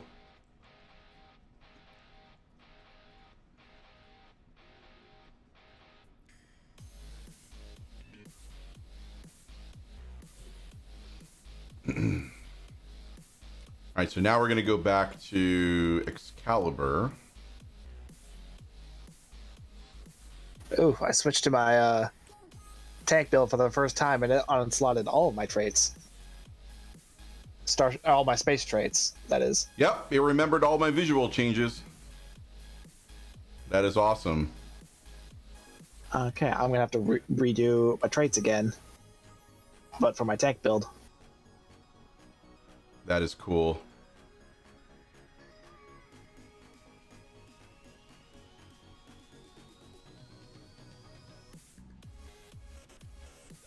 So yeah, for the traits, it looks like you're gonna have to do a little bit of reconstruction if you're using different traits on different loadouts, for the first time when switching around. Oh, really? That sucks. Yeah, because I switched over to my tank build, and none of my space traits are slotted. Well, everything else worked for me. Good luck, Clay. Oh. That was a little spicy.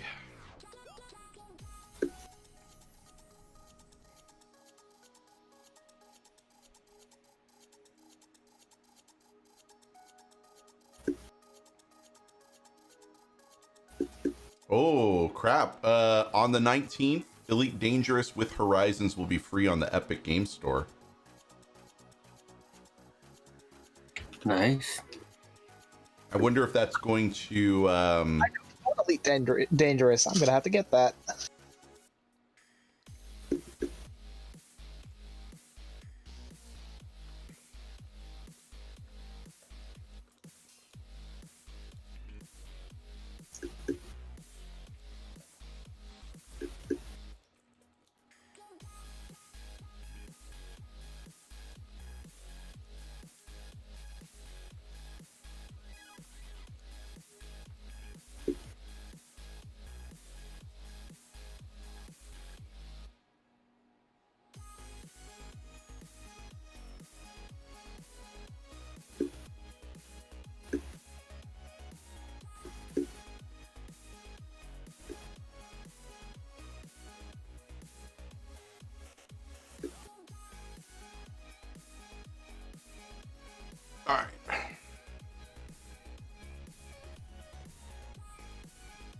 Yeah, let me know if you guys want to join along. I want to do a ground mission. I want to try these new active ground rep add-ons. So if you've got like a ground endeavor that you need to get done,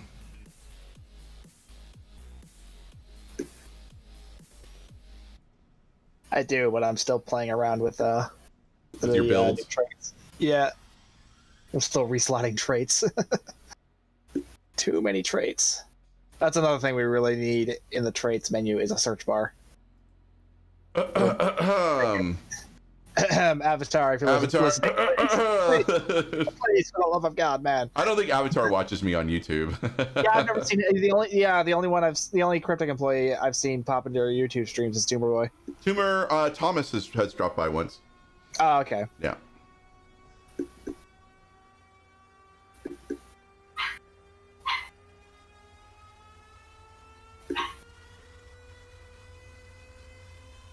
Okay. Oh, and Stu's already gone. So we need. I'm gonna have to drop because I need to kill the dog. You need to kill the dog. Yeah, I thought I heard that incorrectly. Did he actually say kill the dog? I said deal. Oh, deal with the dog. Sorry, thank you. Are you sure that wasn't like a slip? Because we both heard kill the dog. Kill the wabbit. Kill the wabbit.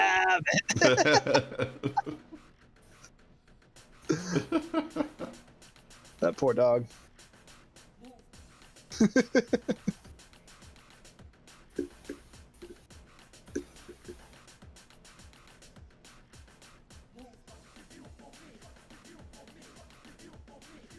Where's Matthew?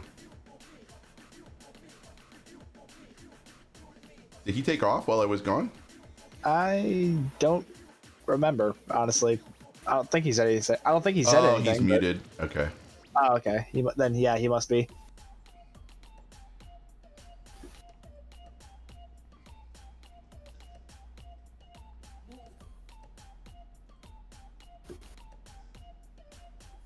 All right, we're waiting for Augie. And while we're waiting for Augie, I'm going to have another potato wedge. Okay. At Clay's favorite size of a potato fry here. Okay, that's the tank build reconstructed. Now let's switch over to the DPS build. I switched over to the wrong ship. God damn it.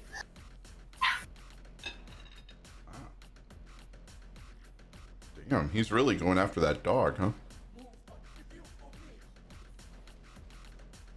Oh, it's supposed to be my shuttle by mistake. Jesus. Unless Augie's in the middle of doing his, Oh, no, wait, he's on his hassle.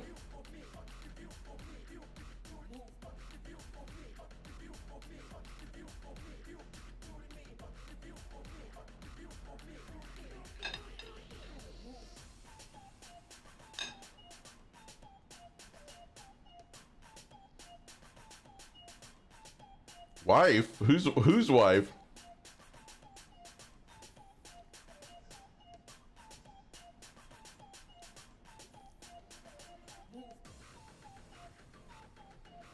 Paragon's in the middle, I think, of working on his. Oh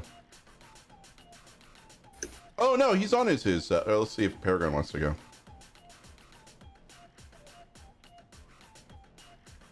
Oh.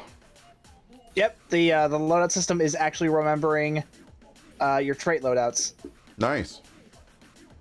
It won't automatically carry it over when you switch ships, so you will have to actually click on your loadout. But once you click on your loadout, it's all working perfectly. I meant testing the loadout. I think maybe everybody's busy. Yeah, like Paragon's like, ooh, new shiny. Yeah. Now for me, it's new system. Let's see if it works. Let's find out what's wrong with it. So nothing.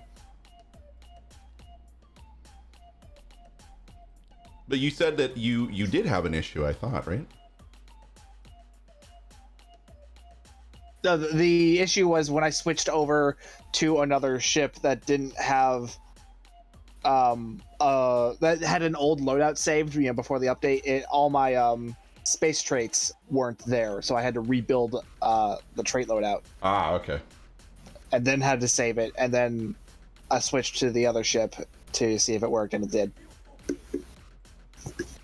So yeah, if you are going to be switching to other ships, you are going to have to rebuild some of your loadouts, trait-wise. But then once you have them saved, you're good. Got it. Which is why I wanted to do that on this build and my tank build, because those are the ones I'm using the most. So now I'll be able to easily switch between those two, which will be very helpful. Wow. My build video is getting some traffic today. Nice.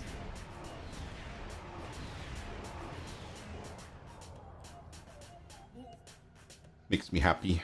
Makes me want to do another build video. I'm down to parse it if you need me. And I'm sure there are a number of other people who are also down to help you with that. Huh. I am not in my mirror worship for this. I'm in my... I saw you switch to that. Did you forget to switch back? Yeah, I forgot to switch back. All right, I'll go to the left. Well, it's not like you don't like that ship. I know, I love my ship. I'm not reskilling or retrading until I get confirmation, double confirmation from a source that they are in fact invalid. I mean, resetting them now doesn't hurt anything. Oh, you... Make sure that your traits are actually working. I don't know, I'm not seeing much of a difference here.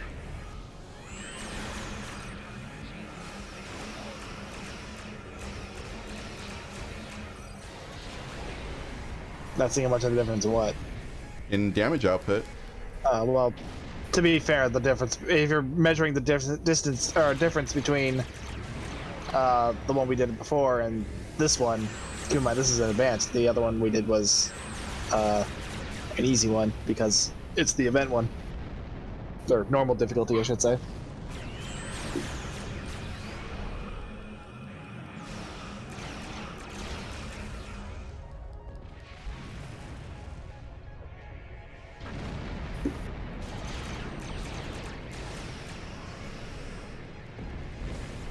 You mother... Oh my god.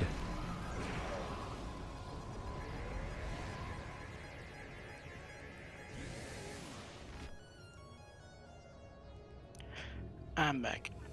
Welcome back. Thank you. Too late. No, I invited you to a team, but you didn't respond, so... Yeah, I was AFK. Had to do some stuff.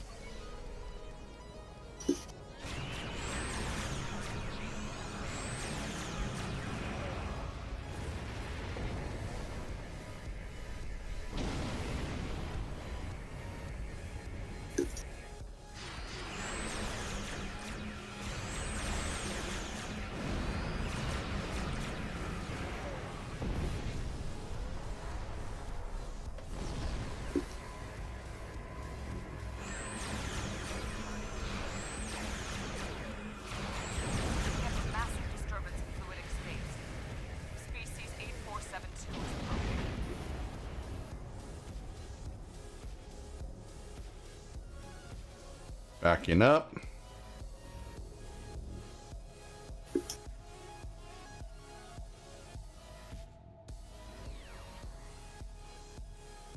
I really hope you guys can't hear the tiny dog barking in the next room. I can't. You're fine. Okay, that's good. Yeah, you're fine. Yeah, she's little puppy. Her name is Andy, and she's decided that when she wants something, she will bark repeatedly until she gets it. The problem is figuring out what she wants. All right, Fragrance, you have a good one. Make sure you stop by and harass Stu on your way home. Yeah, the problem is she is a puppy, and I don't think even she realizes what she wants. She just wants to make noise.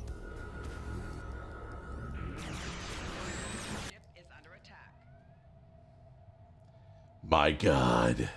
It's been really frustrating because the other day she was doing it and it was 3 in the morning and I just wanted to sleep. Doorbell ditch? Yeah, I like that. Please don't. All the dogs will bark at that point. You'll definitely hear that.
Ow.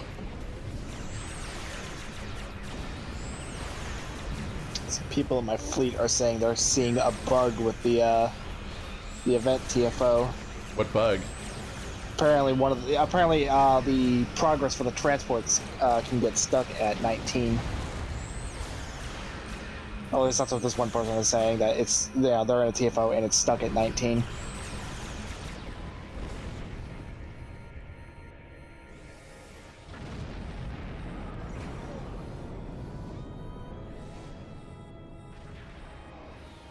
Oh, 2 people saying the same thing.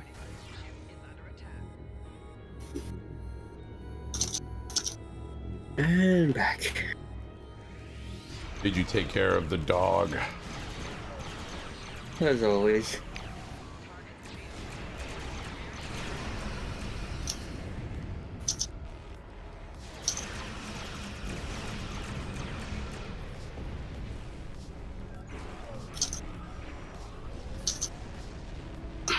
Okay, it might not be a bug. It might just be them being impatient while the transports move.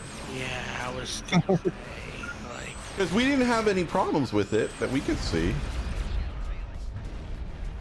That's what I was saying. It's like we didn't have any problems with it, and yeah, it seems like they're both saying now that yeah, the transport moved. Eventually, it just took it a while. So you gotta protect the transports.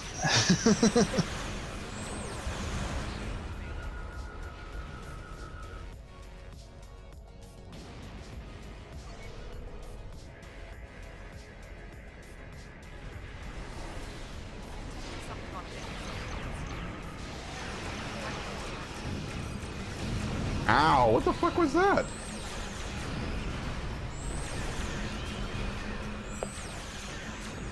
Okay, no worries, Sphinxy.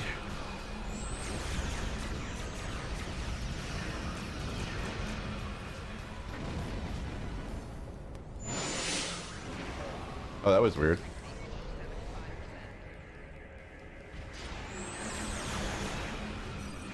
But yeah, I'm not surprised about the skill revamp. It's probably related to them giving us the trait unlocks for actives. Well, yeah, you're probably right. I don't know how the systems work.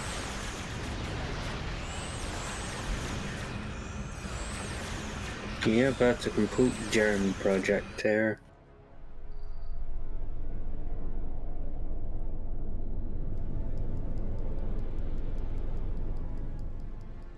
Well, tomorrow should be an interesting stream.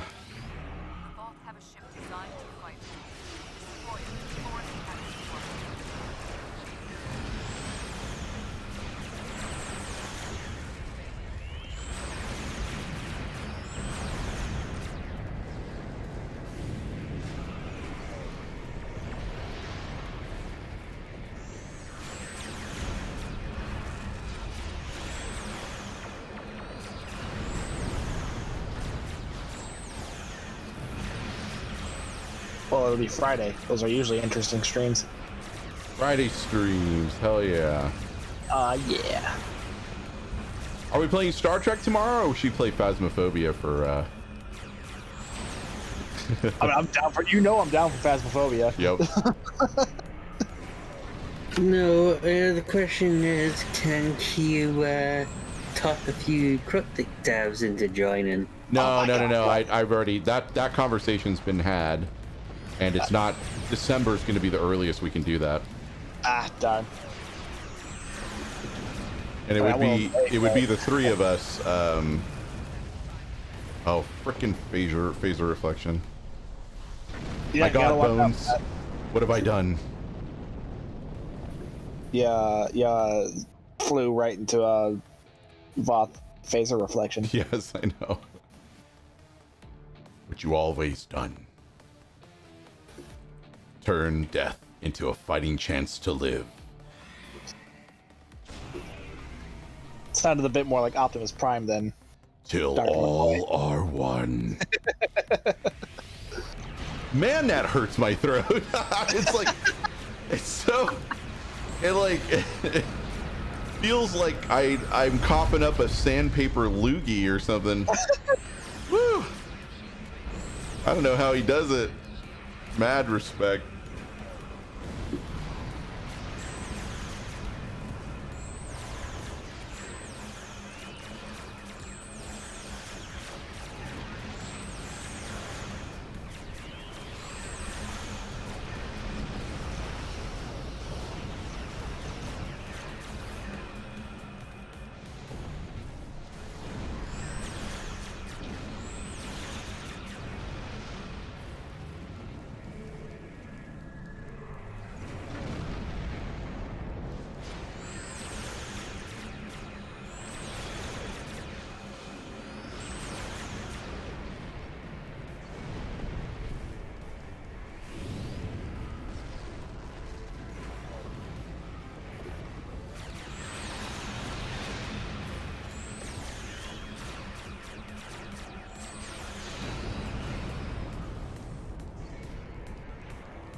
Oh, you can't?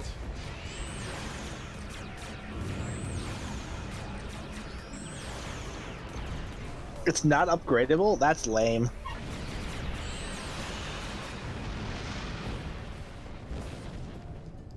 Every single time. Every time they fire a torpedo on me, I always get the dot. Never fails. The board, yeah, because they're plasma torpedoes. They always have the dot. Yeah. Sometimes they You're don't. on console, right? Yeah, that's on console right now, yeah. Okay. Because that's the only way to get the sword until January for us. Confused for some reason.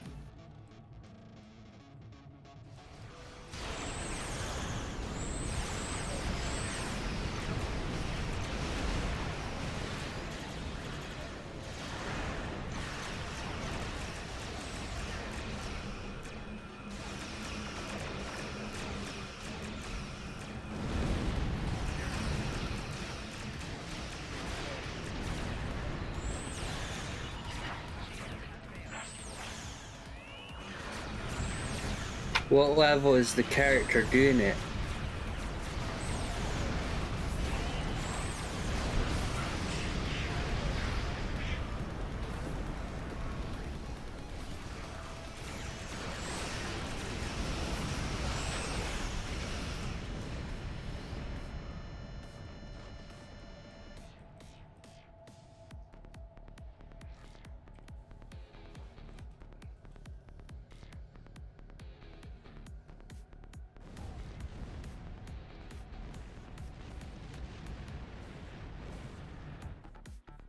All right, I'm gonna switch back to my mirror worship.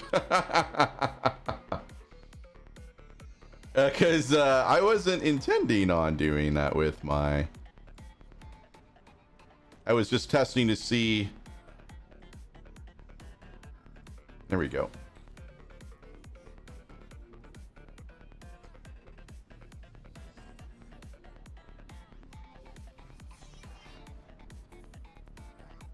I'm done fussing around with traits now. I'm ready for a re-invite. All right. Because I think Sphinx said he had to go. Yeah, I think he did.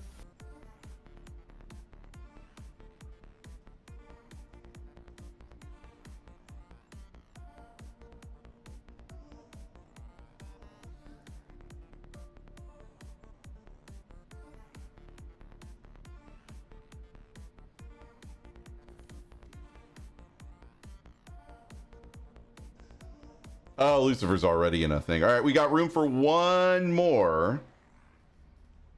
I don't know if 1GG's still around or not.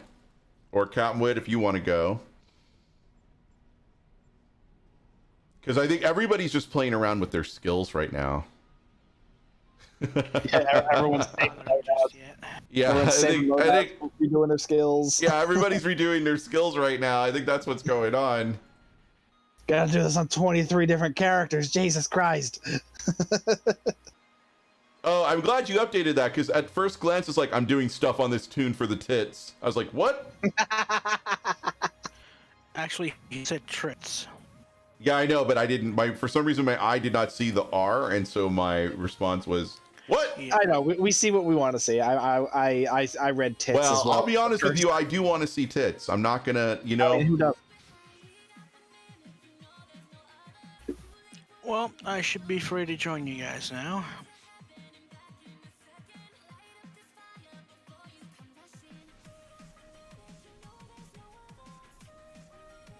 All right, waiting on Locutus of Bark. What do you mean don't tell? That's the first person I tell.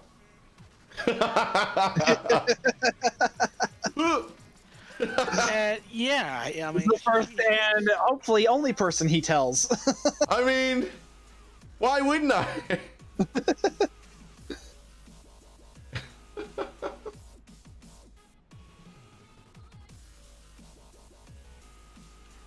There we go.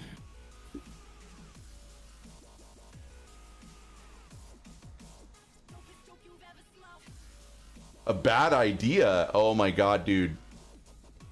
No. Let me be on record in saying that's never a bad idea.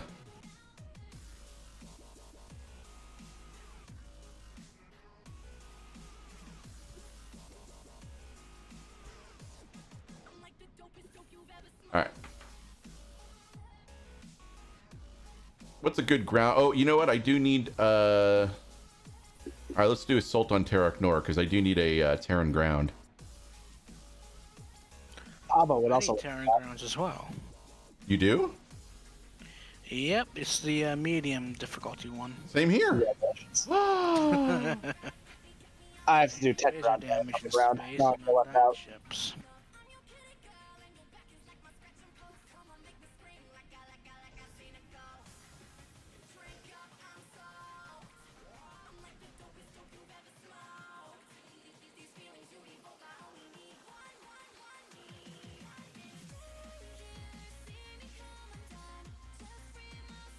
Wow, guys, thank you so much for putting 15 likes on this. I appreciate it.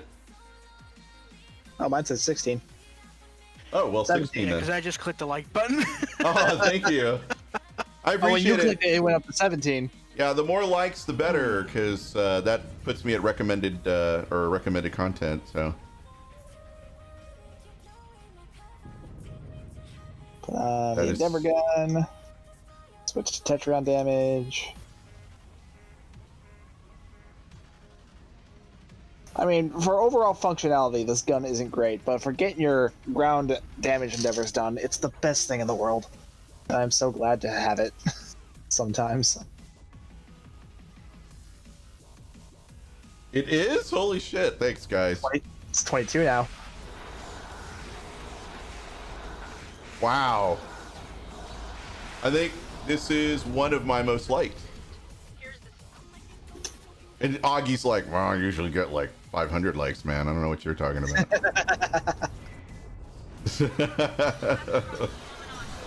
I'm new, damn it.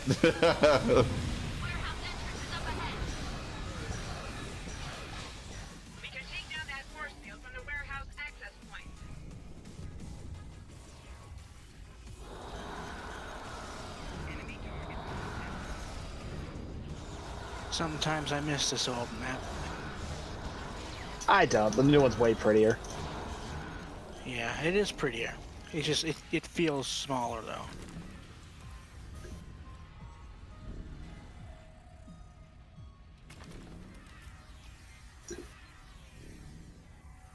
Oh, there's the new Targ. Whoa, he's all like on fire and stuff. I know, right? I was expecting just some glowing shit. I wasn't expecting synthwave.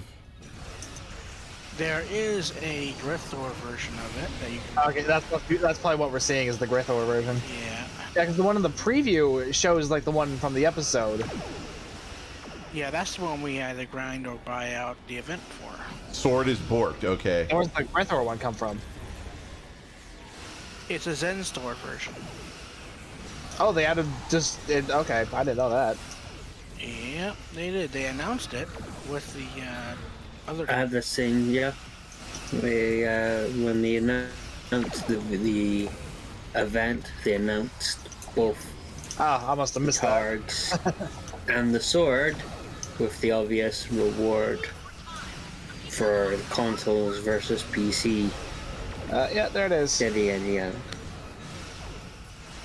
400 Zen, I might buy that.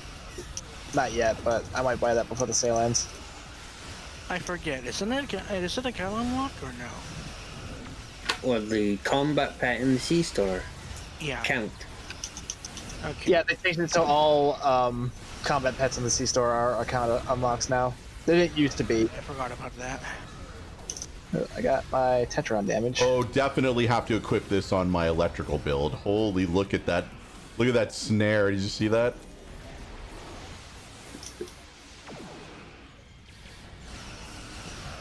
Oh, you already bought it? Theron? Or Theron, sorry. Yep. I've got my one little ship active. I mean, there's only 6. There's only 6 of those available. Yeah. So, you know, I think the lion's share of it's going to be one little ship and electrical snares and all sorts of shit. Yeah, those are definitely the two best. Defiance is okay, but you can only use it when you're at like a low health, but it does have a damage boost. I do like medical nanite cloud. That's a good oh shit button for when if you're about to die. Still debating between visual dampening field and the other one that does shield damage. The visual dampening field is like a smoke grenade, but it does lag a little bit for some players. So I might want to swap that out. The deviled bacon.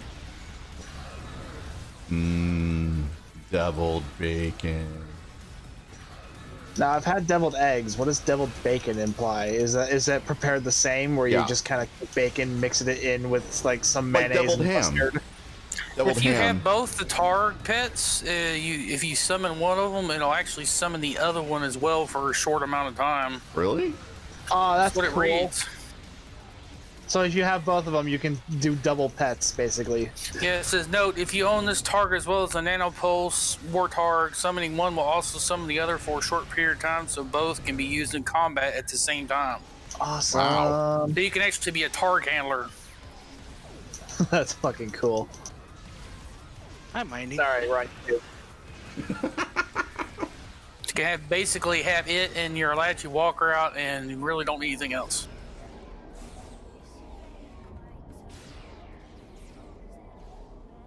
Because the Apache Walker is like a 2-minute, thing. You summon it first, and then you summon the Targ second, then you're basically going to have them out the whole freaking time. Ground combat has become pets and drones. I mean, I'm an engineer. Ground combat was already pets and drones for me.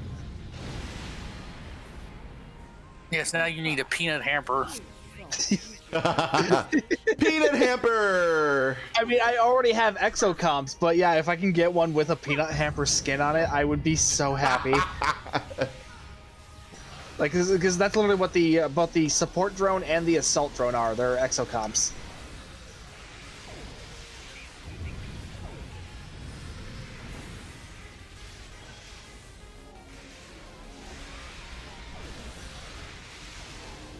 Or better yet, if they could change the skin on the support drones to have like a little Odyssey uniforms, like Peanut Hamper did.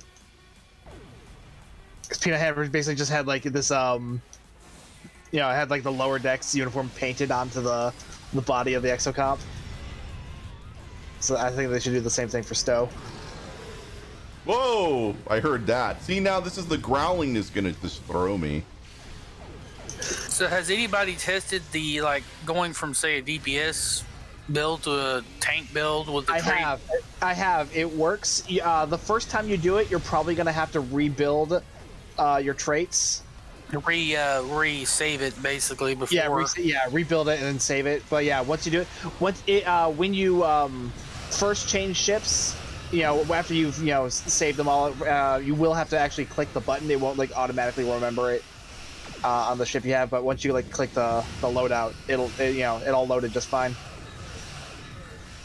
So yeah, it's that was what I was worried about the most, was the fact that because if they messed that up and you switch traits and all of a sudden now your traits are actually completely missing from the entire character, I would be quite pissed off. From what I could tell, it seems to be working just fine. Yeah, people were all like, oh, why are you guys not done yet? Well, let them fix the shit so that it works the first fucking time. I'm like, just let them fix it. You know how people are, though. Oh, nice. Everyone's got to be all impatient, and when there's delays, they act like it's the worst thing in the world. It is the worst thing in the world. Oh, you say that because you were actually streaming. I can't play my dead game.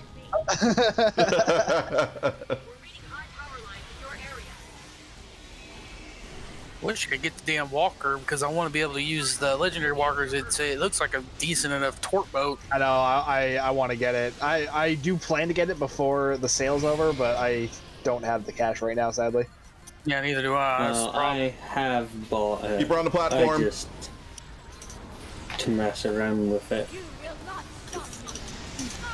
Yeah, because I love the stats on the walker. I love the look of it too. It's a freaking gorgeous ship. So I want to get it. I just wish it wasn't bundled with one of those level 65 boosts, because they're annoyingly expensive for how much crap you get into it.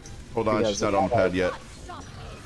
If you look at it, they have it set up to look like basically a starter pack. It's like I don't need the inventory slots. I don't need the level 65 boost. Come here, baby. Okay, she's on it.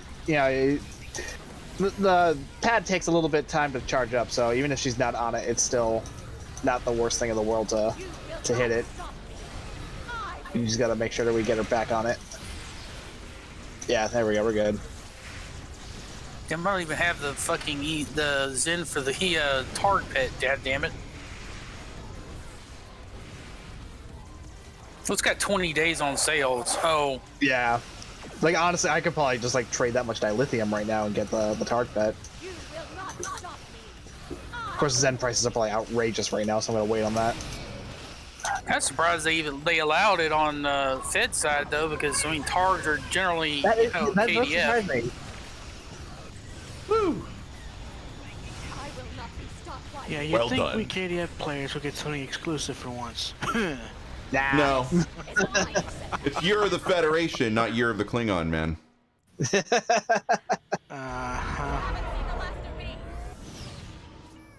Oh, nice. 460 dill per Zen? Woo! Wait, Wait, it was at four. It was at selling 450 or buying? It's probably buying. Probably buying. Yeah, it was at 450 yesterday. So yeah, that's gone up. Oh, buying. Okay, never mind then. What's sell price?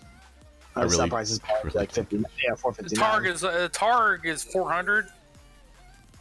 Yeah, on sale it's 400. Oh, it's 459. Oh no, 458. For Zen is always lower than the buy price. Yeah, ever so slightly.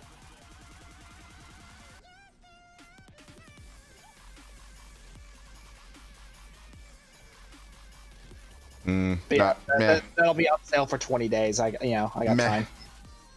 Meh. Not gonna do it. Whereas not gonna do it. Legendary Walker will be on sale for just over a week. Yeah, we'll get all the KDF shifts during the year of the Romulan. Oh, there's gonna be a year of the Romulan? I hope so.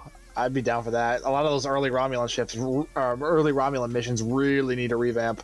A new Romulus needs a revamp. We need a fucking shipyard, an actual shipyard, a new Romulus orbit.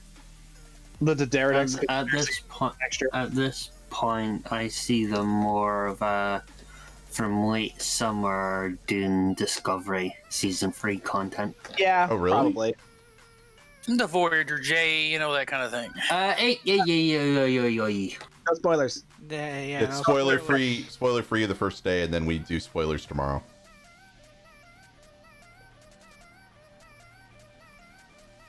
Really, the only exception we made was for the Nog, but that wasn't really a spoiler. That's because they did like a feature on it. It was it was a little difficult. That was all over Twitter, like an hour before the episode came out. That's because they kept their promise that they were going to honor Aaron Eisenberg, and I think honestly, why does this ship look like a flying Mohawk though? Oh, I don't know. Because 32nd century Mohawk Indian. It's like. No, Mohawk is in the hairstyle. Like it's weird. It's like a pompadour with nacelles. All right, 1GG. Have a good one. We'll maybe see you tomorrow. I've only got like a half hour left on the stream. You're the Klingons watching more Fed jobs, right? So the joke is, at least with the Cryptic employees, that they said Year of the Klingon, but not Year of No Federation. And yeah, they keep saying that, but it's not true. Only that, they also were very particular that Year of the Klingon was related to everything except ships and that. Yeah, it was really meant to emphasize the revamping of the early story missions and the tutorial. And here's the thing, guys. Here's the thing. The problem is that when you have a 70-30 split between Fed versus Klingon. I know. Don't rub it in. I know. But what I'm saying is that's where the money is. So you can't just do only Klingon content for a whole year and then expect PWE to go, hey, how come you guys aren't making a lot of money here? Right? But to be fair, Klingon populace has actually gone up quite a bit within the last year and a half. That's true. That's true. So it's more that was one of the goals. 65-35, but it's not. It's not to encourage people to roll Klingon characters, but right. But it's not 50-50 is what I'm saying. It's like 65-35. It's not going to tip the balance or anything like that. It's you're never not going to have Federation dominance on this game. That's just the way it goes. Because the show is about the Federation. Yeah. It's not, the Klingon Empire show. Not that I don't think that there wouldn't be an audience for a Klingon Empire show, but Captain Worf. Yeah, I mean that would be, but Captain Worf he's a Starfleet captain. Yeah, he's still a Starfleet captain, and if Michael Dorn has see what they should do is make him an Alliance captain. Yeah, that would be cool. But he's a old ambassador dude now. Yeah, it's a bit late for that now, but a clone. I really don't see a Star Trek. I don't really see Ken in Star Trek adopting the Alliance. Martok's even older, technically. I don't know why they made Worf white-headed, but then had Martok just. Yeah, Martok looks exactly the same like he does in DS9. I think Martok he's just a virulent, sexy bastard, is what I think. You know, like God, one more thing we really wish we could clip, but you're on YouTube. It's all Alexander's fault, man. He made fucking Worf go gray. Yeah, Alexander aged Worf by decades. That's true. That's true. Although Martok's son was kind of a dink. Oh yeah, he was. That dude. He was. Yeah. I love that. Freaking Drex. He just. And then Worf punches him in the face. Yeah, Martok is a god. You are Drex, son of Martok. What of it? Bam. I wonder if I could get JG, if I get John to come on to talk about Martok. That would be really cool. I wonder if you guys would be interested in that or not. Maybe not. I don't know. I don't know that, but interested in that. I don't know. He's only a Can't even Klingon. start playing the KDF character. That way we can get more people to play KDF. That's true. We could do that. Yeah, play KDF or Martok will stab you. That's the ad right there. Car talk with Martok. I've seen those memes. I love it. I can see that. I can totally see him do. I've seen the meme too. Yeah. Oh, they explained it in the prison mission. The atmosphere and the Sona clouds kept him the same age. Yes, yes. Oh. That's why. Explain that. That actually does make sense. That's why he looks all, hot. Sweet, we could just take Worf over there and shove him in that radiation. Then we can have fucking, Captain. No. He'd have bad memories of the zit. The gorge. We call it the gorge. The gorge. Wow, you Klingons don't do anything small, do you? I need to have the gorge as an actual thing in the tailor that you could put on your. Oh my god. The gorge definitely had arms because it was reaching out for me. That's because it's hardly noticeable. Data definitely is about to walk away. Then he looks right at it again. Worf's gorge was running for chancellor.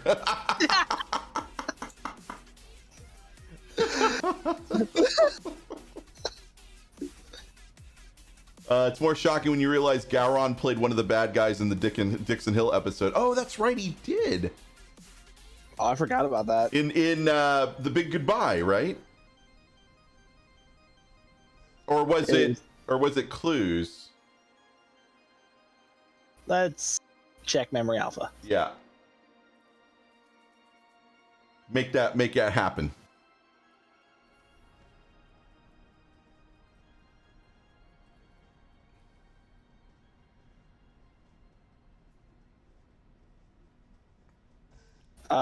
This does not list him as in any TNG stuff. Really? No. His first role is the Vulcan captain from Emissary. No, you're talking about John Hertzler. We're talking about Robert Riley. O'Reilly. Oh, I didn't realize we switched over to Robert O'Reilly. Usually when you speak about one, we end up speaking about the other. They're kind of, they actually. That I is think they true. tore, Yeah, they are. And you're right. Together. He played Scarface in Manhunt. Oh, Manhunt. That's right. Oh, okay. He was also the replacement accountant in Bada Bing, Bada Bang, which I didn't know. He looks so angry in that one. It's like he does. That's the most fearsome replacement accountant. I actually remember that. That's hilarious. The way he was also Kago, the bounty hunter, in that episode of Enterprise where Archer gets captured by that Tellarite. Sorry to link Reddit. Wait, why did you link Reddit? Why would you do such a thing? Wait, you linked Reddit where? I think he's giving us a warning, like he's about to. Uh-oh. On what? Are you talking about the Stowe subreddit?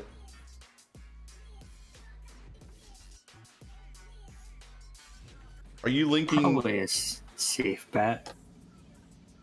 Oh, shit.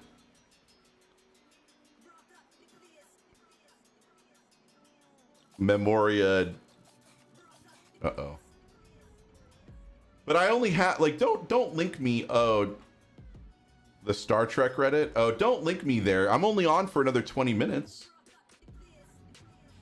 If you want to link something, Did they forget to take the fucking secondary deflector off They of the did. Walker? Yes, they did. Now I know why Stargate wanted it. That's an interesting fleet. That's an interesting battle cruiser there. All right. A Walker science battle cruiser.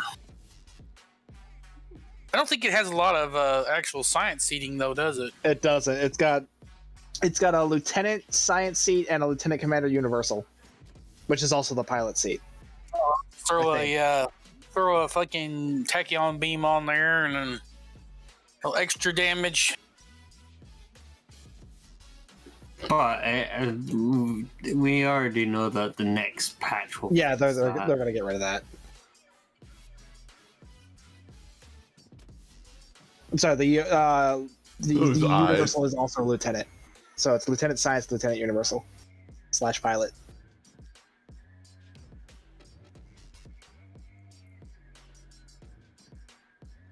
Wait, so they're running Hearts and Minds again. Are they gonna do the rewards for it too? Yeah. Yeah, I'm gonna do it this time. You do it, it's there. I'm gonna do it this time for the zombie emote. Yeah. Yeah, I Hearts and forgot Minds to do comes it out before. every Friday the 13th and on Halloween. It just seems like it was just done because Halloween was. Halloween was like a couple weeks ago. Yeah, and now we've got. I but remember now it it's Friday the vividly. 13th, so. Yeah, that's. I remember one year it showed up like 2 months in a row, because that's just how Friday the 13th fell. Oh, it was Friday the 13th, and then it was also Friday the 13th during October, right? Yeah, So yeah. it was that like was we got it. Friday the 13th, and 2 weeks Friday the later we got 13th or Halloween. October, and then it showed up again Yeah. later, but not during Halloween. So yeah, a lot of Hearts and Minds that year. Yeah. I really wish they just like remake that whole episode, because I mean it's interesting, but it's noticeably it's. I mean, wasn't it like made in the Foundry? What was that, a Foundry mission? I didn't think it was. I thought Hearts and Minds was on. Wasn't it in the same chain as Bonniekin originally? No, I don't think so. I think it's just a standalone thing. I mean, honestly, they should just remaster the Bonniekin episode where you're running through the bowels of Drozana. Oh yeah, that would make a way better Halloween episode. Oh, I think it was written by someone who had done some Foundry missions. I think that was what it was. Okay. Well, I would appreciate if there are any cryptic Bonniekin employees out makes there. a way better Halloween episode. It's to way do more terrifying. Bonniekin as the Halloween episode or the Friday the 13th episode. Yeah. Either way, that would be I think fantastic. for an event thing, I think it's better to have it short. Seasonal events. Of course, if you remake Bonniekin, you got to remake that whole arc as well. I can go this time. You don't need an extra person. Oh, there I am. I was like, I invited you.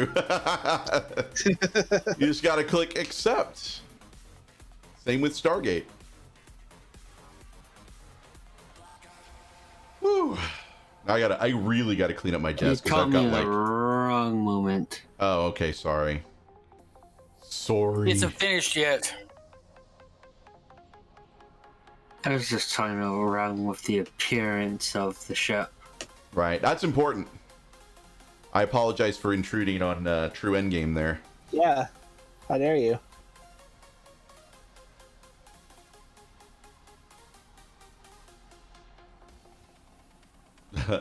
Did you see on Halloween that Ares actually did himself up as Bonniekin, or the Bonniekin guy? I didn't see that. It was freaky as fuck.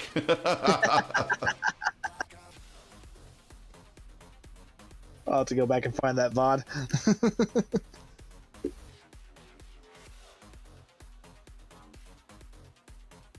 Yeah, the hologram. Well, looks like a space one.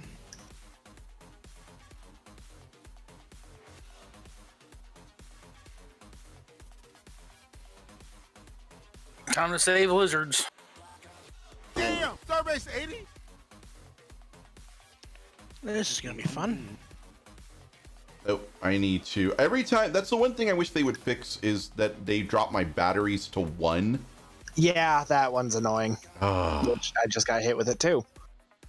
bedside fur-lined jacket in the game. Not that I'm aware Also, of. where are all my batteries? What the hell? Not only are they not on my ship, they're not in my inventory either. Which means You have probably, displeased the great rabbit god of batteries. yeah. So which means they're probably all on my Odyssey because I put a bunch of them over on my tank.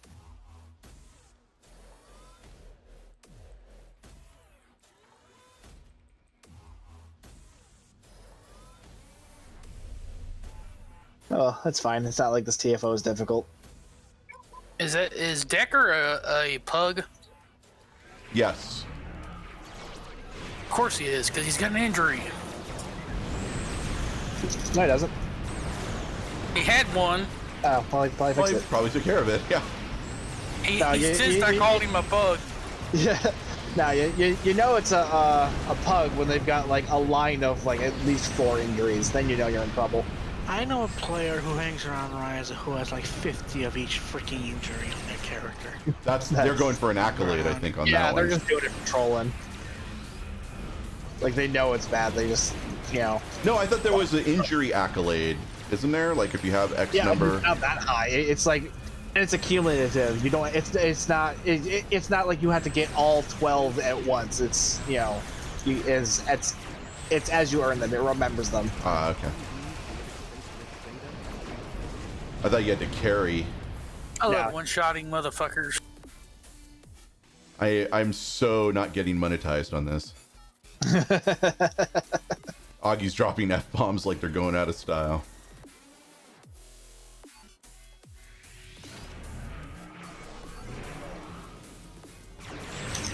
Yeah, man, it took me like 4 years to get monetized once they put that stupid 1,000 subscriber limit on it. Yeah, well, I mean, it's taken me quite a while just to get to 200, so I don't know how long it's going to take for me to get to 1,000. It'll be a grind. It'll be a grind. And then I was talking with Timber, and I was like, "Do you think I should put it up on the Stowe subreddit?" He's like, "No." Like, they have a thing against creators on Stowe Reddit for some reason. Yeah, and Timber, he is not a fan of. Oh, I know. I know. Yeah, I think we went over this like last stream or something. I've had that conversation. Ares is on the booze. What did he do?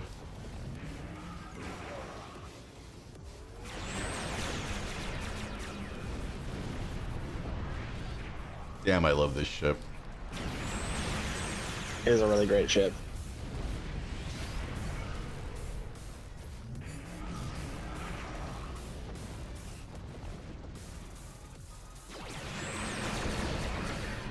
So I was playing with, I forget who I was playing with, but they were helping me with the portal, but they were also using Gravwell, and the color of the Gravwell matched the center of the portal. Oh, because they were using the legendary Crossfields trait. Yeah, and so then it was weird because we destroyed the rift, and then but the Gravwell remained. Then the Gravwell moved off, and I was like, "What is happening to the rift? Like, why is it leaving? What the holy crap is going on?"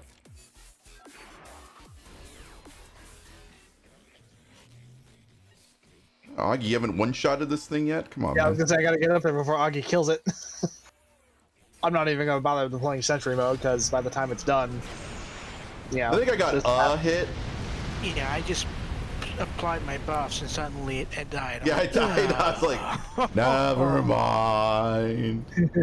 Yeah, Too wide angle, slow. dual heavy beam bank credit for like 550. And because this is not a character I play regularly, I just got AFK'd.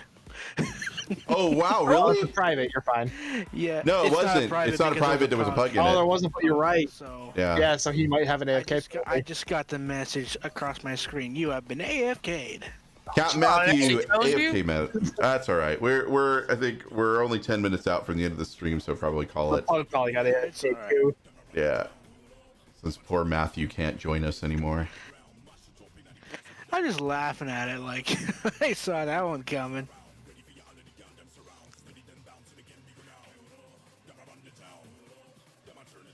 They considered AFK just on the boss at the end or something because you should have had plenty of damage in on regular mobs during the TFO. Yeah, but the boss soaks up a lot of energy, and I think if he was already below or near that weird mark, as the damage scales up or the damage potential scales up, I forget. There's like a graph that somebody did where it talks about where the AFK line is. If he happened to be like near it, then it's possible he fell below it because he didn't get any damage in on the last one, and there was enough damage potential where the line didn't move much for him.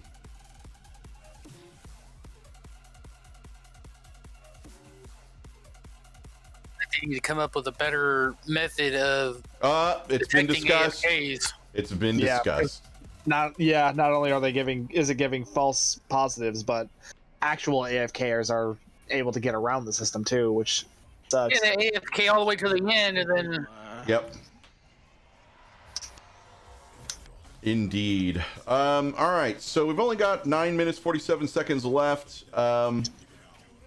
Tomorrow, I want to talk a little bit about tomorrow. We're going to be doing a Friday stream. We'll be back on Twitch. Let me go ahead and do that. We're going to swap back over to. Hold on. Let me kick people out so that they're not stuck in the TFO or the private.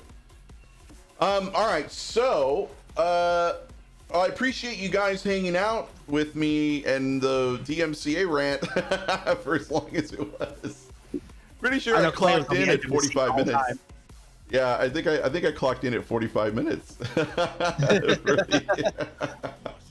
All right, see you, Jonathan. You taking off early? No worries. We're gonna shoot the shit for about 8 more minutes. So I can't raid anybody, which kind of sucks. I don't know that anybody else is streaming Stowe on. No, wait, wow. Apparently I'm not streaming Stowe. I love how it like makes me disappear. I told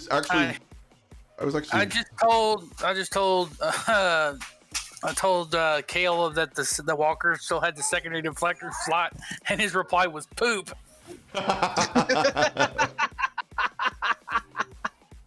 Well, with all due respect to Kale, I think I will actually slot a secondary deflector and not poop in it. But I mean, your mileage may vary. I haven't gotten the bundle yet. No, I was kind of gonna wait till tomorrow. I'm gonna wait till tomorrow because I get paid tomorrow. But I also was curious to see if they were gonna do the Zen bonus. But seems like the consensus is they're gonna wait until Black Friday to do the Zen bonus. So makes sense given how close it is. I was kind of hoping that they would do the Zen bonus this weekend in light of the leggy, but which makes me wonder what they're also going to release on Black Friday. Yeah, is the new account trait or the Vulcan Hello worth it getting the bundle? Vulcan Hello is crap. The reason you want the ship is for its actual stats. Yeah, and also nothing in the bundle is really worth anything other than the ship itself. Yeah, and the Tilly well, buff. the account trait just want a Tilly. Does have some use. I love Tilly. The trait isn't bad for tanking if you don't have stuff like Honor Dead and whatnot. Yeah. So it may be useful for that, but Vulcan Hello is basically a PvP trait, so that when you come out for Alpha Strike, you get the extra crit chance, damage, and whatnot. But it's not good for PvE because it wears off well before your TFO is over with. Theron's like Tilly and Stamets. Stamets isn't a redhead, so I'm gonna go. Team Science. I understand Team Science, but he's Team Redhead. I'm Team Redhead. I'm Team Ginger. I did love that one scene with all of them, and it was fucking hilarious. I did like. If it was possible to do a Tilly boff and then a Karen Gillan boff, then you know. We need a Killy boff. Or a Killy, yes, a Killy boff would be awesome. Captain Killy. Stamets, Tilly, and Burnham, but not Lorca or Landry, huh? I mean, to be fair, they're not technically new because we already had them from whatever that giveaway was that gave those away. Yeah, see, I can't. Let me see if I can. For some reason, these ones have different traits than the original ones, which is still weird to me. Can you put the Terran stuff on the Tilly Boff? I wonder. No, they're not customization. sadly. Damn. Yeah. No, he just said that you can tailor the Tilly. I thought they said it was no. No, only Straw can be tailored. Paragon says that they can be. He's got the bundle. Did he? Yeah. He And just they said it in can chat. be tailored by the. Okay, yeah. That's neat. Sorry. Neat. Well, I like that a lot better. Now I just wish they were account unlocks instead of character unlocks. Mm-hmm. Yeah, see, I can't modify. Oh, wait, you can't see it. Yeah, see, I can't. They're grayed out here. Same with Bashir. I can modify the doctor, and I think, but I think I left him in his regular medical. But for the doctor, they've done it so you can actually make him look as Voyager's probably as a EMH. Voyager. Yeah. Well, or we should say Mark 1 EMH. And then I have Benford, who is he's my other holographic doctor, the original EMH that they give you. I don't know if you remember. That. Of course, but that was literally lifetimer thing, if memory serves. Yeah, I was a Wait, lifer. so they went from being photonic to aliens because you edited their.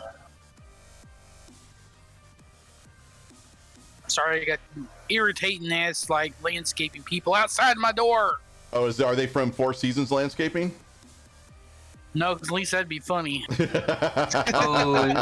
in Orange Paragon has found a bug.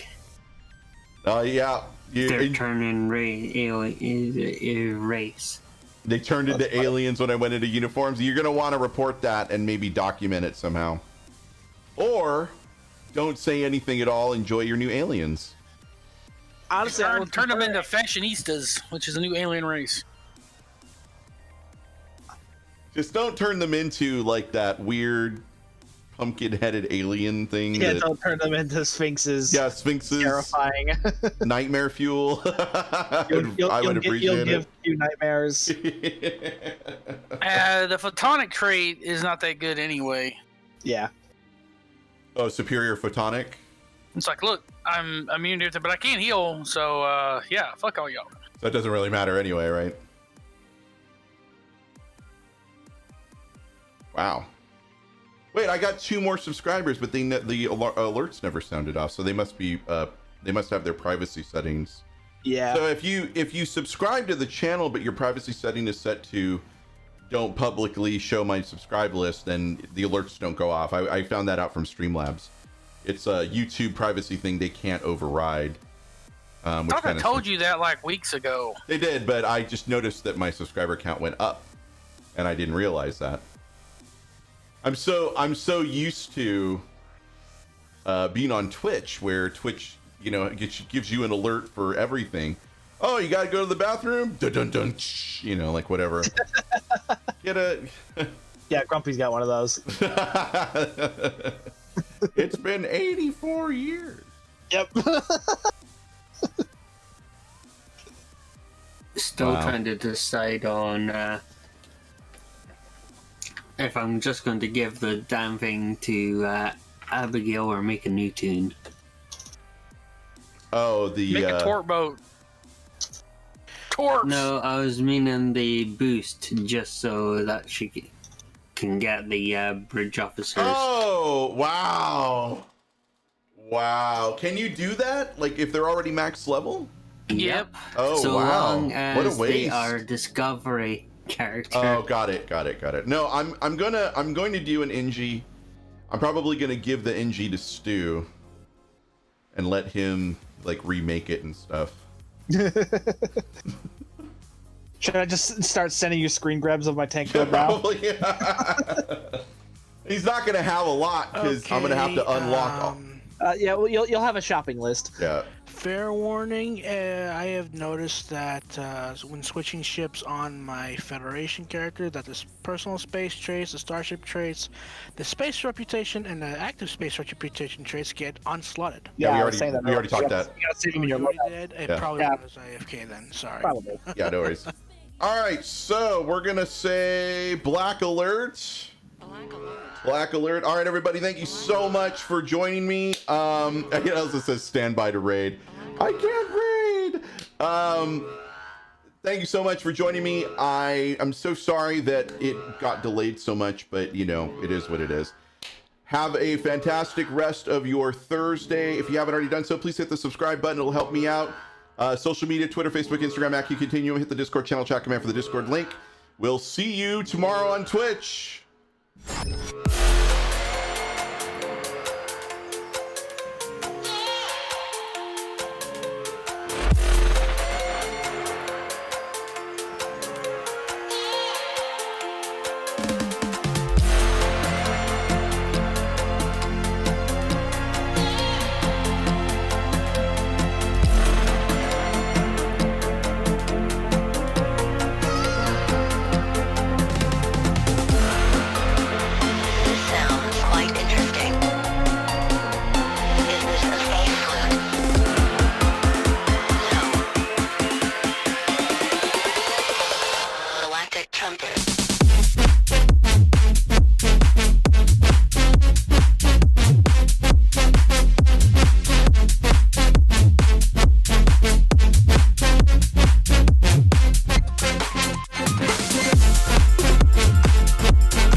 Transmission complete.